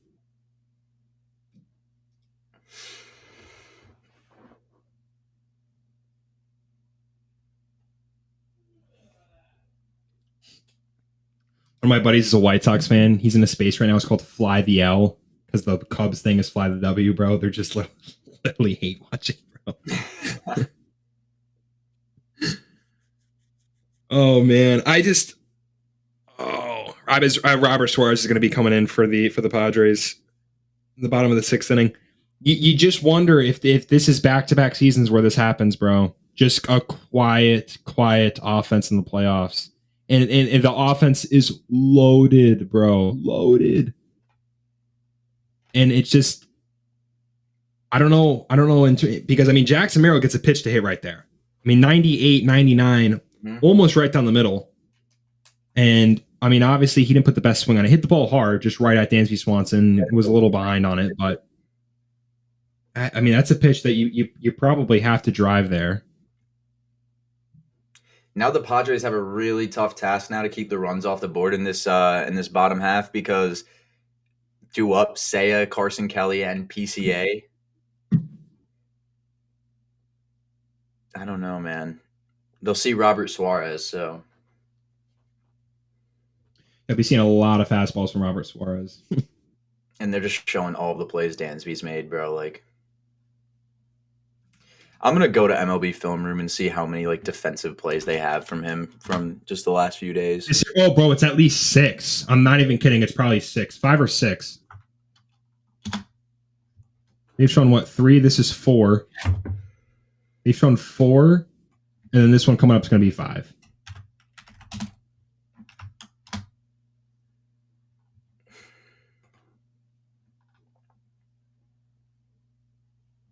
He's so good, bro. Yeah, dude. It's been a bunch He's so pumped up, bro. That's awesome. First pitch, nicely located fastball there by Robert Suarez. He's able to get the call. Probably still clips the zone if we're being honest.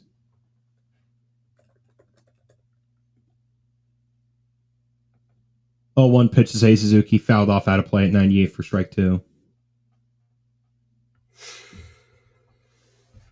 I don't know if Robert Suarez is the guy that was. I think he was just developed in the org.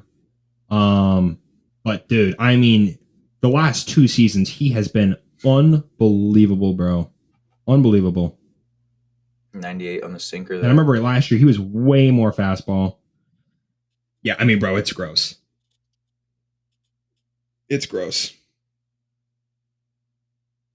I mean, just his usage rate, you'll see like 85% fastball in terms of fastball sinker to righties with an occasional changeup. You'll see a little bit of the changeup more to lefties. 99 fouled off by Seiya.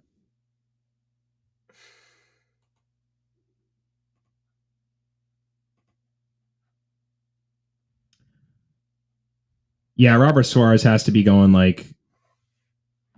You'd like to maybe get him into the 7th inning, finish the 7th inning for them. Yeah. Because I mean, why did Michael King go 1 inning? You know, I'm still really lost at that, bro. To be completely honest, 1-2, change up into the dirt at 91 for ball 2. I don't know. That's mind-boggling to me.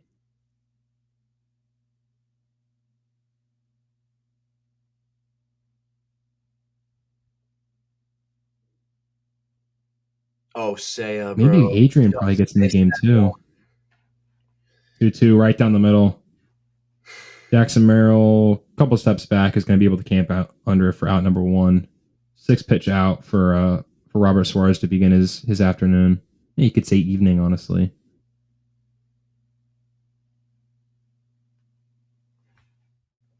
Yeah, I'm sure he might address that after the game. Yeah. I mean, I really don't see the. I'm sure Michael King going 1 inning, bro. Someone has to ask, bro. He's 4 days rest. First pitch to Carson Kelly. Nice piece. You're completely right, Toby. Nice piece of hitting. Got a good pitch to hit, and he capitalized on it. Opposite field single. Fernando Tatis Jr. throws it in, and the Cubs have something in business in the bottom half of the 6th inning.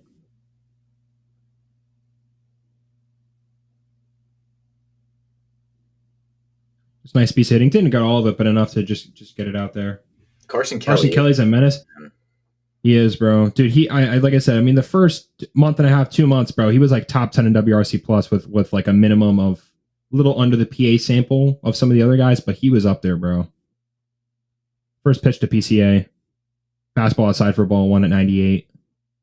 So that one, you'll definitely see more of a change up here to PCA. 100%. He's going to try and keep him off balance. Ideally. Ideally, yeah. You'd think so. 1-0 to PCA. I mean, if he's going fastball, fastball at 99 on the hands. You just can't barrel that ball up at all. I mean, yeah, and I mean we saw Michael King earlier just really get PCA to chase out of the zone with a couple of just, I mean, back to back fastballs, I think it was. So they're challenging PCA. They're not, I mean, it's almost the opposite of what you would kind of think.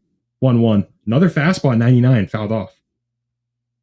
He's seen plenty of fastballs by some guys that have some decent beat, especially Robert Suarez, but Michael King's no slouch. He's up there to 95, 96. So PCA is definitely getting challenged a lot with some hard stuff. Nice leave there, bro. A nice leave there. 1-2. Fastball up at 98. It's going to be ball 2.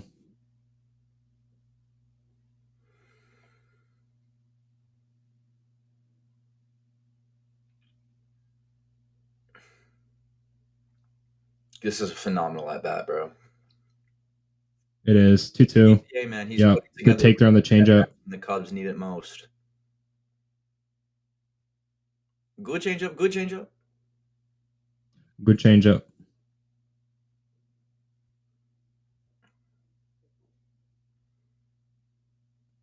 Dude, I want to catch a Cubs game with this dude in the navy button down or the polo, whatever this guy's wearing. This guy's into it. Like his hair, a little bit of a big forehead, if we're going to be honest. I do like the hair, but nothing wrong with that. Little long in the hair, but yeah, I mean, he's definitely into the game. Oh, come on, PCA. 3-2 to PCA. He's able to put it into right field.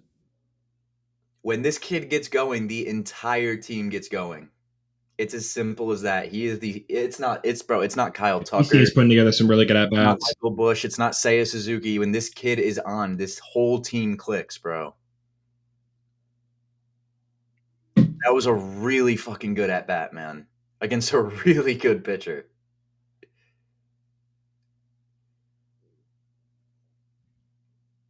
PCA haters, man, they're in shambles right now. Didn't chase at that. A lot of fastballs, bro. Yeah, man. A lot of fastballs. One changeup, and I mean the changeup wasn't even really too competitive. It was pretty easy take, but I mean, I don't know. I'd expect more sinkers. Sinkers and changeups, yeah. I mean, a little bit off of the 99 changeup upstairs that got away from Robert Suarez for ball 1 at Dansby Swanson. Dude, I mean, because for what it's worth, this Cubs team's seen 100 the last 2 innings. Like, that's not going to get, they're going to be able to, piece that up. Right, yeah, 100%. Yeah, I mean, they're just seeing plenty of hard stuff. I mean, these guys are good enough. They'll time it up. Like I said, I wonder why you don't throw more sinkers or changeups. That's a great sinker right there. In on Dansby Swanson, fouls it off at home plate to even it up at 1-1. Holy shit, bro! The Cubs are 1 for 10 with runners in scoring position this series, and the only hit is PCAs from a couple. PCA. Yeah, I mean, this is an inning, bro. You could kind of put the game away if we're being completely honest. 100%, bro. Padres' offense looks dire right now, and this could just suck the momentum out of them for the rest of the game. But beautiful change up there at 90 miles an hour from Robert. Bro, the changeup is nice. Changeup is nice, bro. His career versus Suarez, 1 for 3 with a homer. Can he connect for something here? You think you're probably Swanson. You're probably thinking fastball. He could probably go back to changeup or maybe sinker. I don't know if he goes back to fastball. Probably changeup. That's almost carbon copy of the pitch he just threw. Yep. Nice Suarez K right there. I That's mean, a they're sitting huge, fastball, man. huge strikeout. I mean, he's going to keep going back to that changeup because they're clearly just sitting on that fastball. Right. Also, we just crossed over 1,200 viewers, so I just wanted to say again, thank you to everybody in here who's taking some time out of their day.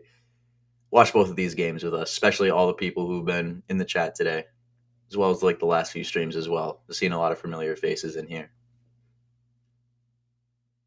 Outside for ball one at 99 from Suarez. Big AB here for Matt Shaw. Hasn't gotten hit in the series. 0 for 6 with 4 Ks.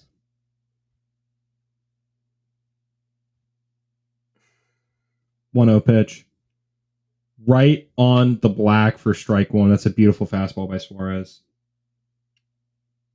Dude, I'm like itching to get to this Red Sox game, bro. It's gonna be so I know. awesome. I just want to watch it so bad, dude.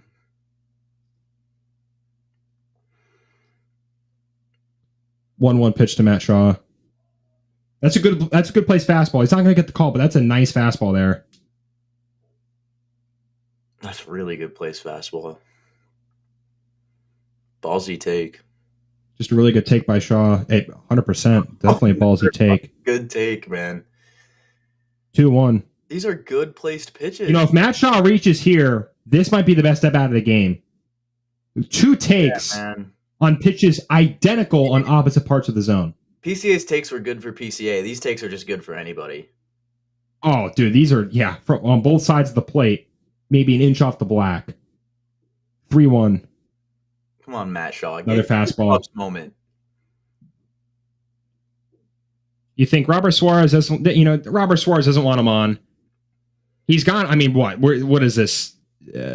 5 straight fastballs. PCA saw how many fastballs? He probably sticks with. You're definitely not going change up. You got to just get him out here. His best against probably fastball sinker. Maybe challenge him here. 3-2 pitch. Gets him at fucking 100. The Padres got to get some runs across the board because the bullpen's been pretty nails recently. So, God, Robert Suarez's fastball, man. Holy crap. Yep. Matt Shaw is, man, he's pissed. What is that? 0 for 7 with 5 Ks? I don't know where Nate is, but not an ideal start to the playoff career of Matt Shaw. That's a huge K right there for Robert Suarez.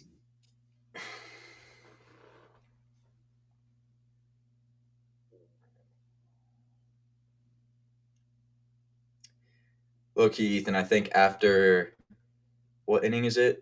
I think after the end of the 7th, we should fire up a new stream just so we're not coming close to that 6-hour mark. We'll do it, bro. That's crazy that we even have to say that.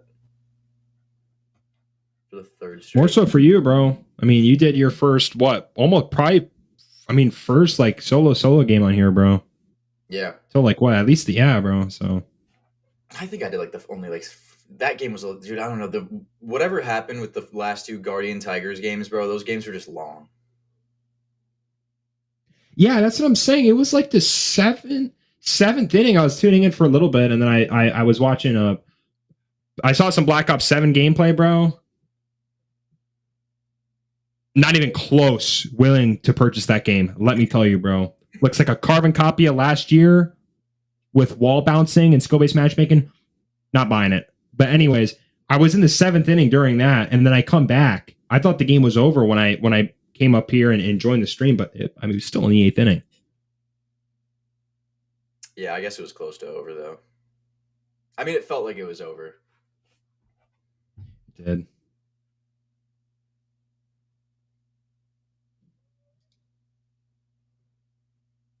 That Chipotle was unbelievable, bro. I bet, dude. I think I'm going to order some food during the Yankee game because I can't be bothered to cook. Oh, dude, you deserve it, bro. Order I don't know, bro. I don't know if you're a pizza guy. Maybe some pizza, bro. Bro, there's such a good New Haven style pizza place down the street for me that they just take like 45 minutes to make it because they always have. Bro, New Haven pizza's unreal, bro. Yeah, dude, I would so kill for a whole pie of that right now, but we'll see. Oh, first pitch by Palencia. Oof. Yeah, you're right, bro. Drilled Xander Bogaerts. I don't know if that. It definitely got him on. I think the foot with the guard on it. So I think he should be okay. No, right on the foot, dude. Where am I looking? Yeah, right off the. Ooh, maybe he honestly got him on the toe where there's no guard. Yeah, there's like a little gap right there between the guard and his toe. Dude, the Padres got to get something going because this is brutal. Oh my god, bro! I can't believe I gotta wait another hour.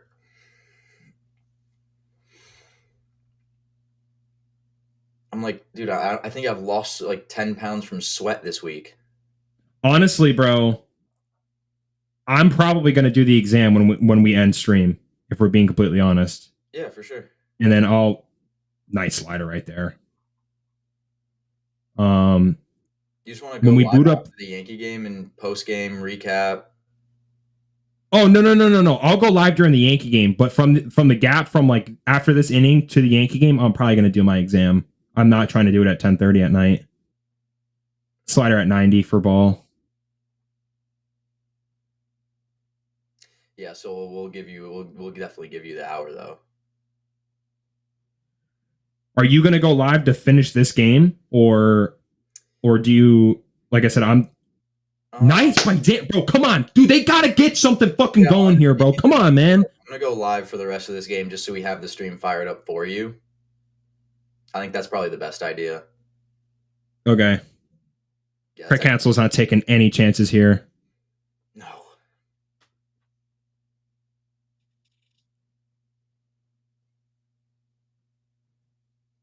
Man, solid stuff from Palencia, though. Really solid stuff. Pomeranz looks gassed already. I know, right? He's taking his tongue out from the run in. That might be something to notice. You notice how gassed Jazz was after running home on that Austin Wells RBI? Oh, bro, I know that boy was motoring though. Yeah, he was. That boy was motoring.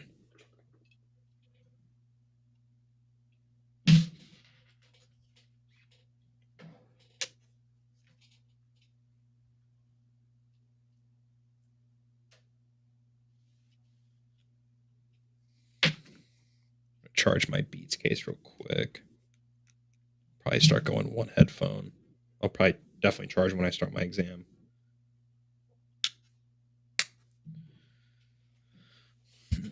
Restart the ESPN stream. You think this game's anticipated or what? Not really. This dude. This guy. Oh my god, I'm fucking nervous, bro. I mean, bro, yeah. I'm nervous for you. This feeling sucks. What's up? This feeling's like awesome and this feeling sucks, you know? Oh, I would say awesome, bro. I would kill for the Rays to be in the postseason right now, bro. Like, I'd be nervous, but I'd be. You know, honestly, bro, I can. Do you need a guest host for the rest of the game?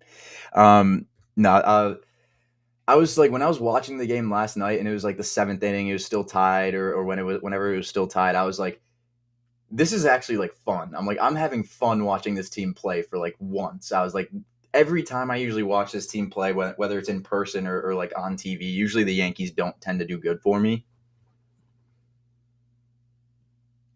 No, that game was fun to watch. Pomeranz caught the bottom of the zone. Yeah, I mean, like I said, either way, bro, I would have a blast, especially division rival, bro. Final wild card game. Imagine how good Yankees would be feeling if they didn't lose the season series to the Blue Jays. Bro, I'll make one comment about that. There were so many Yankee fans bashing the fucking Rays for getting swept by the Blue Jays.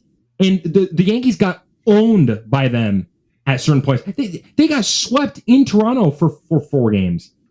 Bro, so, I hope you didn't I really hope you didn't give that any thought at all, bro. Because anybody making fun of another team for losing, oh, bro, it was everywhere, bro. It was crazy. I'm like, bro, you guys are blaming the Rays. Like, dude, you guys couldn't do shit against the Blue Jays. You guys literally got swept in the Rogers Center. It was the first time that's ever happened in a 4-game series there. 1-2 to Rhino Hearn. Fastball taken outside for ball 2. But yeah, I mean, regardless, whoever plays the Blue Jays, that series is going to be awesome. And I hope the Tigers have a competitive series against the Mariners. I really do. 2-2 to O'Hearn. Fastball up. If Ryan O'Hearn can work a walk, this is getting kind of interesting here. Drew Pomeranz is kind of all over the place.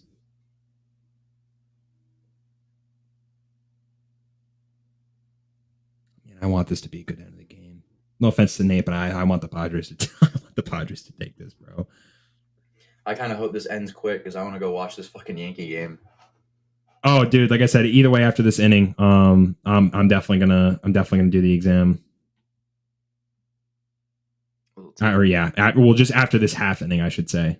Yeah, it's already 7:15, dude. I thought we were further along in this inning. Like I said, after this half inning, we're probably gonna take a break. We'll probably fire their stream up maybe 10 minutes before the game, and I'll go live for that, and then Toby will probably come on for post game. 95 fastball to left center field. PCA is going to be under it for out number 1. This game, honestly. Good AB regardless by Ryan O'Hearn, but couldn't really get anything done there.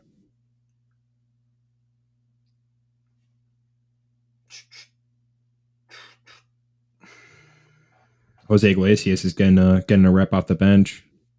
Is Ramon Laureano just like dead? I mean, I haven't seen him in any of the games, bro. All right, maybe he's hurt. I mean, they're probably just tripping. Maybe he's.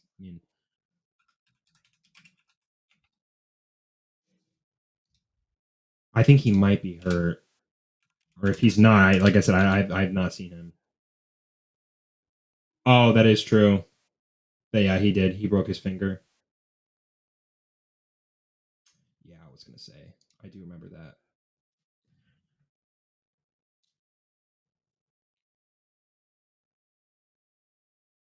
I can't wait for Dodgers Phillies. I want to see how the Brewers look in the playoffs, bro. That'll be the most interesting thing, in my opinion. I can't hear you now. I was muted. My bad. Dude, if you didn't come in for yesterday's stream, bro, I don't know how long I would have been muted for. Oh my gosh. So glad I checked. I was muted for probably at least a minute, 2 minutes, bro. This is like after I just came back from grabbing a milk. Though, because I tried finding the start point of it and I couldn't. Wow. Wow, Xander Bogaerts took a base? When was the last time I've seen that? I can't tell you. Probably in his Red Sox days. Wow. I don't think I've seen him live steal a base in a minute, bro. You get in there? They got him. No, his hand's in there. That's a terrible I think I too close. Bro, they might have gotten him. Oh, shit. What a tag. He might have gotten him.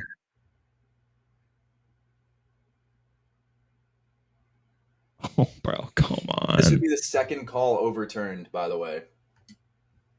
So the second base ump's got to get it together. Oh. Are your impressions? Looks like you caught him by an inch, bro. Are your impressions on X all screwed up, or? No. I was about I don't know. I'm hearing people are having dude, that's such a bad angle to look at it because you can't see when his hand gets in there. I know, bro. We're showing the worst angle possible. Let me see.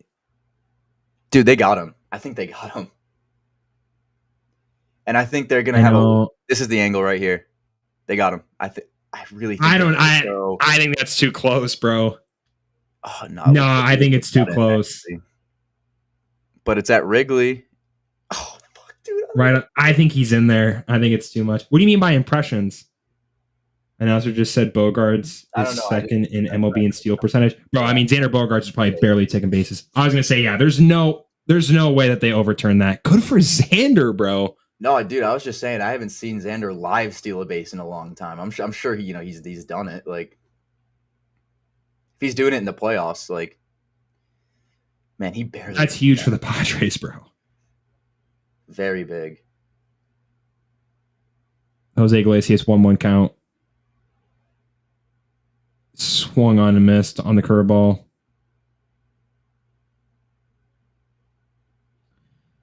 This is just sad, bro. Honestly. Let me just see exactly what time the Yankees game is starting, bro. 8:08. Okay, perfect. So that gives me a little bit to do the exam. 94-mile-an-hour fastball. Really good plate coverage in terms of that should have been a hittable pitch, but he fouls it off to the right-hand side. Second in MLB in steal percentage, so he's just not getting caught at all. How many steals did he have? I don't think that many. 1-2. Oh! Oh no! Oh! Oh my gosh! Nico Horner with a game-saving catch. Tip the cap. Wow! Tip the cap. Saved a run. That's such a good Wow! Dude, you didn't honestly, he looked like he might have just mistimed the leap. To be honest, bro. Dude, he had like a guy Oh man, this close to getting earlier. He's been so good defensively today.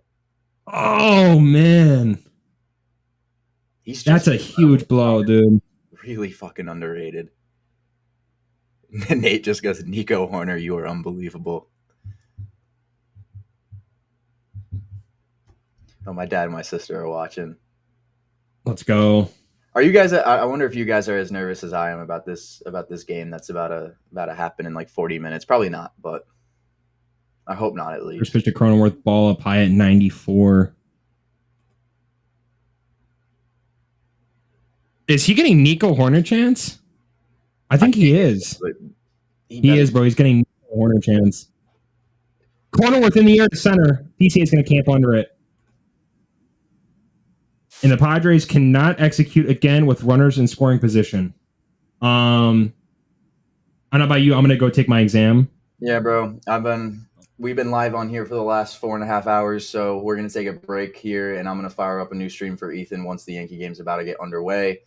Just wanted to say a big thank you again to the 1,230 people that joined this stream for the last 4.5 hours to watch both the Guardians and the first 7 innings of this game. We apologize for not being able to take you all the way through, but we'll be back for when the Yankee game gets underway here in about 40 minutes.